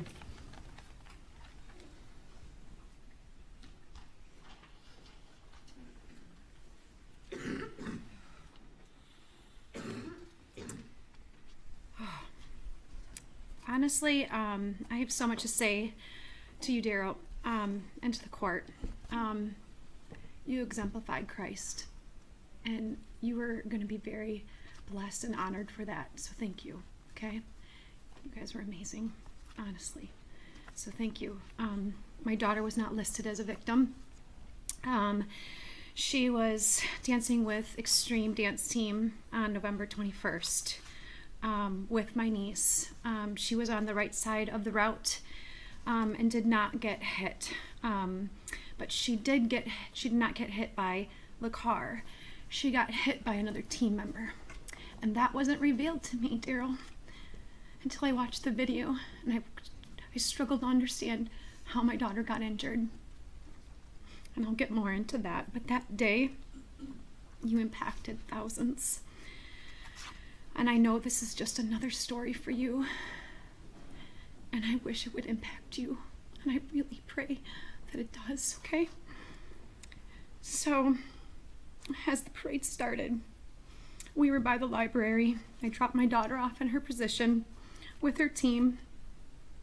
And I just remember when the parade had stopped. And I knew immediately.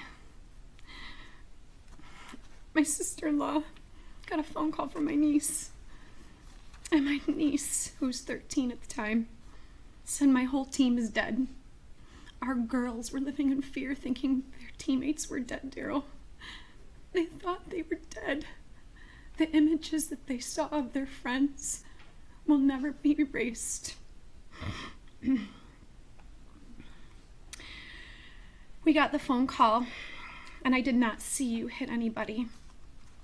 When I hit the main street, I saw the dancing grannies dying.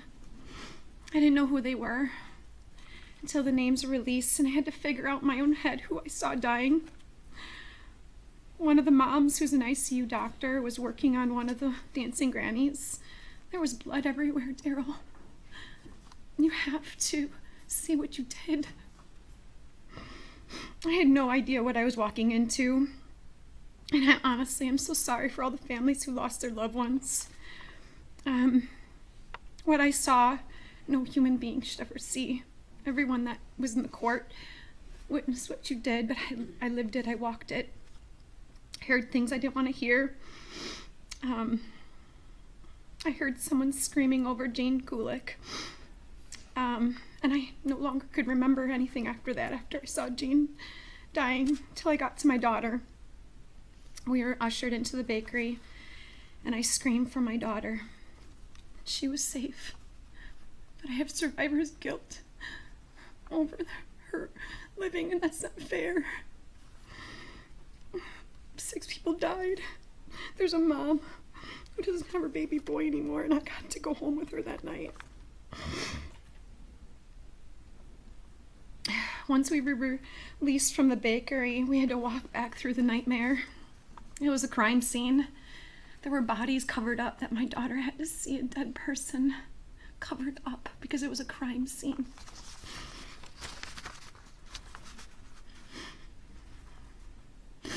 The next day, my daughter woke up and screaming in pain. They didn't take her to the hospital. I did what I thought was best, to take her to the chiropractor and get her x-rays. I'm a naturopath, so that's what I do. Her doctor has never seen such a twisted spine, neck, pelvis. We had to put her back together. She was, but emotionally she was broken. She had nightmares. She missed school weekly.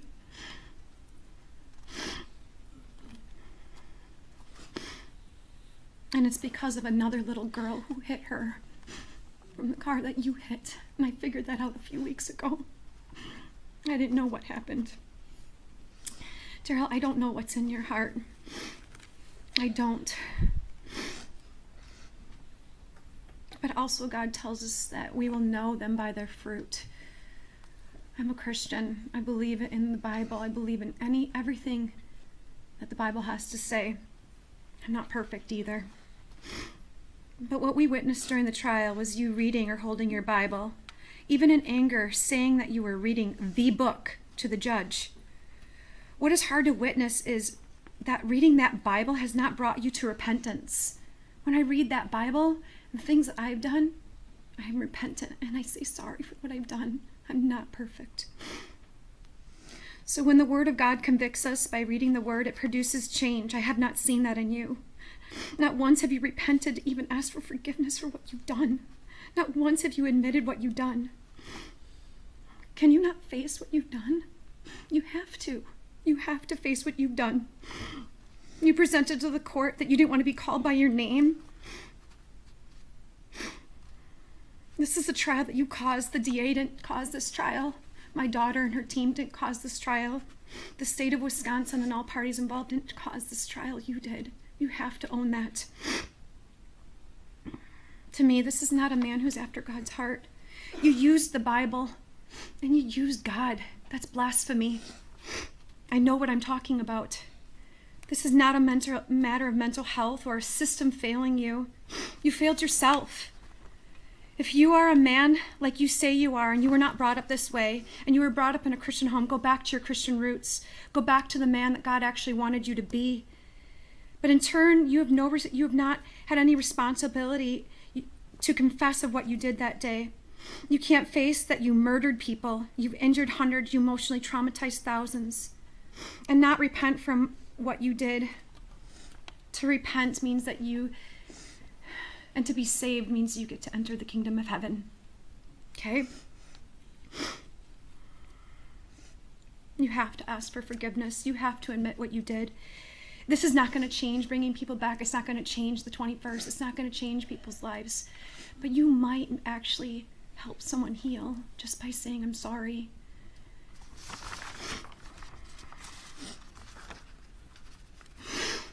You also said in your closing statement that this was God's will for what you did that day. And that I believe is a false testimony of the God that I know. You are a father. And my daddy, my heavenly Father, would never ever want anyone to be murdered with a car as the murder weapon. All those you hurt and killed that day, they're his children. Doesn't matter what age they were.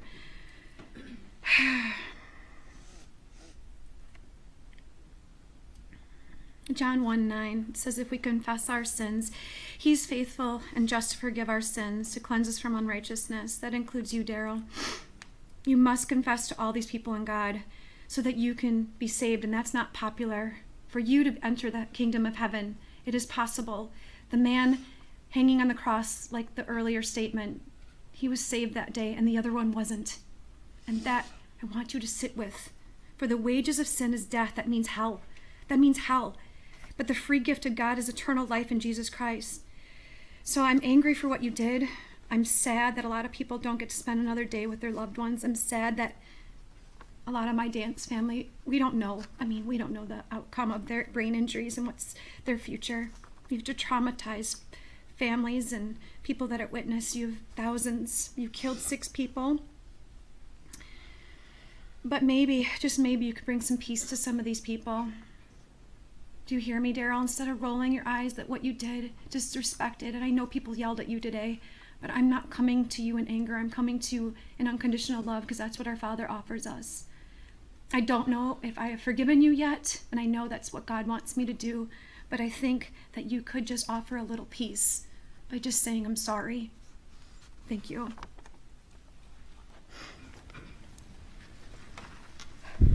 November 21st will never be the same. It was a very tragic day for us all. With this day being the day after my birthday, November 20th, I was thinking it would be a good day. I was going to be dancing in the parade with Waukesha Extreme Dance Team. I loved this team as a whole.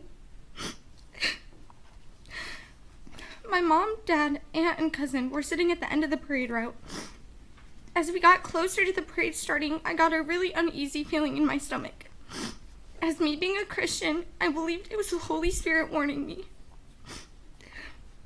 My cousin was also on the team with me.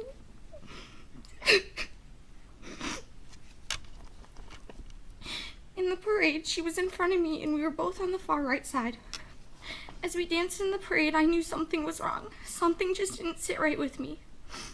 After this feeling, my hearing went out. All I heard was loud thump noises. My friends getting hit by the SUV. I had seen two girls fly across the concrete and hit the curb in front of me. I got out of the way, confused and in shock. I remembered I had left my phone in the car. I saw my cousin Brooklyn get her phone out and call her mom. As a 13-year-old, the words she spoke on the phone are words I would never want to hear someone I cared so deeply for say. As her mom answered the phone, not knowing what had happened, Brooklyn spoke and said, "Mom, my whole team is dead." People then told us there was a shooting and we needed to get to safety, so we went inside of a bakery. They told us all to go into the back of the bakery for safety. I called my mother off of somebody's phone and told her to get inside and be safe, but she told me no, she was going to find me. I told her the building name I was in. I sat there drowning in my thoughts until my mom had got there. As she entered, I heard her screaming my name. She hugged me, and a few seconds later, somebody screamed that there was an active shooter, so we all dropped to the ground. I moved to the corner where Brooklyn, my aunt, and other friends were sitting. It felt like we were sitting there for hours when it wasn't that long. As we sat there, my best friend, my cousin, was saying something that would haunt me forever. She sat there with her head tucked in her knees, repeating over and over and over again to herself how she thought she was gonna die. I thought my best friends had died that day, and this thought will forever be with me. We eventually got let out to walk back to our cars. As we were walking out, I saw one of my best friends laying on the ground of the bakery. She had not been taken to the hospital yet. I stayed calm that whole time up until I saw her. As I walked back to my car, link armed with my friend, we tried to look at our feet and not up at the street, but I couldn't help looking up. I'd seen bodies covered up in the streets. That image will never leave my mind. I woke up the next day not being able to move my body. I screamed and cried thinking I was paralyzed. We didn't go to the hospital but to the chiropractor. I got x-rays done and they came back showing the worst whiplash my chiropractor has ever seen.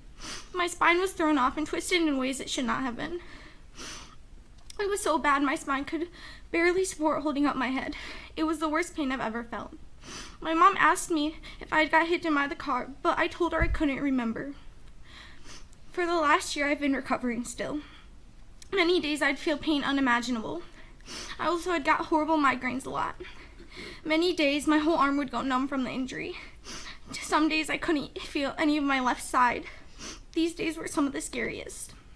We couldn't figure out how I got injured until a video was released. It showed how a girl that had got hit flew into me, injuring me. Not only did this day change my life physically, but mentally too. I struggled with depression afterwards. I blamed myself for this awful tragedy. I told myself There was some way I could have stopped it from happening, even though it was something I had no control over. My mental health declined majorly. I tried my best to act okay so people wouldn't worry, but many days I just couldn't. I skipped school so many days weekly because I couldn't mentally go. I was in so much darkness I couldn't find any light. I tried my best asking for help, but I was too scared. I thought about you every single day, Darrell. I thought, how could any man do this to any other human being? I'm sorry to all those who lost people they'll never get to see again. It angered me every day. It hurt to think about. This day will always and forever have a place in my mind. The days after we waited to find out info about my friends. Some of them had horrible brain injuries and other horrible physical injuries. At one moment, I was told my friend Julia would maybe not make it. It broke me hearing that. Knowing I cared about all these people so much, it hurt me to know they were in a situation like this. As I continued to try to heal, I realized it takes a long time to heal physically and mentally. I didn't think my mental health would ever get better. I thought this up until I surrendered my life to Jesus. I leaned on him for help. A verse that stuck with me is Philippians 4:13. I can do all things through him who gives me strength. This verse reminded me that I can get through this and will get through this with the help of God. I knew if I could that my friends could as well. As I wrote this here, I finally realized this all truly happened to me. I guess I never really allowed myself to believe it because I never wanted to. But we must all face things in our lives. As I watched the trial go on, you always had your Bible, but you never repented, you never asked for forgiveness for ruining people's lives.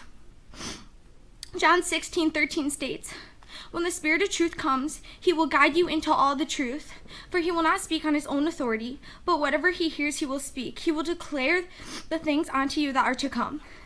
And as you sat there with your Bible, all you had to do was declare what was true, to confess what you had done, when you knew you had done it and you knew it was wrong.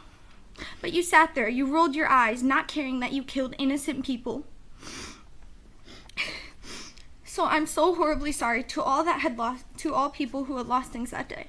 Loss of friends and family members, loss of being able to be the same person ever again. I'm sorry to all who struggle with health problems for the rest of their lives. I know that I had lost a piece of myself that day, and I'm still trying to find it. This day was supposed to be a happy day filled with smiles and laughter, but it had got turned into a tragedy. This day will never be the same for any of us.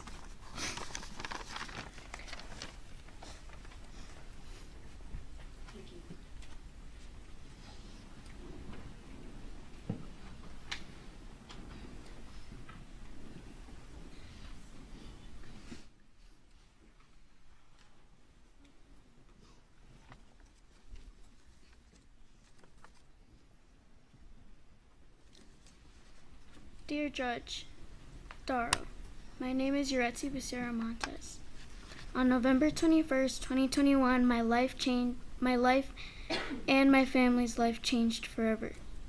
The day that was supposed to be a day of joy that became a nightmare to me, my family, and our community. On that day, my parents and my siblings witnessed the red SUV that drove into my dance team. My mom ran without thinking she could be hurt too. She remembers the red SUV that almost hit her while running into the road because he was coming her way, but he swerved. They couldn't find me right away because I was under a car that was playing the music for us. I flew 15 to 20 feet from where I was dancing. I was lucky that I wasn't injured like my friends because my head bumped into a truck that was playing the music for us, and I fell on the street and hit the back of my head on someone's leg, but I didn't suffer from a major injury.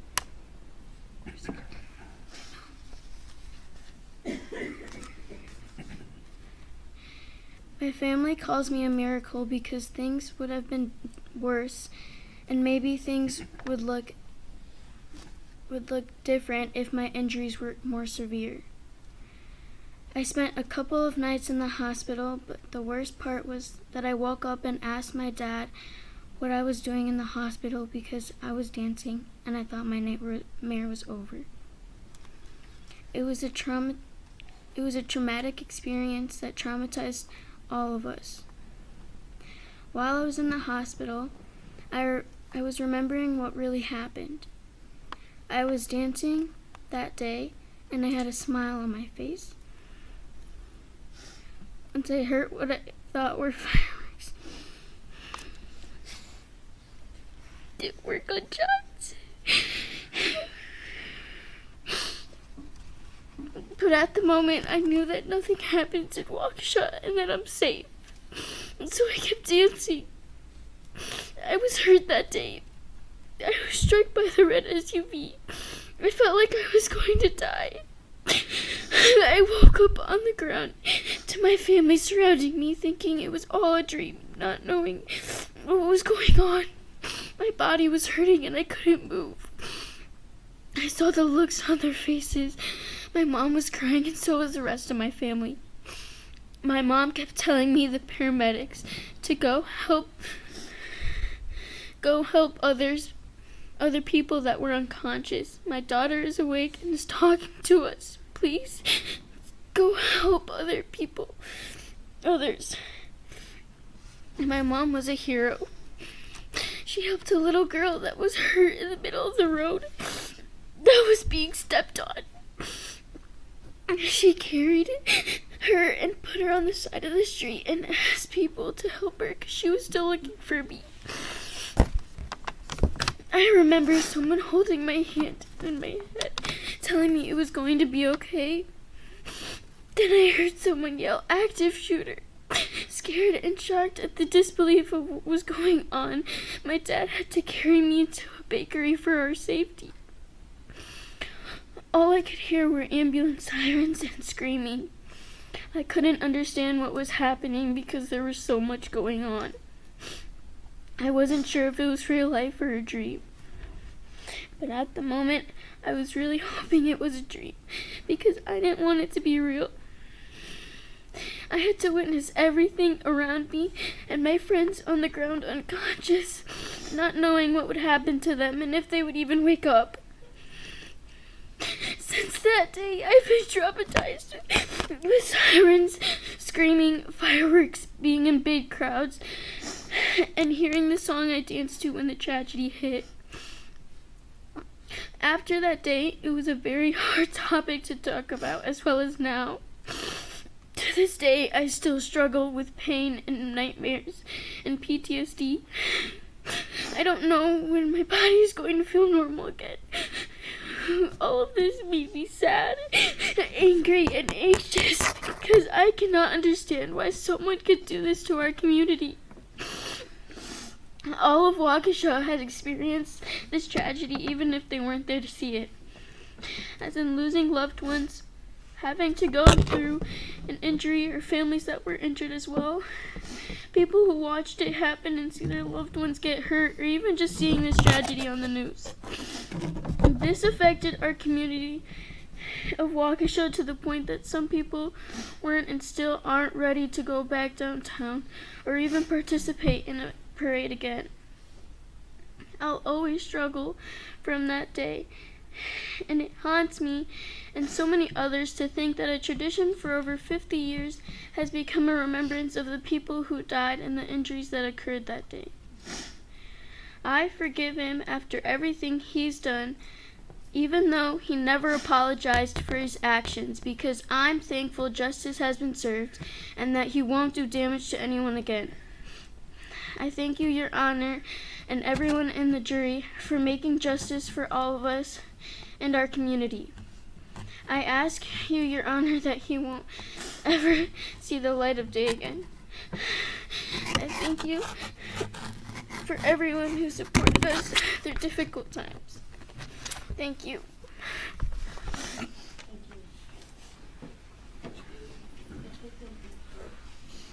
That's victim one.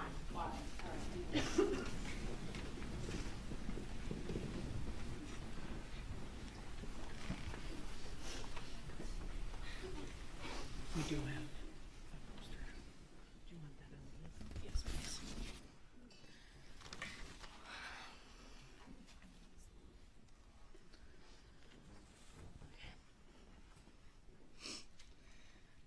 like to first address the picture that we'll be putting up on the easel.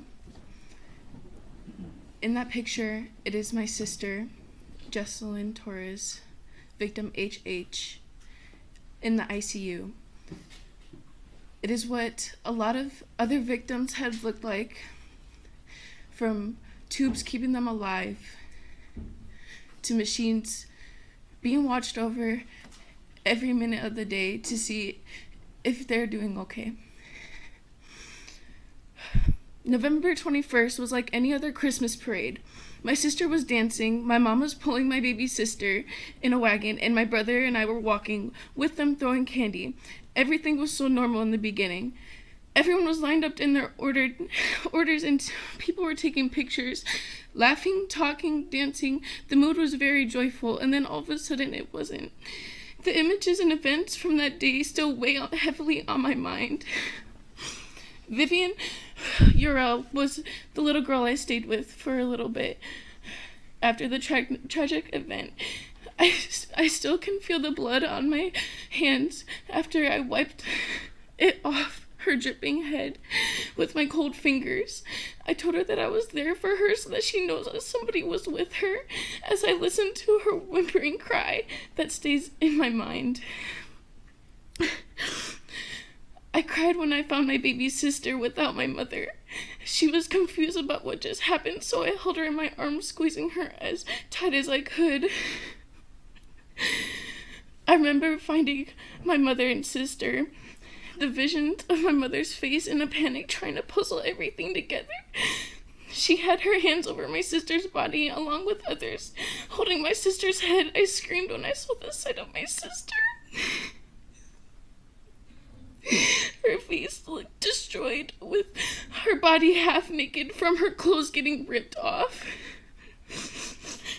I still remember my other family members' faces and screams when they saw my sister lying there. I broke down and fell to my knees. I felt broken when my grandmother started breaking down and screaming.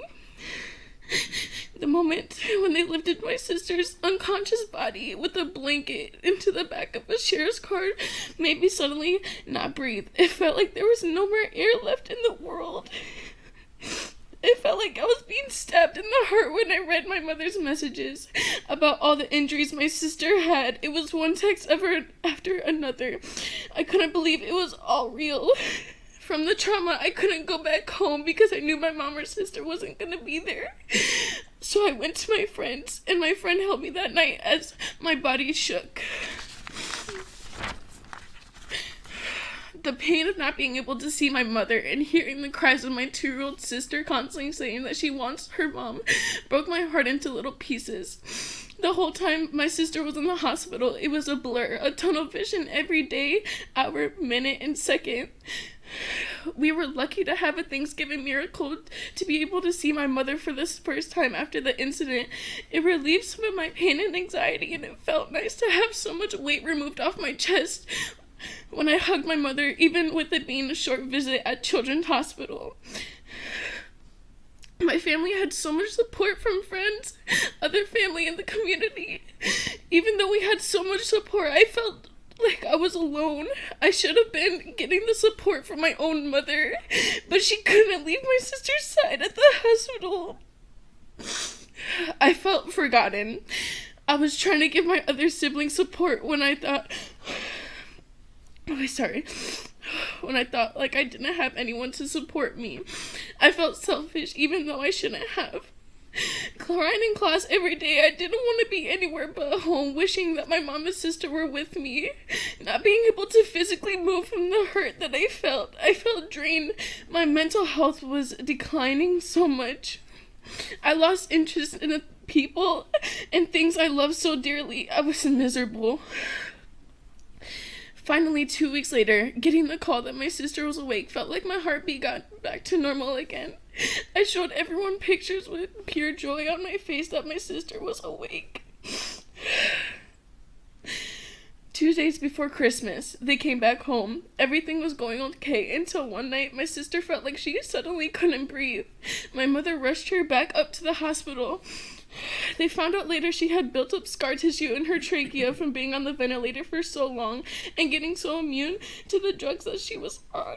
She would wake up and move around in a panic. My sister has had around 15 surgeries on her trachea since.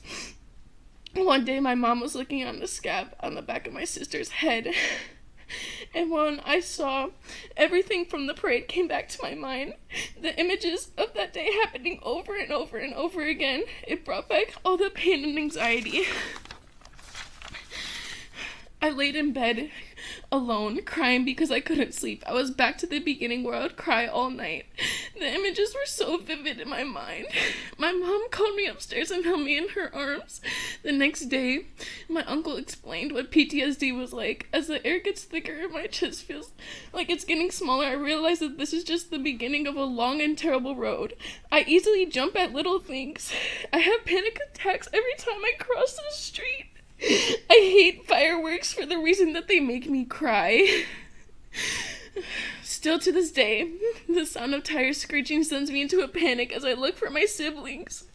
The pictures come racing back to my mind, tears come racing down my face, and as I see as everyone is okay except for me. The pain is still sitting with me, the visions are always there to jump back at different times. It's been hard to be the oldest sibling, having to feel like I need to manage the house and deal with my own mental strain while my mother is constantly gone dealing with my sister's medical care. That one incident turned my life upside down, and life hasn't been the same since.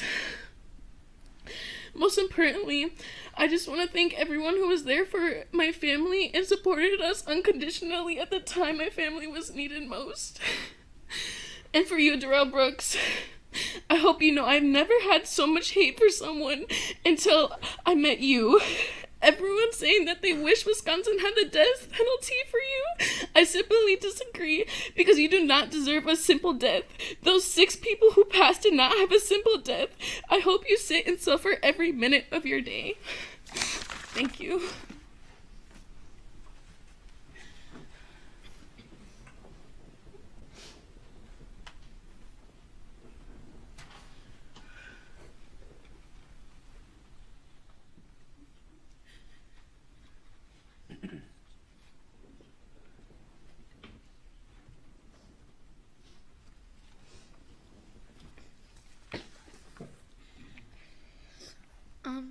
I'm Jocelyn Torres, victim HH, and life after November 21st, 2021 will never be the same.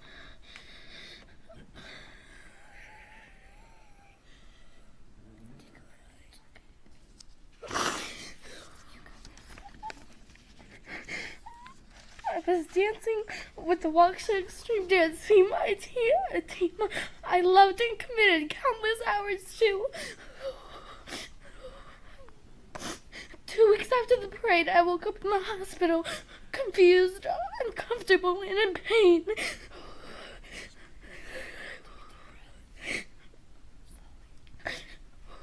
I remember doctors telling my mom that I needed to have a major surgery to fix my pelvis that was broken in 3 places, so I would be able to walk again and dance again.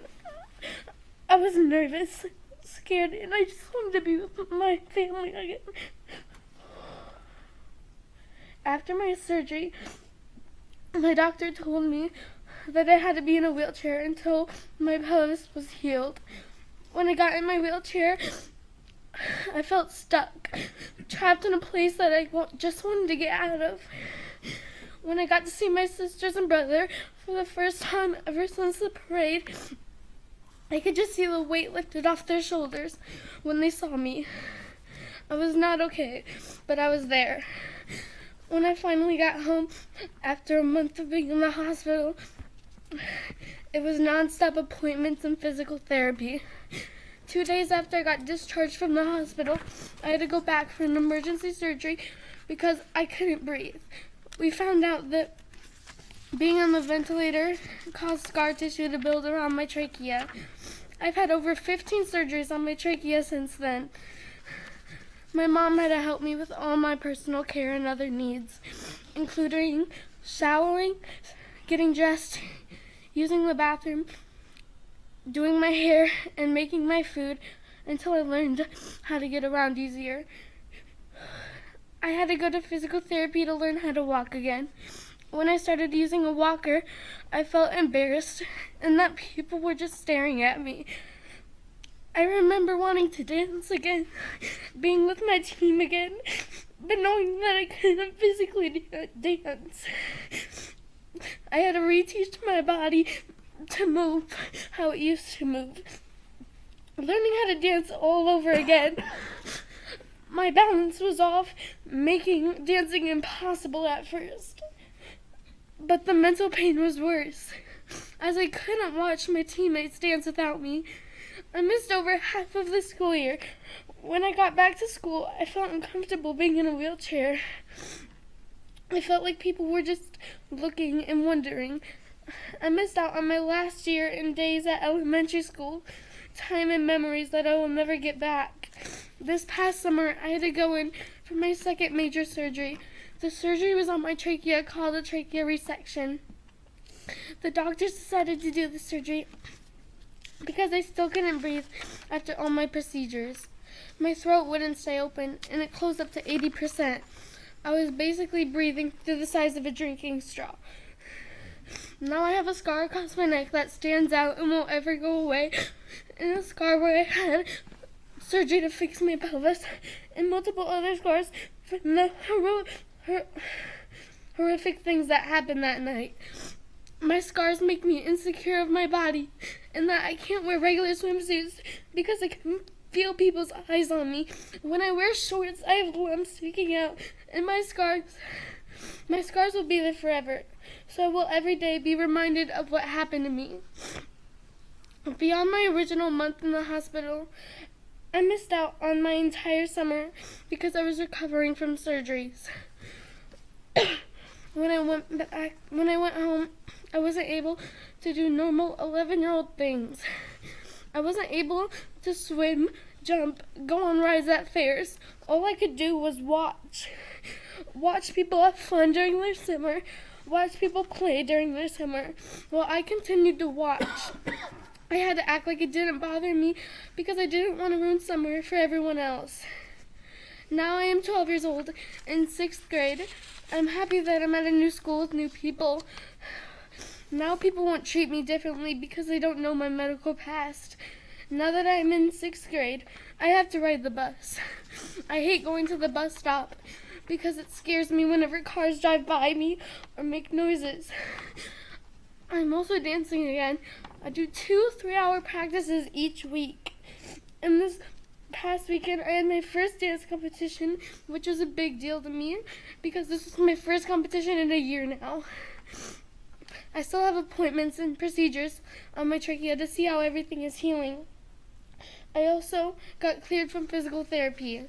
I've gotten really far this year. It is getting closer and closer to November 21st, and I don't think I'm ready for this day to come. On this day each year, I and many others will think how a peaceful event that has been a tradition in Waukesha for over 50 years and brought smiles and laughter to everyone turned into tragedy. I want to say thank you to my coach Alyssa for proving to me that I can do anything I put my mind to. Thank you to Miss Hanson for helping me write my statement when I didn't know how to put everything into words. Thank you to all the doctors and nurses who took care of me in the hospital. And most important, thank you to my mom who was by my side for the whole tragic journey. Thank you for listening.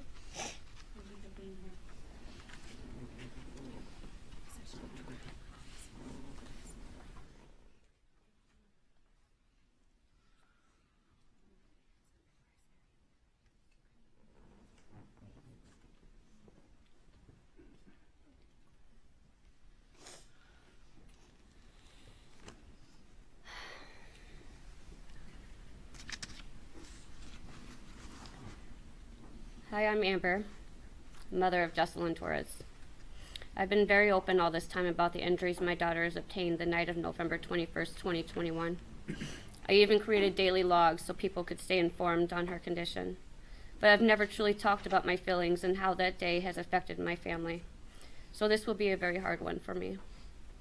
Let me put picture one. The event started off joyous, and I had 4 of my children with me that evening, all of which still suffer in some form to this day. The screams, the sounds of the people being hit, watching as their bodies flew, the visions of their bodies lying everywhere, and me yelling, searching for Jesselyn, still replays over and over in my head. I found my daughter lying in front of the music truck, nowhere near the rest of her teammates, in the middle of the 5 points with her clothes ripped from her body, road rash everywhere, blood leaking out of the corner of her mouth and half of her face missing. Picture 2. My poor child was ripped out of her shoes, drug under the front end, and thrown out from that vehicle. There was no ambulance, no medical equipment, nothing to help me and my child. I have never felt this helpless in my life. All I could do was hold my child and tell her Mommy was here and that she will be okay. Picture 3. A deputy and an officer came to help get my daughter on top of the blankets that were covering her naked body and drove us to the hospital in the back of an SUV. I am grateful for the actions they took that day, along with all the others who ran out into the street to help my daughter. When we got to Children's Hospital, I sat there in a chair numb as I watched multiple doctors, nurses, and medical staff rush in and out of the room examining my child's lifeless body. My mental state was confused. I lost who I was, and I felt like I was sitting in the middle of some crazy movie scene where there was so much commotion around you, but you hear none of it. I stayed numb from then on. It was my coping mechanism. There was no way to prepare myself for the news I was about to hear from the medical staff. Her injuries included a fractured skull, a hematoma behind her eye, 8 broken ribs, which was 4 on each side, bilateral lung contusions, 3 fractured lumbar vertebrae. Her bowel was damaged, her kidney was ripped from its blood supply and was dying. She now only has 1 kidney left. Her liver was lacerated, her pelvis broken in 3 areas, going from front to back and down the middle in the shape of a T, and in 2 areas on the back side. Her spine has a permanent curve in it. Severe road rash all over her body. Pictures 4 or 5. Go to 5, please. That's her backside from being drugged. Go to the next one, please. That's the other side of her backside from being drugged. Next one, please. That's her leg. A whole chunk of meat was missing from her leg. You can take those down, please. She was given multiple bags of blood and platelets as we were transferred to the 4th floor ICU for critical care. It was there that the doctor sat me down and explained how she needed to be intubated because of the extensive damage to her lungs and body. The hardest moments of my life was making the phone call to my children. The hardest moment of my life was making the phone call to my other children so they could tell their sister how much they loved her, because I had no idea what was to come next. They were so confused and scared, and I could hear the hurt and pain in their voices. And I had no explanation to give them other than just tell your sister how much you love her. I couldn't be there to hold them while they cried in a time that they needed me the most. I still hold so much guilt because I couldn't be there with them, since I had to be with their sister whose life was uncertain at the time. They were also mentally and emotionally traumatized. There were so many times I just wanted to hold Jesselyn or lay in the bed next to her, but I couldn't, since there were tubes coming from every direction, and her hands were tied down to the bed. The most I could do was hold her hand, stroke her head, and whisper in her ear, "I love you, and Mommy is here." I believe it was day 2 when we spent 3 to 4 hours just to thoroughly clean out all of the road rash, and it took multiple attempts to get as much of the leaves, sticks, and rocks out of her hair. There were so many sleepless nights. Every day there were new issues, high fevers, allergic reactions, sepsis, and monitors that were blaring and alarming because her stats were up and down constantly. I felt like I just could not catch a break. She was not easy to keep sedated, and there were so many wrestling matches to keep her as still as possible. It was all so exhausting, but yet I had to hold it all together. I had to be the rock. I hated watching the machine they used to help clear out her lungs. It was similar to a nebulizer, but had a force so strong, and it was so loud. It would pump the meds in and jostle her whole body. Just hearing how loud the machine was and watching her body being uncontrollably shaken was overwhelming, but it had to be done to clear all the fluid and mucus buildup from all the damage that you caused to her lungs. The time we were trying to wean her off the ventilator, I sat and watched the machine, hoping this girl would start to breathe on her own and not rely on the machine to do it for her. It took days and many trials. I would get my hopes up, and then they would be let down. I would talk to her. Come on, Jessa, you have to breathe above the machine. You can do it, and I believe in you. Until finally I realized she wasn't ready. I just let her know it was okay, and I'm here by your side, and when you are ready, I will still be here, right next to you, by your side. I had so many mixed emotions the day Jesselyn was extubated. I couldn't wait to hear her voice again, to hug her, and to tell her how much I missed her. It felt like my girl was being reborn again. But I was not expecting the new hardships to come. She has had a total of 18 surgeries. Her first major surgery was to fix her pelvis. 12 hours my child was gone away from me that day. She now has a metal plate with 11 screws holding her pelvis together for the rest of her life. Picture 8, please.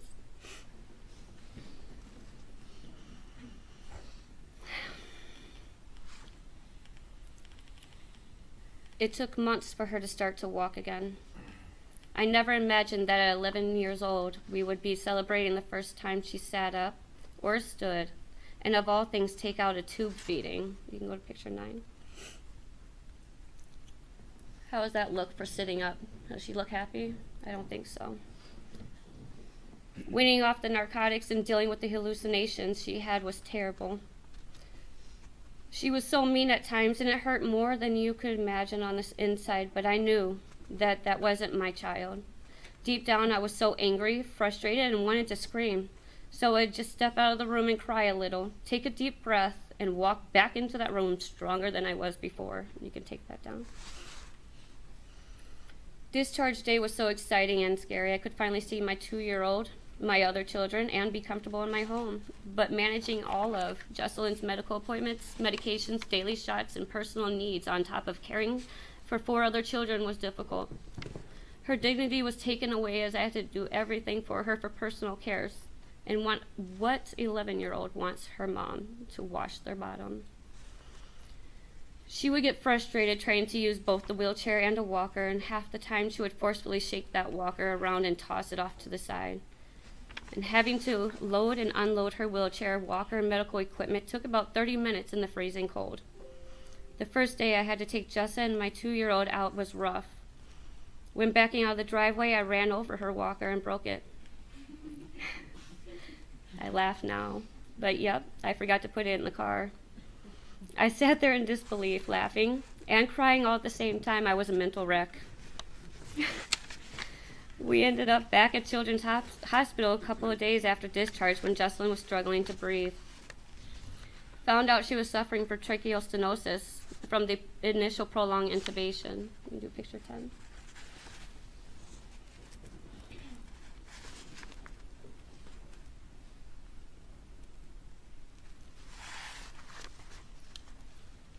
That was the hole she was trying to breathe through. About the size of a straw, a little bit smaller. 80% of her trachea was closed off. You can go to picture 11. That's the size they had to pop it open to, just so that way she could actually breathe. You can turn that off, please. I slept on my couch for months because her breathing was so bad that I was scared she would stop breathing in her sleep. 15 surgeries on her trachea before we made the decision to do a tracheal resection. I hated the thought of doing this major surgery, the thought of possibly opening her chest to lift the chest muscles to give more stretch to the trachea, or the possibility of injuring her vocal cords, along with all the other risks. They were also very overwhelming. We only get one breathing tube, and if this major surgery wasn't successful, then she would end up with a hole and a tube in her neck for the rest of her life to breathe from. Justin and I both cried together after that doctor left the room. How do you mentally prepare yourself or even your child for this type of news? Telling her that she would be asleep and intubated for another 2 weeks and in the ICU and then eventually go home once we did the whole removing the tube, feeding, sitting, standing, walking, and everything all over again. We were all going back to square one. She was so calm that day when she left the room for her surgery, but I knew she was freaking out on the inside. She held herself together so well. And I remember her looking at me saying, "Mom, why are you crying?" as I let the silent tears roll down my face. That surgery took 6.5 hours. I stared out windows and paced for hours, hoping for the best outcome. On day 2 after that surgery, a lobe of her lung collapsed. She was running fevers and she was retaining too much fluid. We continued for days with her vitals going sky high, then dangerously low, fevers up to 104, and she became septic all over again. It was day 4 through the night when everything became beyond scary. Her body swelled in a matter of hours, and scans came back showing that she had pneumatosis intestinalis and necrotizing enterocolitis. And she was almost rushed down for an emergency bowel resection, as this had become life-threatening extremely fast. There was no real understanding as to why this was happening, other than that her intestines were not fully healed from the parade incidents. Her body was shutting down. 9 days she spent on the ventilator. A total of 12 in the ICU and more on the main floor. It was another full 2-week stay at Children's Hospital. 2 weeks of mental and emotional upset and 2 weeks away from my other children. And if you are sitting here thinking that being taken off the ventilator is all pretty rainbows and butterflies, you're wrong. It's nothing like what you see on TV. Go. Yep.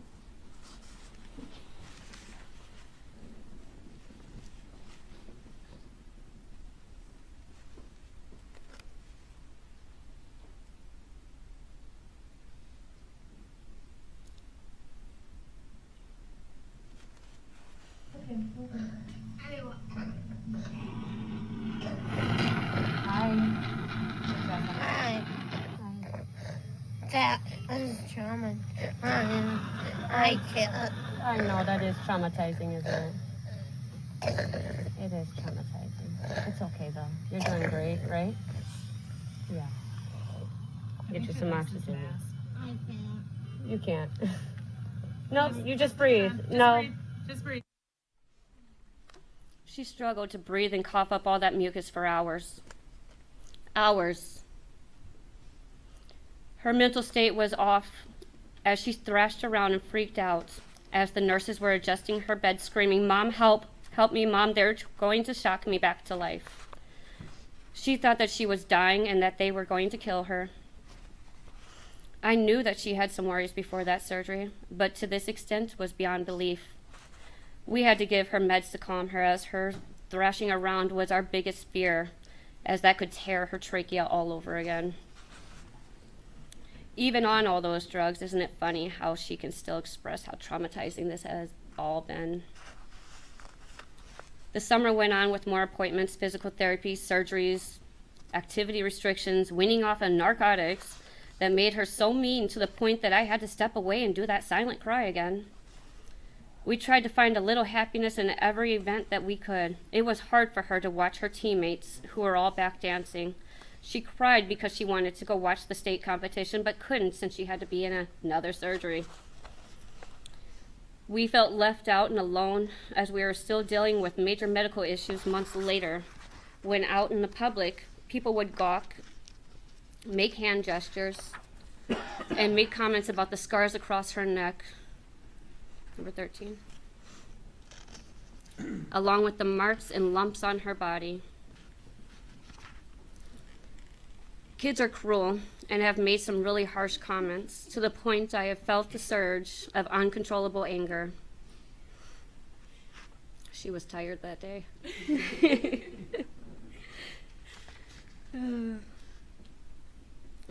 At fairs and festivals, Jesselyn wasn't able to ride rides because of the possibility of tearing her trachea. You can take it down.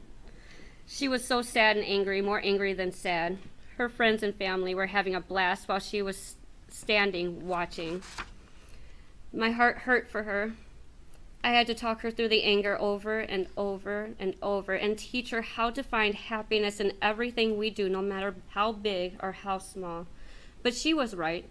It wasn't fair. She shouldn't have had to suffer. Not one person should have had to. My heart was broken the day she purposely stood out in the sun because she wanted the scars off of her face. You can post it.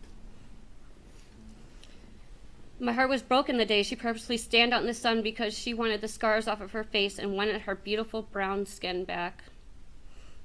I guess it made sense to her that tanning would help. While riding in the car, she will freak out when there is a squirrel in the road. A squirrel. Okay? A squirrel. She gasps, yells, and throws her arms out and hits me. While I'm calming her, I sit there and envision how I'm sure that that's the exact reaction she had right before she took your SUV to her chest. This is all just a small fraction of what we've all been through and what I've had to push through in the last year. You can take it down. Jocelyn still has ongoing medical care, more surgeries, more appointments, memory loss, pain in her hip, and permanent curve in her spine. I hate the comments she makes about whenever she feels her hardware in her hip. But my girl is a warrior. She is back dancing. She may not be at the skill level she used to be, but she has not given up. As a parent, I have held so much guilt for not protecting my child that day. I have sat there by my child when she was at her worst. I was there for every little step of progress, and I was there for every setback. I have cried. I have been angry. I have had to deal with fear, mental trauma, PTSD, exhaustion, frustration, defeat, loneliness, and anxiety attacks. There are days when I feel that SUV hitting my chest and can't breathe as if I am my daughter. I could feel her pain, and it was excruciating.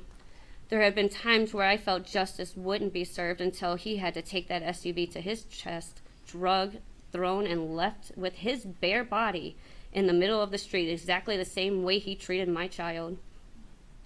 This man has brought out such an ugly side of me I never knew existed. It's not your life on the line, Mr. Brooks, and it never has been. It was my child's life on the line that night, along with many others. And as much as you were hoping to get some sympathy, I have none to give. I'm glad I don't have to hear those words come from your mouth anymore. I guess you should have thought about all those children of yours that you don't get to hold before you decided to turn that corner and step on that gas pedal. And I hope the look on my daughter's face before you ran her over haunts you for the rest of your life. Your immature behavior of rolling your eyes and twirling your fingers doesn't bother me. I have fought through one of my biggest fears this past year, and I won. I am much stronger than you. I have found my peace. This man may have been able to turn my life upside down and almost take my daughter from me, take time away from my other children, create such heartache, pain, and mental turmoil, but the one thing he was not successful at was taking my strength, Jocelyn's strength, along with the strength I have instilled in all my other children.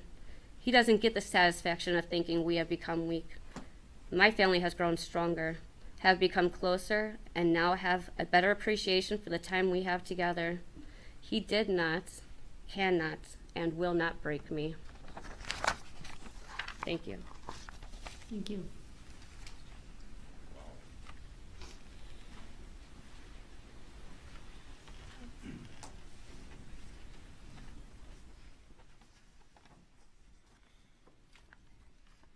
The day November 21st came around, I was excited to dance with all my best friends. Little did I know that was the worst day of my life. That day changed my life forever. My family and my friends thought that was the last day they would have with me. I can't even imagine what everyone was going through while I was unstable, in a coma, with a brain injury that later led to me having to get part of my skull taken out and put back in 2 months after. This major change in my life was all from the car that had struck me and many others on November 21st, 2021. I became worried and stressed because people treated me differently. and I saw myself as no longer strong, but weak. I didn't like that I could have a seizure. I lost my hair, and it made me feel bad about myself. This made a huge impact on my life. It changed the way my friends and family all see me now. I hated myself, and I hated what I had to go through. It was hell. I just want all the awful days in the hospital, trauma, all procedures to be put behind me so I can continue to live my life like all the days before the worst. November 21st, 2021. However, since I am a victim of the Christmas parade, this will always stay with me. Thank you.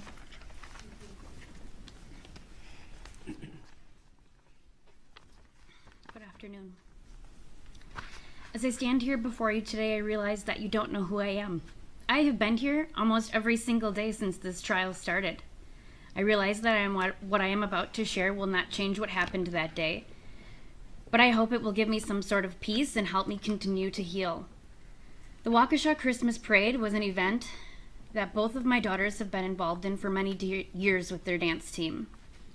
This year, on the day of the parade, it was very cold and windy, so instead of walking alongside the dancers, I decided to take on a new role. I volunteered to sit in the bed of the pickup truck that was leading our dance team. I was filling all the parent volunteer buckets with candy. I had the best view of my daughter the entire time. She was in the front row, dancing her heart out and doing what she loved most. In one split second, all of that happiness ended. Through the parade route, at an incredibly high speed, I saw your pickup truck approaching the girls. At that moment, no level of screaming could be heard because of the music playing in the background. The dancers did not see you coming, but I did. It was horrifying. These girls that I have become so close with, flying through the air, losing their shoes, their hats, and their gloves. A sight I will never be able to forget. This is a vision that will haunt me for the rest of my life. I jumped out of the pickup truck so fast, not knowing where my daughter's body had landed. Once I was able to locate her body, I took one look at her, and I thought she was dead. She was not moving. She had blood coming from her head, her ears, her nose, her arms and legs. She was not awake or responding. I was unable to keep my composure. With my shaking hands and through my tears, I somehow managed to call my husband. He had stayed home with our youngest daughter, who was homesick. If she had not been ill that day, she would have been dancing alongside her sister. I tried to explain to my husband what had happened, but honestly, I don't remember much after that. Meanwhile, a man, who I believe was a spectator at the parade, came to my aid as I was trying to explain to my husband over the phone what had happened. This good Samaritan also had to keep me away from my daughter, who was lying lifelessly on the ground. As her mother, all I wanted to do was pick her up and hold her. However, I was unable to because she needed medical attention. All of the injured girls from our team were being triaged right there in the middle of the street. I remember screaming out loud, asking what was taking so long for an ambulance to arrive. In hindsight, I realized it was only minutes, but during that moment, it felt like eternity. Everything just seemed to be moving in slow motion. Samantha was taken to Waukesha Memorial in the first ambulance that was able to get to us. She was later transferred to Children's Hospital because doctors realized that was the best place for her to be at the time, and due to the overwhelming amount of injuries from your reckless and thoughtless behavior, Waukesha Memorial needed more space for other hurt individuals. The other people that you carelessly hit. Thankfully, I was able to ride in the ambulance both times with my daughter, hoping and praying she would survive. Once at Children's Hospital, Samantha was taken for a second set of scans to evaluate what needed to be done. We quickly learned that she needed immediate surgery, where they would do a craniotomy to relieve the pressure from her brain swelling. When she came back from her emergency surgery, I lost it. She was intubated in a medically induced coma, and her head was wrapped in gauze. I just wanted to talk to her to talk to me so badly. I wanted to hear her voice and know that she was okay. At that moment, I would have done anything to switch places with her and take her pain away. Mr. Brooks, how could you possibly do this to someone? I need you to listen to me as I list her injuries. Acute respiratory failure, bradycardia, a skull fracture, multiple skull fractures, 5 fractures in different areas of her face, including the mastoid bone behind her ear, the bones that hold her eye into place, a fractured cheekbone, a brain bleed, an intracranial hemorrhage. Did you hear? The doctors told us that they did not know what the outcome of her injuries would be. They would not give us any false hope. They told us they did not know if she would survive. My husband and I did not know what the rest of her life would look like. If she survived, would she be able to walk? Would she be able to talk? We had no idea what the future would hold for Samantha. Our daughter was in a coma for 2 weeks in the critical intensive care unit at Children's Hospital. They needed to make sure that her brain was healing properly. Those were the hardest 2 weeks of my life. My husband and I lived at Children's Hospital, never leaving her side. We spent every hour of every day watching her body temperatures, her brain pressures, and the clock. We spent Thanksgiving at Children's Hospital, trying to find as much time to spend with our youngest daughter, who was not allowed to see her sister because of COVID restrictions. Weeks later, once medical personnel believed it was safe, she was slowly taken off her sedation meds. That was when her battle took a turn. Samantha is a fighter, and she was not about to let you destroy her life. Samantha had to learn how to swallow food. We spent weeks learning how to talk and walk again. Because of you, Samantha suffered a traumatic brain injury. She was unable to live a 14-year-old teenager's life. We struggle not knowing if or when she will have another seizure. Because of you, my daughter had her most beautiful hair shaved off. After spending 22 days in Children's Hospital, she was finally discharged. Finally being home with both my children was far better than Christmas morning. Even though it's almost been a year since this tragedy, it's still so painful to see her struggling with some everyday life experiences. I consider Samantha a gift. Based on the injuries she sustained from being hit by her vehicle, she should have died that day. But she didn't. And for that, I am so grateful. My heart goes out to those families who were not as fortunate. Since the first day you appeared in this courtroom, you have done nothing but make a mockery of this trial.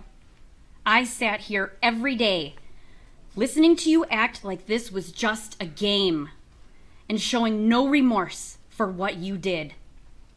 I have no forgiveness in my heart for you. You said as a father it hurt because you could not hold your babies, but yet you run over my child like she didn't mean anything. What kind of father does that? Because of you, our lives have been changed forever. Whatever pain you may encounter in prison will only be a fraction of what Samantha endured after this tragedy. Judge, we ask that you give Mr. Brooks the maximum sentence for each count without the chance of parole. Thank you. Thank you for being here. And that was victim Z and her mother who just spoke. I'm just going to check. We may have one more.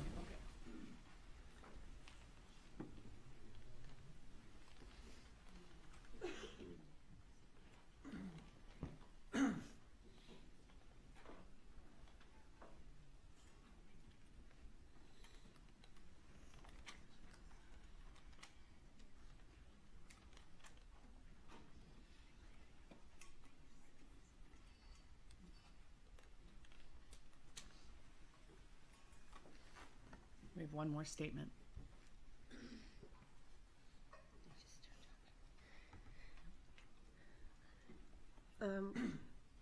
Hi. Oh, I left my pictures in the hallway. Can I grab my pictures? I'm sorry.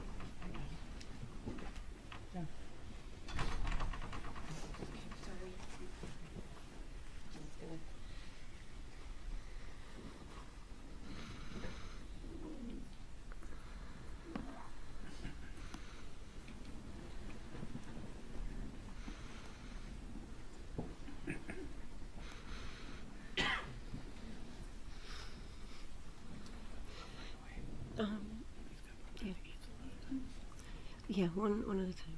There's just two.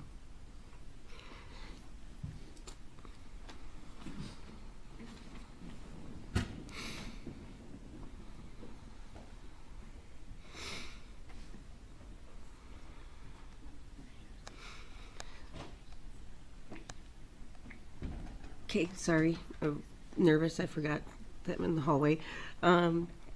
This is our daughter, Olivia. She is the baby of our family. That photo was taken on November 21st, 2021. At that time, she was an innocent 8-year-old who was excited to get to perform in the parade with her best friend and her teammates, and it was something she looked forward to every year.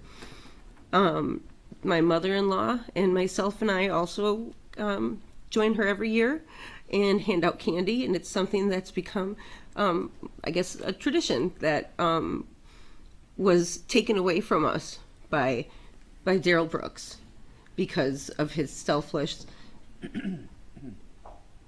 just ability to have. Please don't do that. It's so disrespectful. I've watched all day on TV, and I've watched you mock all of the victims all day. You roll your eyes and you make faces. If this was your 8-year-old daughter that someone else hit, you would have been beside yourself if someone made those faces. And you want people to have forgiveness for you and your child? You're insane. I hope that the judge puts the most amount of years on your sentence, and I hope that you live in hell for the rest of your life for what you have done to all of these victims. Do you realize after you hit me and my mother-in-law, I spent 5 minutes walking around looking for my daughter on the ground? I was looking for her through little girls that were keeled up in little fetal positions because you had ran them over. You hit them with 3,300 pounds, and you don't care. Right before you hit me, I turned around and I looked at you. I didn't see your car. I saw the look in your eye. You knew exactly what you were doing. You knew exactly what you wanted to do. And that was because you are a narcissistic piece of shit that thinks you can get away with everything. And you are not going to ever get away with anything ever again. You did what you wanted to do, which was instill fear and horror in all of these children that are involved. You're a child killer. A woman killer. I cannot wait until somebody inflicts that harm on you.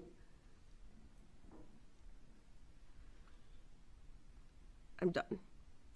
I'm sorry. I'm done.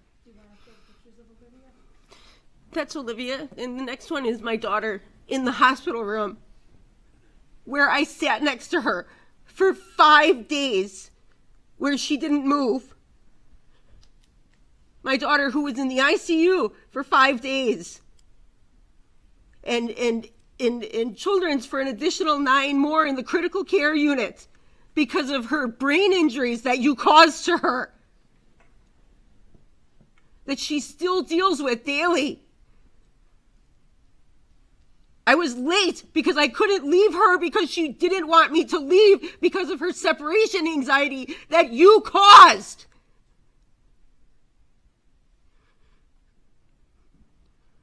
You should not be allowed to be a father to your children. I'm so glad that you are being kept from them.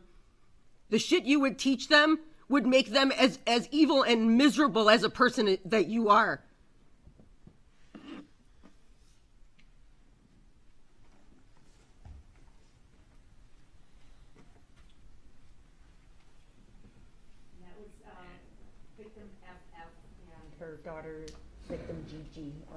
had mixed up the designation, but that's FF and GG. I believe that was GG, your daughter's FF. Okay, thank you.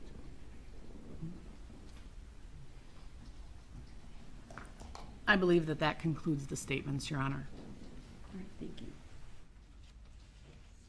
Attorney Opper, it's 4:56. Do you want to make your statements yet tonight? Whatever the court wishes, Your Honor, I probably have about 15 minutes worth of comments, but. How many?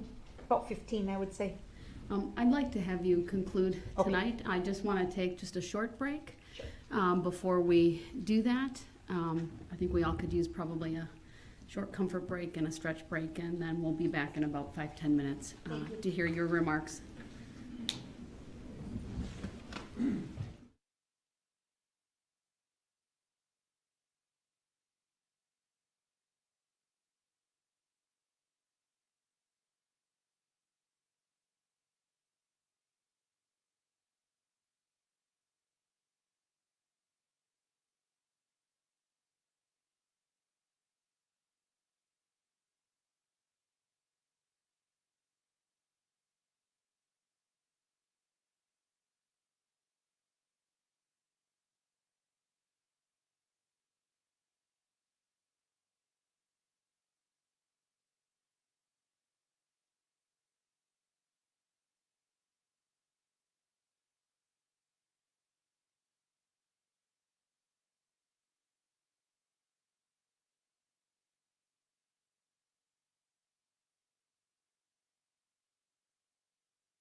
Back on the record then, and Attorney Opper, you may provide the court with your sentencing recommendation. Thank you, Judge.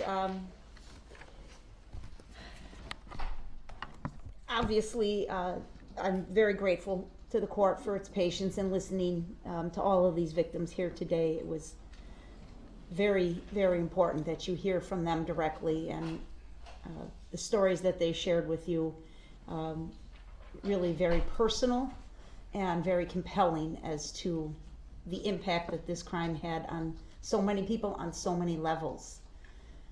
The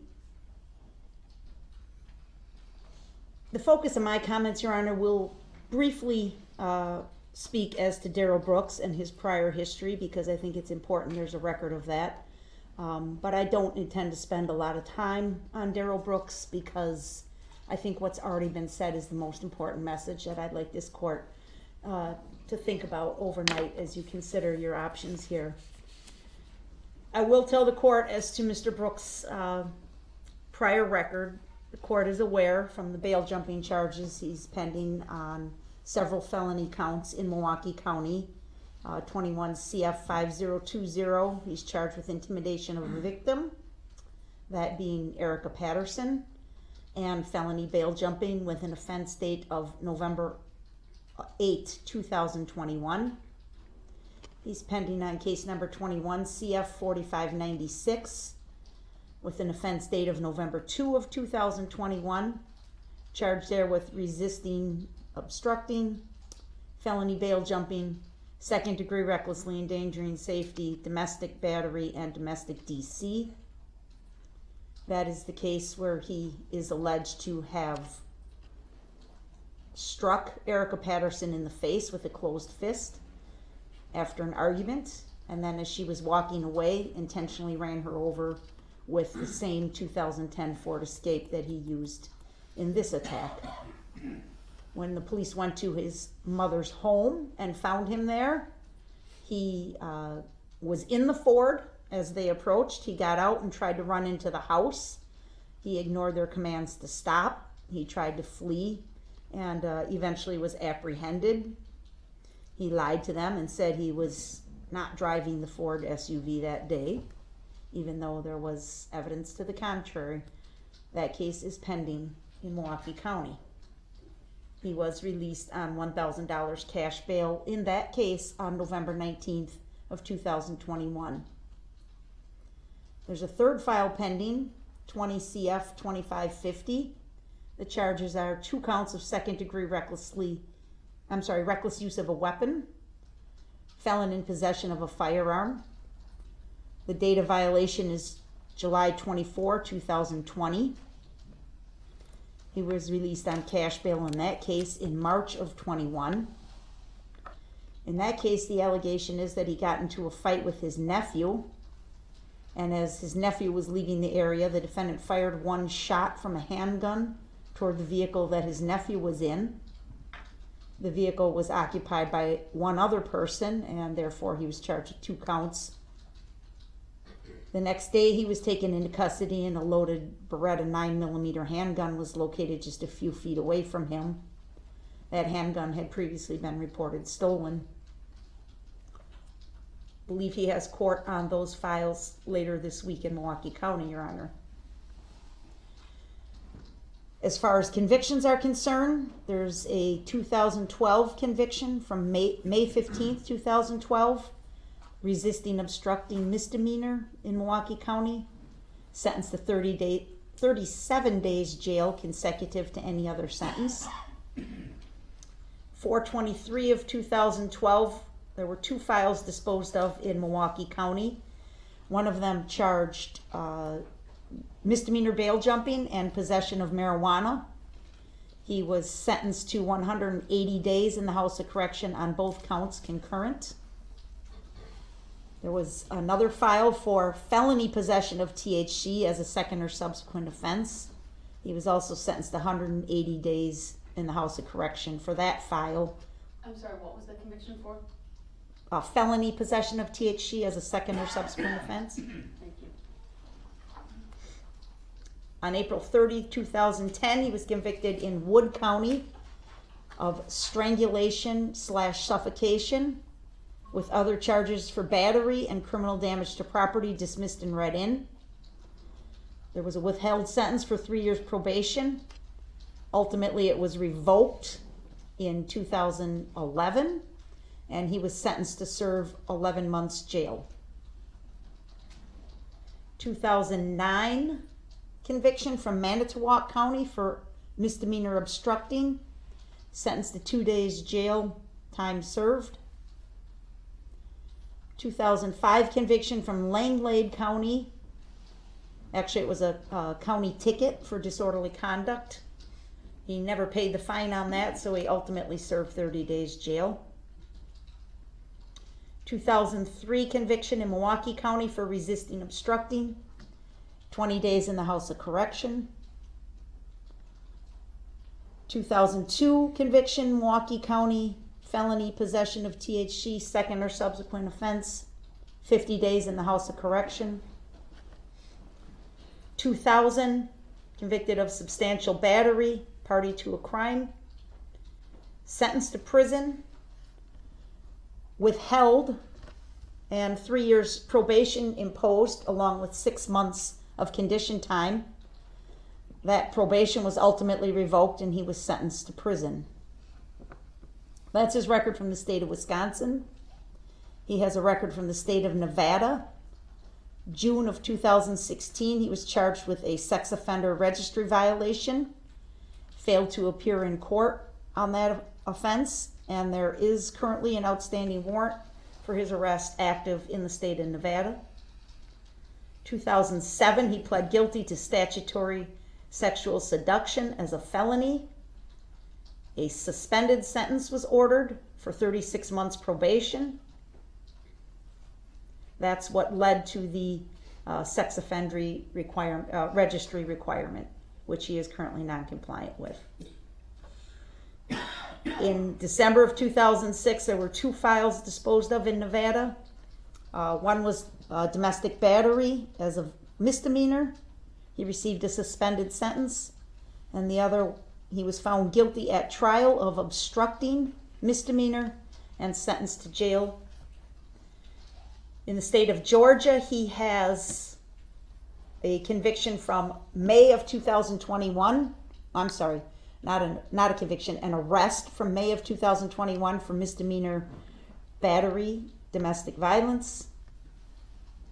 The disposition of that case is unknown. And of course, there's paternity action that was pending here in Waukesha County that had been a warrant or capias had been issued for him on at least 8 occasions during the life of that file. That's a 2003 case. He was sentenced to jail on several occasions for failing to pay child support. He was once allowed Huber privileges on a jail sentence, but had those Huber privileges revoked in 2009. Most recently, there was a warrant issued in August of 2021, and Judge Maxwell signed an order to lift a stay of a 120-day jail sentence.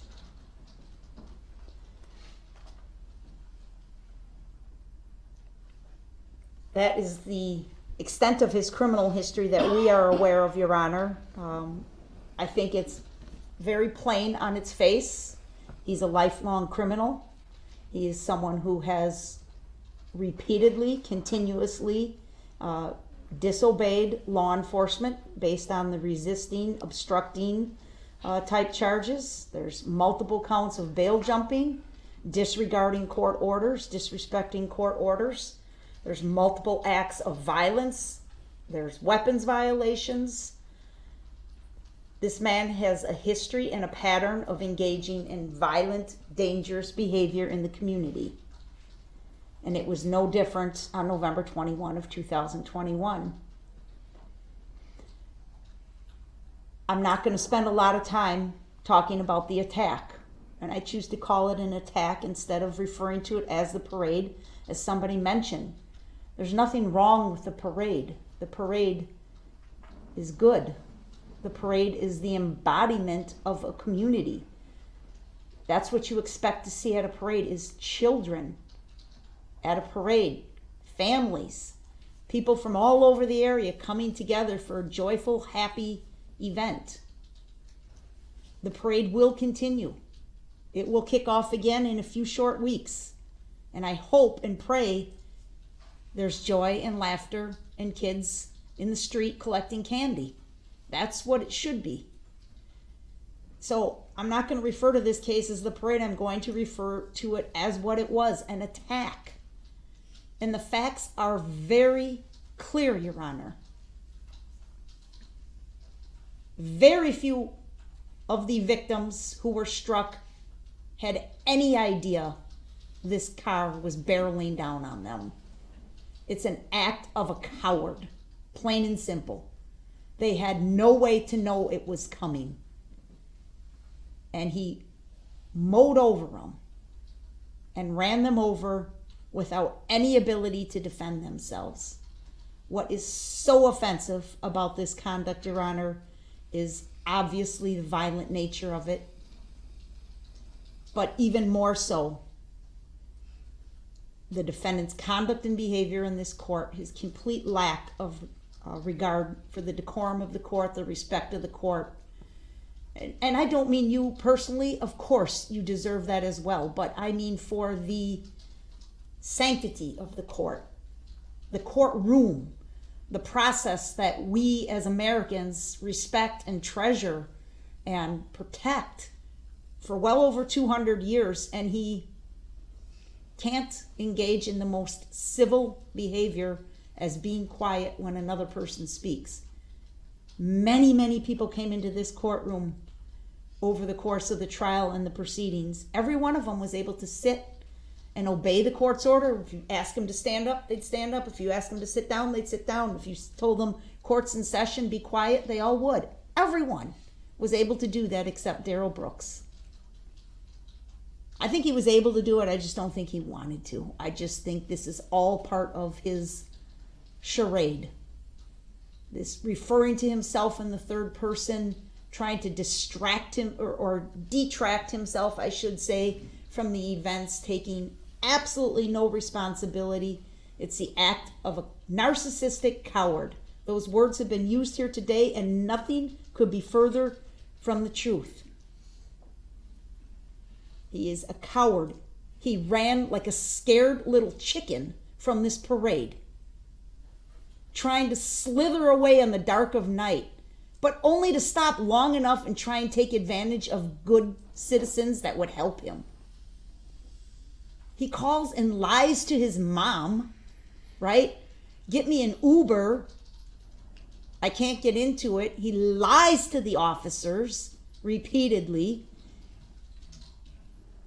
We saw the time of his arrest. We heard the testimony from Daniel Ryder, a good man with good intentions and a good heart, who took this murderer into his home and held him there long enough for the police to come and take him away without any knowledge whatsoever of what had gone on. He takes advantage of everyone. He's extremely manipulative. He absolutely thinks he's in control of everything, when in fact, as he sits here in custody, he's in control of nothing except for his own behavior. Mr. Brooks, be quiet. Except I'm for not his... going to sit here and be disrespected. Mr. Brooks, be quiet. I'm not going to You'll sit have here your and be opportunity. disrespected. These are sentencing arguments and they can make them. So I could do the same thing? Mr. Brooks, there's nothing disrespectful. They are doing it in Yes, a it is. respectful Okay, way. call me out of my name again. Go ahead, Attorney Opera. Judge, these are the facts. You heard from so many of these parents and so many of the people that were there of that fight or flight, right, that kicked in. He ran. He fled. He tried to protect his own self. That's it. That's all he did. Everybody else sprang into action, whether that action was to immediately account for their for their family and get them out of there to safety, whether it was good Samaritans. And Judge, I really thought long and hard. I had a video clip that I was perhaps going to show to you. You've seen a lot of this during the trial, but I mean, it comes from the clip when I showed during my closing argument near the end of the parade route where the Catholic community had been struck and all the shoes laying in the road and things like that. That person that took that video walked down Main Street for quite some time and captured quite a few images, and it's really quite powerful, but I also thought it's really quite painful. But one of the things that was just so remarkable to us as we watched things like that was the average citizens that just sprung into action to save somebody else. There was a particular moment where there's a person on the ground fervently performing CPR on a victim in amongst a pool of blood without any regard for themselves whatsoever. I don't know who this person was. I don't think I'll ever know. But it's a prime example of the good that came out. So many people talked this afternoon about good versus evil, and I definitely believe that's what this case was about. Darrell Brooks is the epitome of evil. He is evil in Another person. courtroom, please. No, you may not. The community is May I have good. the order The of the people court so are I can, good. I think it'd be The best for me to victims just go are into the good. other Mr. courtroom. Brooks, I'm talking. I don't care about you talking. I don't care what you care about. I know you don't. Sit down and be quiet. Nah. Everybody has told you that. Stop it. See, you got it all wrong, Miss Opper. Judge, the community has spoken. This jury returned a verdict in 2 hours. That's how open and shut this case was. Well, actually, it was Everybody saw it. Actually, it was Everybody but Darrell Brooks. This jury deserves to be commended for their conduct, their God bless you, patience, though. their God bless you. service. Mr. Brooks, I asked to go to the other courtroom. I'm not so we sending you wouldn't there. have- So we wouldn't have to go. it's not, there. that is not a place you get to request to go to. It's when I you have to- disrupt the proceedings. She's I'm not almost trying to done. disrupt the proceedings. I'm trying to go to the other courtroom No. so she can finish saying the I wanted- BS she got to say. I wanted to share something with you, Judge. This is something that came in on December 5th of 2021. An anonymous letter came, well, it's not anonymous, it's signed, but it's from a person we don't know. From another state, from the state of Kansas. December 5 of 2021, this person took time out of her day to write a card it's addressed to the Waukesha community, and it was sent to our office. And she wrote, "We have been praying for the healing of your community. Please know that there are people who care deeply all over this nation."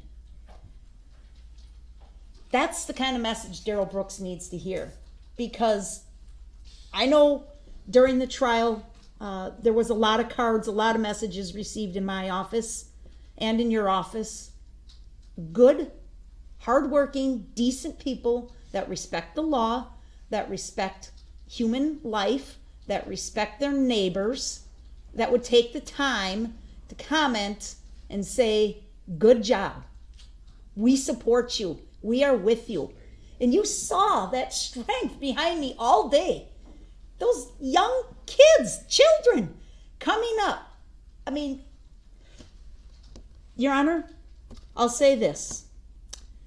God is good. There's been a lot of talk about God. There's been a lot of talk about religion. Darrell Brooks brought the Bible into this courtroom. These children are remarkable for their strength, for their healing, their physical healing. We haven't met these kids before. We've never met them. We met them today for the first time. You would never know the serious injuries that they suffered as a result of Darrell Brooks by looking at them. Of course, there's much healing to be done. But isn't it remarkable that in a year's time, look how far we have come as a community. Look how far these families have come. These families, these victims that stood up and pointed to Darrell Brooks and said, "You will not beat me. You will not knock me down." That's what we need to move forward with as a community, Your Honor.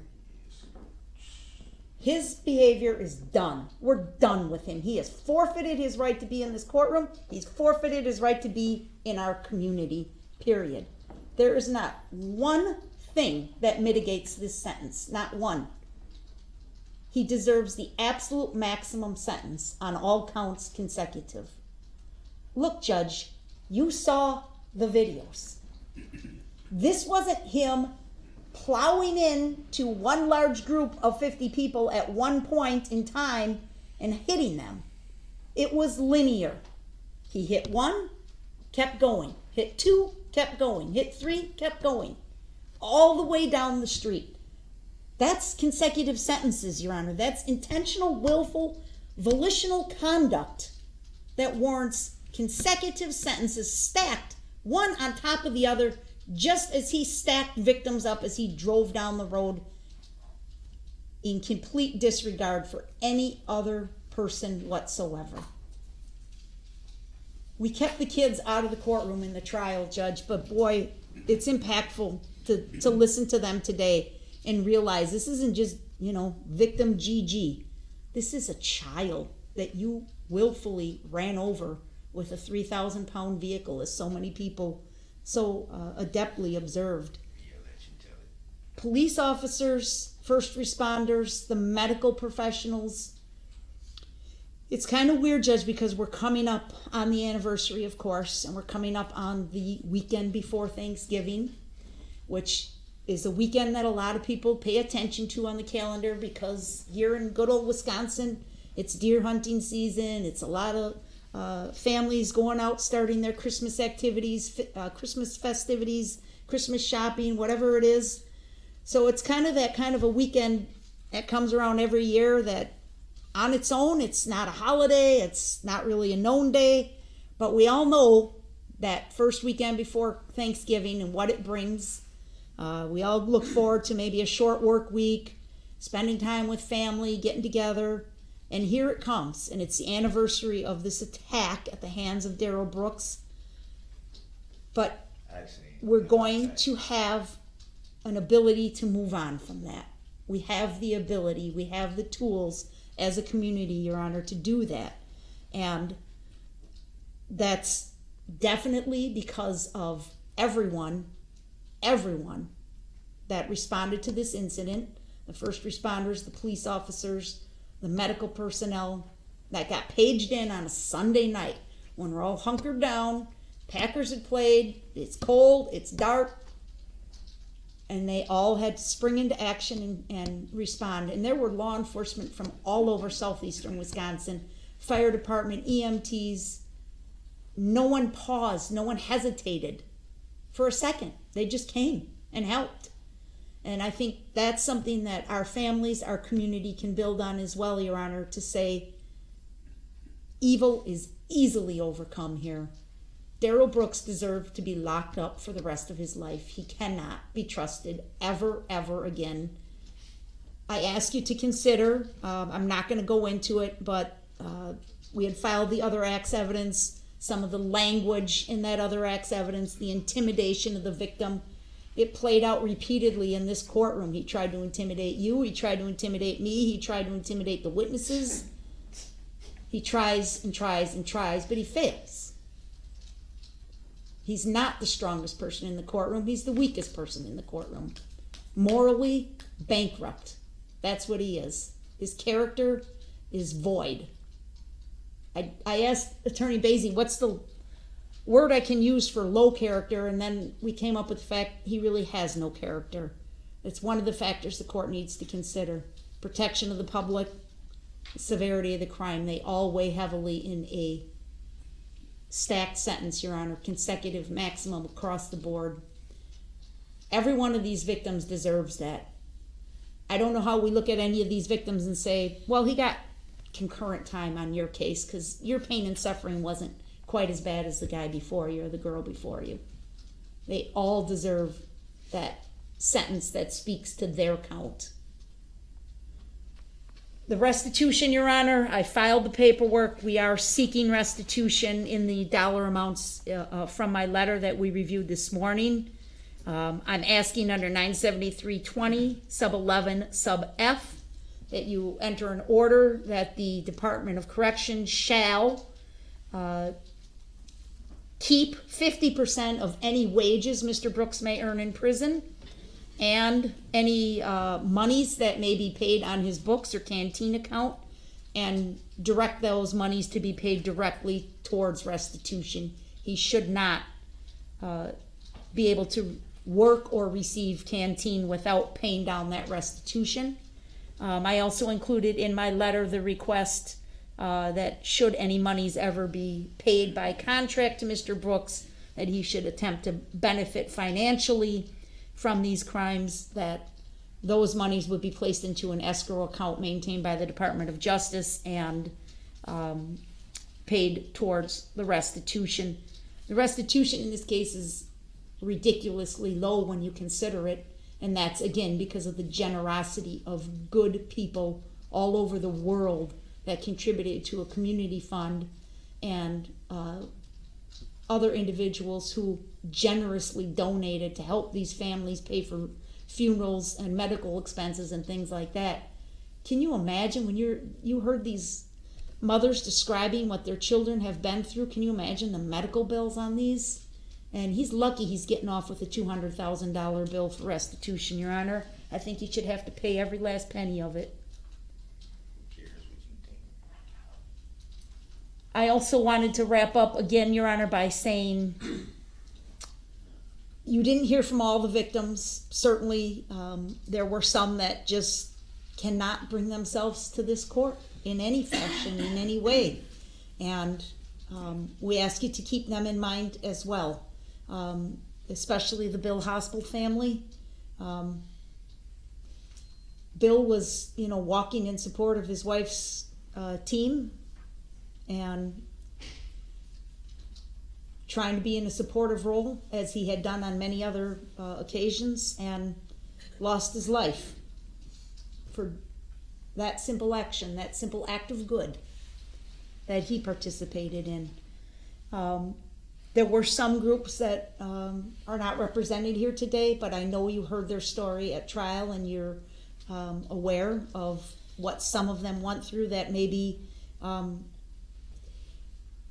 wasn't specifically addressed here today, but I just ask you to keep in mind that we certainly presented a wide array of victims to you, but not everyone. And then certainly, as I mentioned at the outset, the community as a whole absolutely demands justice for these victims, these families, and for the community itself.